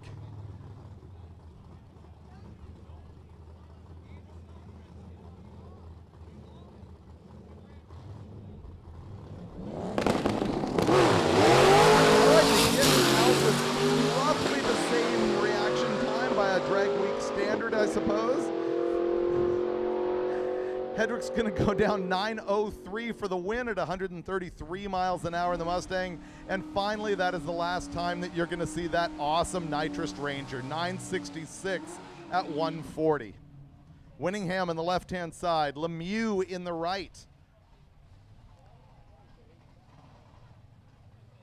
I think Winningham with a potentially quicker car, but as we've seen, that doesn't mean zip.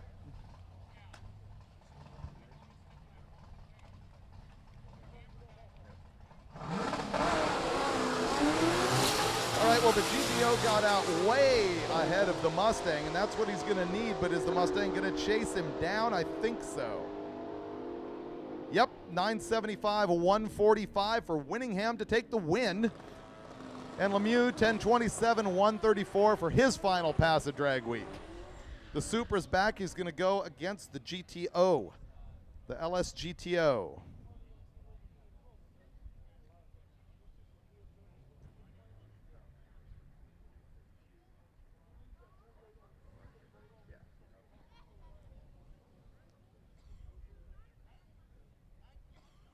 Looks like went straight to double bulb with Makrowski on the right-hand side.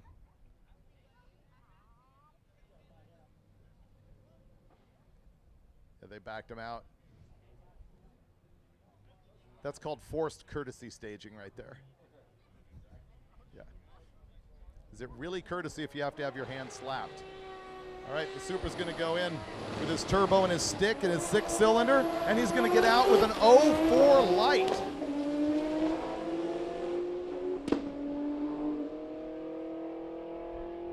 Yeah, he's going to put some distance on the GTO. 923 at 138. GTO 1214, 114. And you will not see the orange GTO again.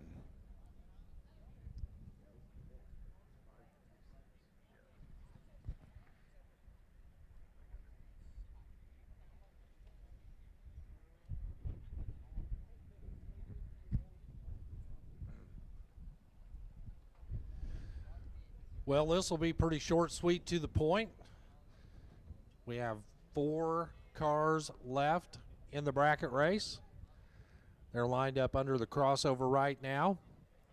It's about 5:26 according to my Mickey Mouse watch on my wrist. Lanes close at 5:30.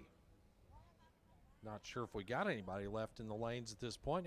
Maybe we got a car or two. But the lanes will officially close at 5:30. And again, time slips. Not sure if they've all been turned in or not, but I'm guessing not. And as I said earlier, if you don't turn in your time slip, you lose. No soup for you. And that would be a sucky thing to do, is to go 5 days, 5 racetracks, and forget to turn in your time slip on the final day. Eric Grillo and Michael, you know what, I just need to look this up so I know who this is.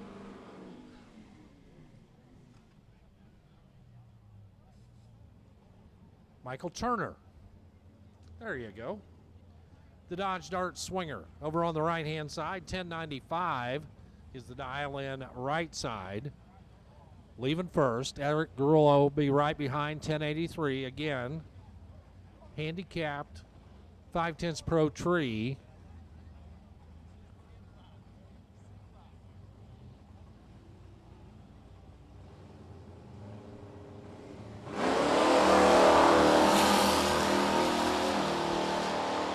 Lopar's off the starting line first. That was pretty obvious if you were watching it all. He'll get to the finish line first. Knew how much room he had down there, steps off the throttle. Michael Turner goes on to the final with an 11:32 at 100 miles an hour.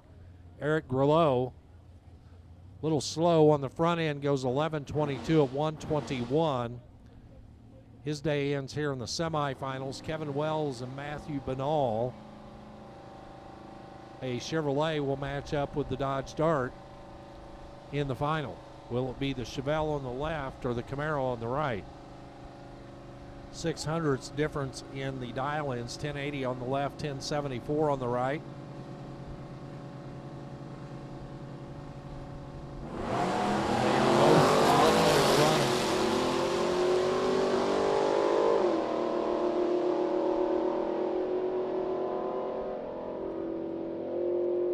Finish line, the 1078 for the win for Matthew Banal. Gets the job done. He is 4 over his dial-in, 121 for the speed to take the win. He was slightly behind at the starting line. Kevin Wells, 1087 on the 1080. He's over by 7 at 120. Pretty good drag race. Matthew Banal and Michael Turner will match up in the final. Handful of cars still yet to run.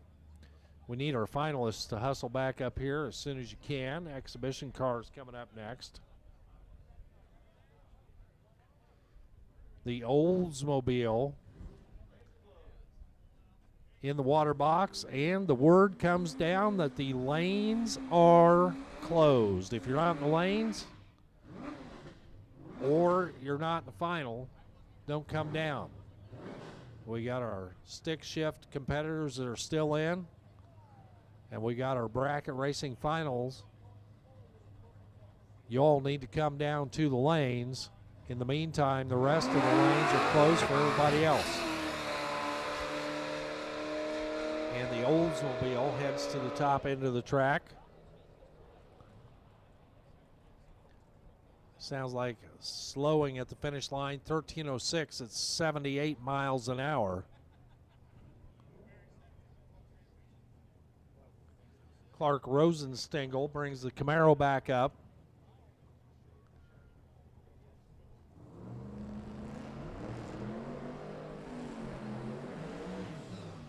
Alongside the Oldsmobile 442.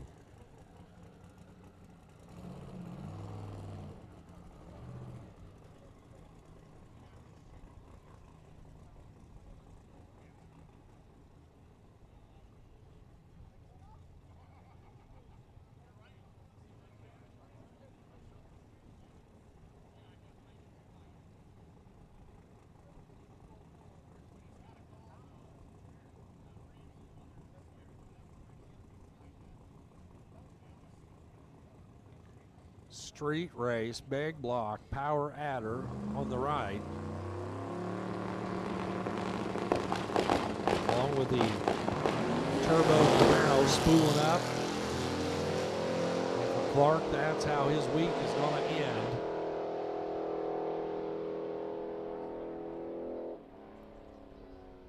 .10:03 for the Oldsmobile, 1:33 for the speed. Clark Rosenstengel, 11:24 at 100 miles per hour. And again, not the run that we were looking for. Next up, the 88 Mustang of Kyle Buntley and Drew Glick's RX-8. Again, the lanes are closed. If you're not there, don't come. Your week is done. But your week is not officially done until you turn in those time slips. And we're not going to wait around forever. I know it'll be less than 30 minutes from this point forward to turn in those time slips so we can be officially official for the week.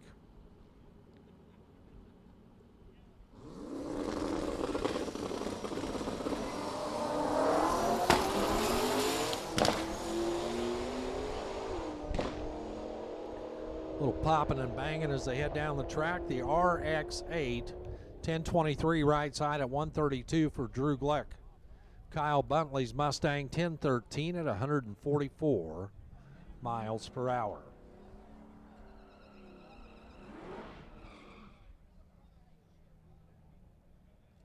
Next up, Sandra Fontaine's Mustang.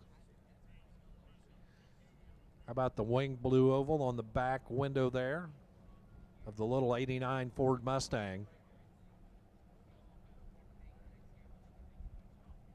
I can't tell from where I sit, but this may in fact be the last car that was in the staging lanes. We do have our finals coming up in the bracket race. I think there's a couple of stick shift cars left. There might be two or three. You folks need to be in the staging lanes.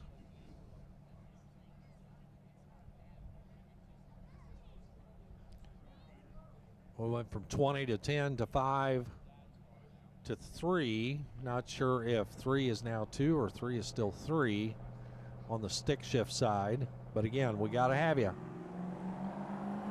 And Sandra Fontaine will head down track, right side of the track on the single pass.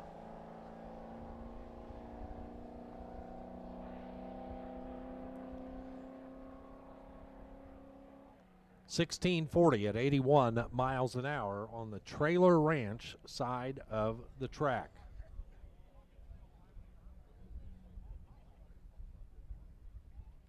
Looks like the big old Oldsmobile waits under the tower. He must have slipped in there before the lanes closed. Again, lanes are closed. Award ceremony will be coming up after we tabulate all the results, so we want you to hang in there and join us for that as we recognize all of our category winners and our best performances of the week here as part of Hot Rod Drag Week 2023.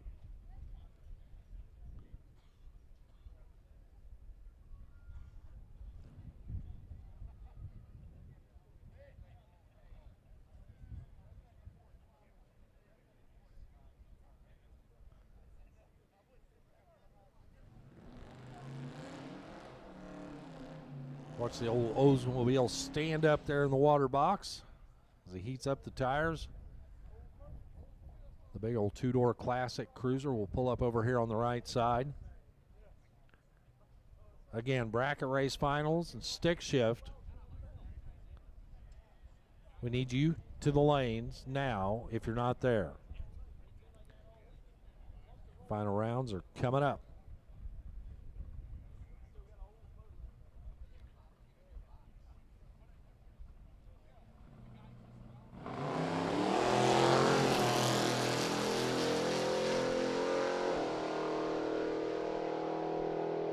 .442 dangles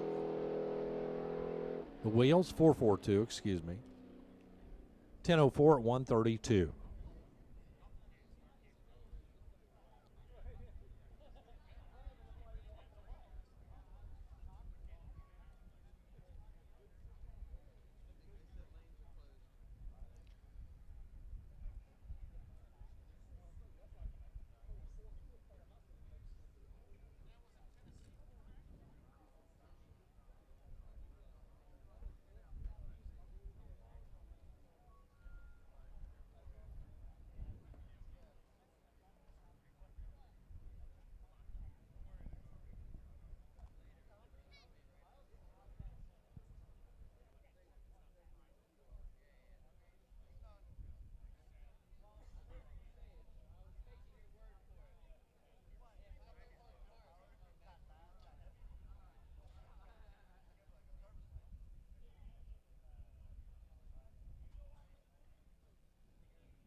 Well, with our event completing here in the next few minutes, the award ceremony coming up, handful of these racers will be in Charlotte tomorrow for some exhibition runs as part of the Betway Nationals up at ZMAX Dragway in Charlotte. One of the 2 active 4-lane drag strips in the United States, Las Vegas being the other one. We run 4 lanes in the spring and 2 lanes here in the fall. So best of luck to all of those competitors being a part of the exhibition coming up. It's going to be running against an 860 index. We've been working all weekend, or all week I should say, with an 850 index. 860 is the number that they'll be running up there. Look forward to being a part of that tomorrow, as our friends at NHRA putting on the big show up there, part of the countdown to the championship. Race number 2 in the countdown of 6 to settle who the Camping World Series World Champions will be. Very appreciative to our hosts here at Darlington Dragway, Jeff Miles, his entire team.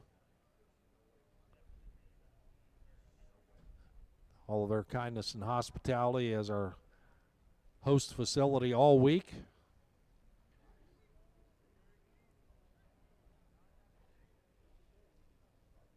We're getting very close to putting a wrap on it. I hear cars coming to the starting line. Not sure what's going on here with the Oldsmobile as he ran already. Somehow snuck past the security guard back there and going to pull up to the starting line one more time. Renault. The Olds 442.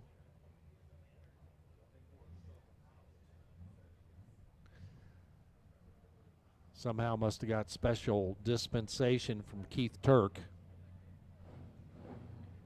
to make this run.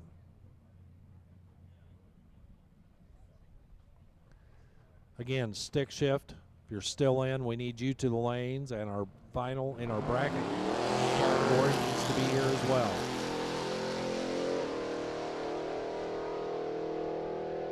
Sounds like you got a little past the shift point out there. 10:05 at 1:32 for the Oldsmobile. I'm guessing he was trying to get it in the 9s. Once again, did not quite get there as he went 10:04 last time, 10:05 this time. All right, the word has come down. Time slips will close. Definitely lock the doors, throw you off the steps. Time slips will close at 6 p.m., no exceptions. Time slips will close at 6 p.m., no exceptions. Go see Tanya. Get your time slip turned in. If you are 6 o'clock straight up in 1 second, they're going to slam the door in your face and lock it. 6 o'clock. Time slips. Get them to Tanya. Final round coming up in the bracket race. They wait under the crossover right now.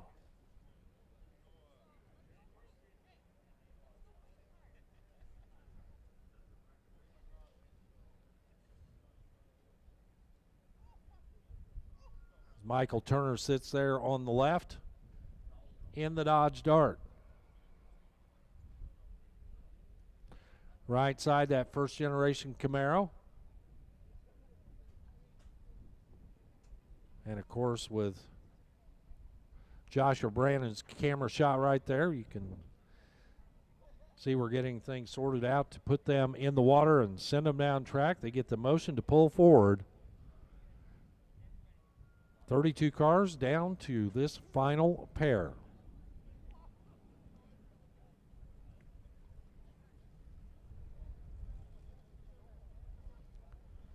Scoreboards are going to light up now with their final dial-ins of the day. 1095 on the left for Michael Turner's Dart. And Matthew Banal, the Camaro, dialed at 1074 on the right-hand side. The Mopar gets to go first left. This is your final in the bracket race category.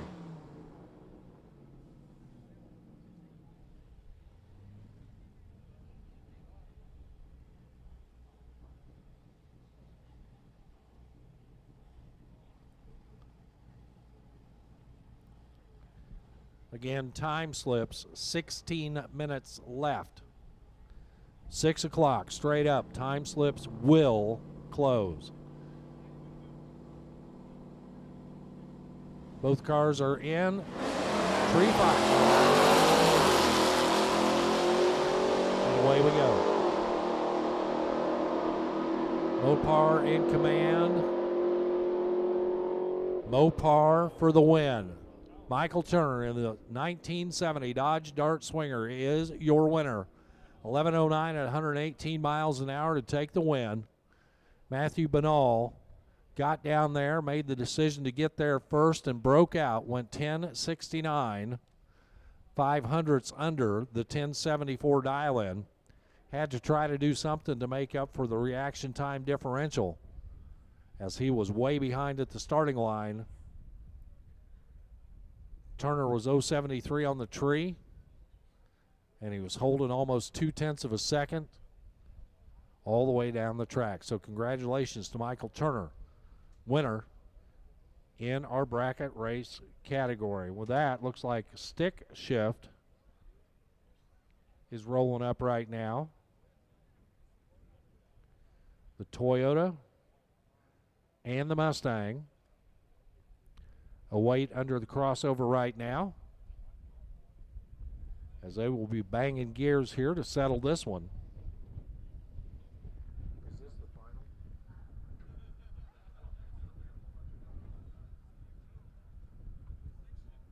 I thought we were down to either 3 or 2. Yeah. Did you start with 20?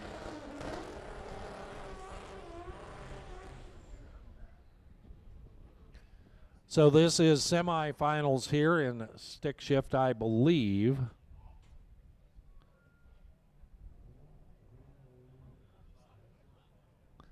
Quarterfinal, is that correct? Okay. Well, Damon Elf don't really care. He's got the bye run coming up. Again, this category is heads up first to the finish line. Ooh. That was painful even from here. Either he has smoked a clutch or he left in high gear. Either way, not good. 15:53 at 70 miles an hour, and he wound that thing up to the moon trying to get off the starting line. But, assuming he didn't blow the dang thing up, he'll be back. Taylor Hedrick, Steve Calloway. Mustangs side by side. The 02 vintage Mustang on the left, 2006 Mustang on the right. Blue oval crime here.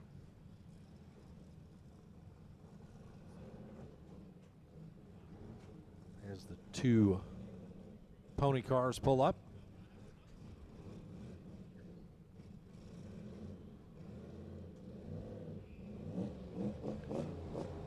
Wind them up. Drop the clutch. Callaway rolls the beams. Flips on the red light. Taylor Hedrick goes on to the next round of competition. Should be the semifinal. 10-12 at 112 miles an hour.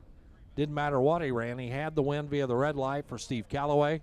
11:66 at 127 miles an hour. His red light tosses away his chances.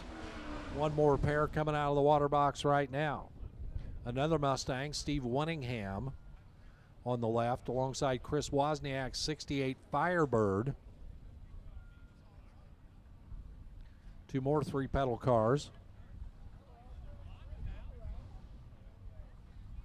I think one of these wound up in this round because They were about 4 seconds behind the other car, but the red line pushed them on to the next round. Yep, that would have been Wozniak. Winningham muscles his way down to a 10-11 at 140, just kind of showing off. Wozniak's Firebird 1460 at 93. He had fun to get to the round of 5 cars. 3 will be left, semifinals in stick shift. We need you guys to come right back around so we can get finished up. Again, time slips, definitely, without a doubt, absolutely, closes at 6 p.m., 11 minutes from now.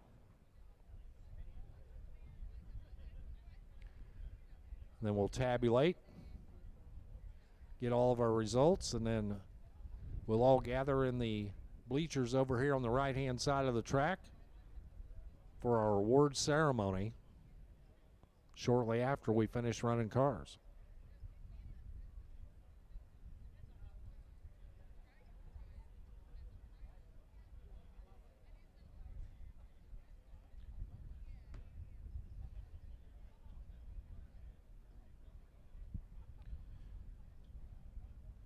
For all you folks that have been engaged in the chat on the live stream, we appreciate your comments. Well, most of them, anyway. But we do appreciate the feedback on the show throughout the week, and hope you have enjoyed it. And I can speak for myself in saying I look forward to the opportunity to do this again next year.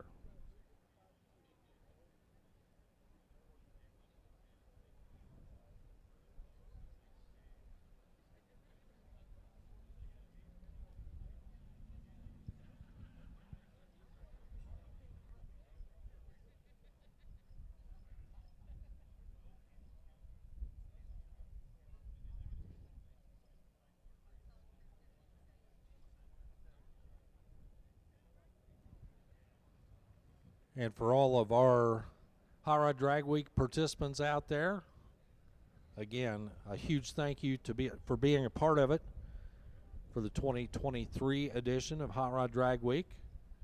Hopefully you've enjoyed the experience and will want to do it again sometime in the future. Next year would be just fine.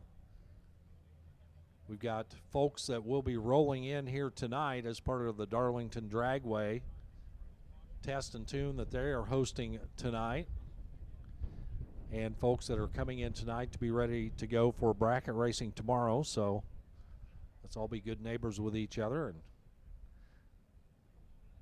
be courteous to each other and make room for those folks coming in so they can race here for the weekend.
So for all of us at Drag Racer TV, we're just about done for the weekend, but we appreciate all of you tuning in and being a part of our live stream broadcast.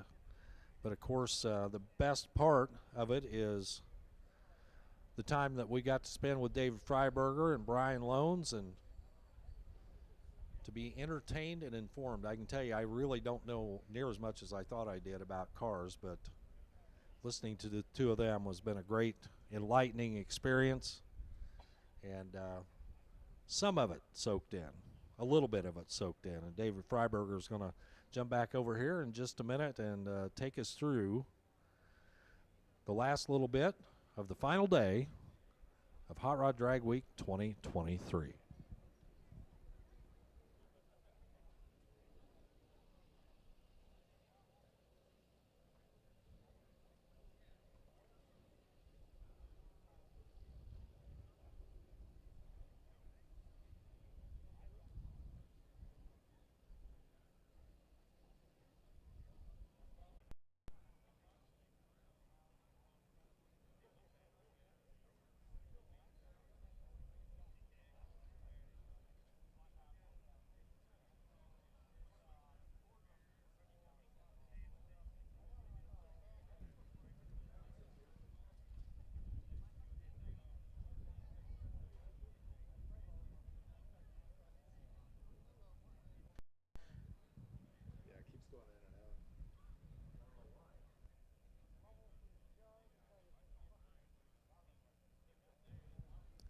If you watched all day, you heard me making a lot of estimates about who won various classes and records that may have been set, but when you want the ultimate facts about that, you go to hotrod.com tomorrow morning and you look at all the stories that they've written and the wrap-ups, and you can also see the Excel file that has every single run handed in by the racers all week long. So go to hotrod.com in the morning, check out all the details of what just happened. Someone asked, any good wheelies today? You know, we haven't had the big bumper dragon wheelies at Drag Week in quite a long time. We've got some real fun stuff. I think the standout is the milk truck, but we haven't seen anything all the way on the bumper. What's happening right now is we're waiting for clutches to cool down. These poor stick cars are just hot lapping brutally, and we're going to give them about 15 minutes to cool down clutches, and then we'll have that final three.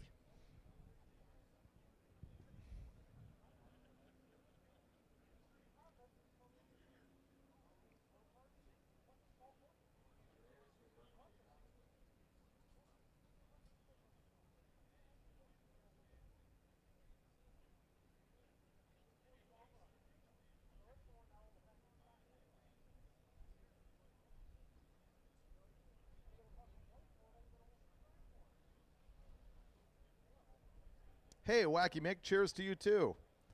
Thanks for watching again. One of our past Spirit of Drag Week winners checking in on the live feed. Speaking of which, you're probably nearing the very, very last seconds of being able to let us know your nominees for the Spirit of Drag Week winner. We'll be talking about that right as we're wrapping up all of the winners before we go into the party.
Here's perhaps the best news you've heard all day in the pits. The Gear Vendors Party for the awards ceremony is about to begin, and our events folks are already bringing the pizza and beer out. The pizza and beer is only going to be for Drag Week participants. We understand there's still some spectators and fans around. We hope that you will honor the family of Drag Week by letting us have our thing on our own and keeping away from our pizza and beer, which I think you'll find understandable. That will be coming up ASAP. We're going to run these last 3 stick shift cars. We're going to finish our final tallies, and then we will be out for the Gear Vendors Party.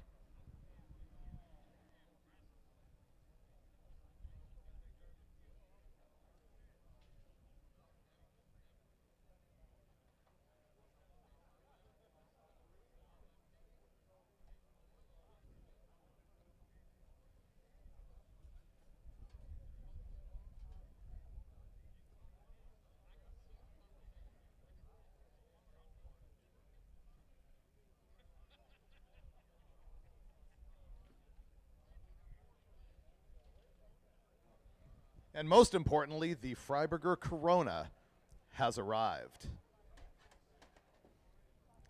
Boy, we were a lot more entertaining on the last day when we started saucing it at about noon.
The first sip of Corona of the evening. Oh, fantastic, man. It's been a long week. I've had a lot of fun. You know, it's tough to go through this alone on the mic, so I appreciate Brian Loans coming in for 3 days. I appreciate Warren Evans helping me out today, giving me a break through the bracket race and beyond. And I appreciate you all listening for so long. It can get brutal like having to listen to us in the pits the entire time as we're announcing the live feed. But we have had, I don't know, it could be record levels of viewers this year. Don't you think, Michelle? Yeah, 7,000 as a peak. I think we might have had 10 one day at one point, but I'm going to guess for week-long numbers, it's probably at least top 5 biggest viewers that we had, at least. So we appreciate all of you, and of course, Gear Vendors for helping us make that happen.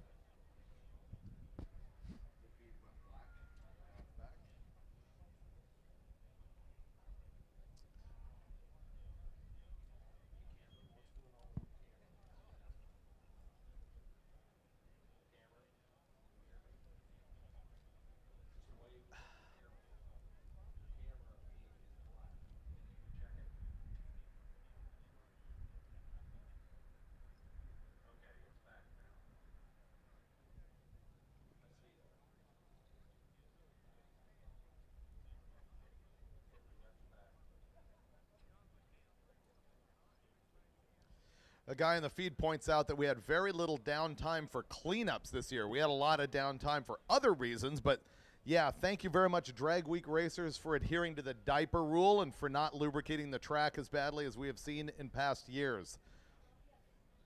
That definitely is a good change.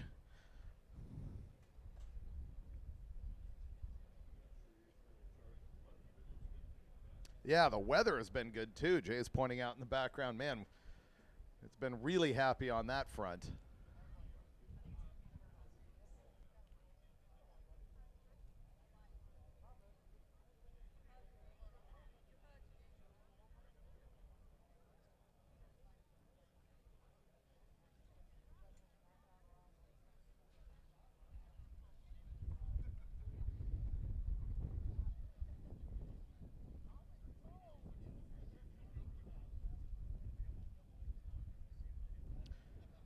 Whip Jr. on the chat reports that he has retired and watched every minute of the feed this year. Wow, you yourself deserve some kind of an award for that. Is there anybody else on here who watched every single day? I know that there's a lot of high school auto shops that we're watching. We saw notes about that. That's super cool. We also know that there's people with auto repair shops all over the country, maybe even all over the world, that just put the feed on in the background while they're working, or people in their shops. So that's also very cool. You know that the numbers that you see on the screen about people watching, you can probably triple it when you add up all the people who are watching in groups.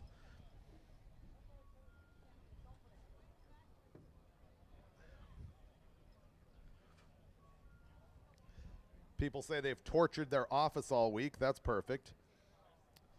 Oh, yeah, you know what? Usually the live feed plays on the big screens that are all throughout the MotorTrend office back home in El Segundo, California. I'm just horrified to think what the people at work think of what goes on here. It's kind of amazing I still hold a career after this.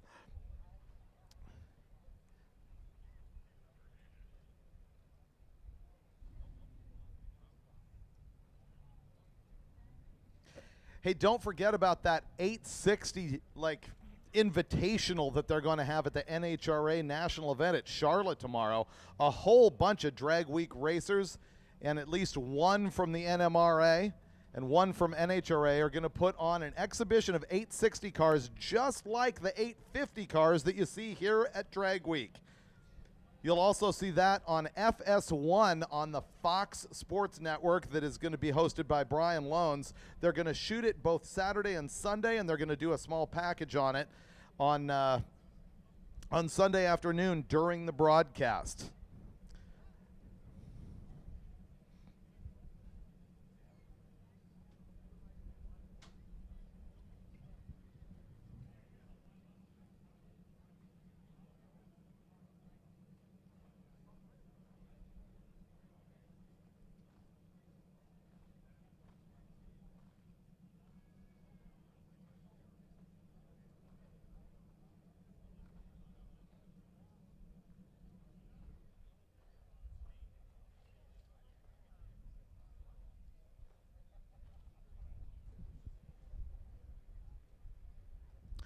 Hey, Sean Fling, if you can text me and let me know what's going on. We thought that there was going to be 3 more cars in stick, and I only see 2 here, and I see that you have texted me stick final a little while ago. So are we going to have 2 cars, or are there 3?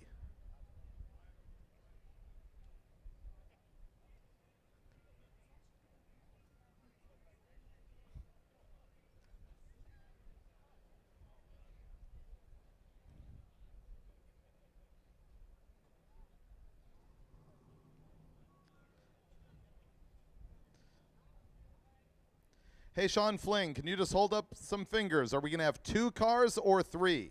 Is this the 2-car final?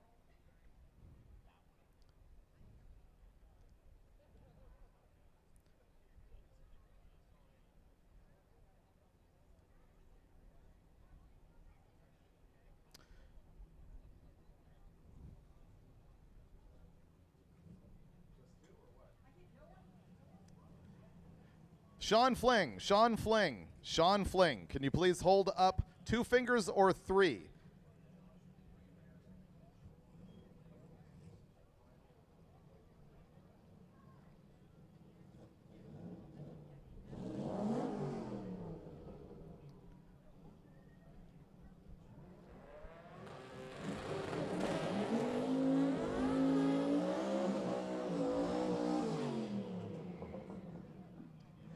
All right, it seems to be that this is the last pair for the stick shift shootout. We thought that this was going to be the semifinal with 1 car coming up for the bye, but apparently that car has not returned. So this will be your final in stick shift with Damon Elf and Taylor Hedrick. And I also have confirmation from Keith Turk that this will be the final. This will be the last pair of cars going down for Drag Week 2023. Damon Elf in the Supra, Taylor Hedrick in the Mustang.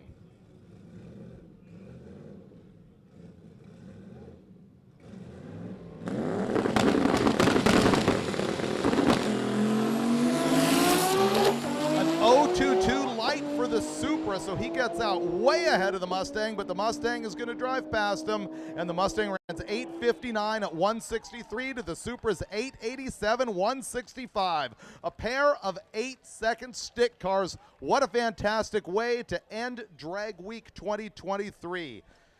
It's been a long day here at Darlington. It's been a long week, man. We really appreciate all you racers, number one, for making all of this happen. I've always said that I didn't create Hot Rod Drag Week. The racers did, because the racers established the whole spirit of this event since day one.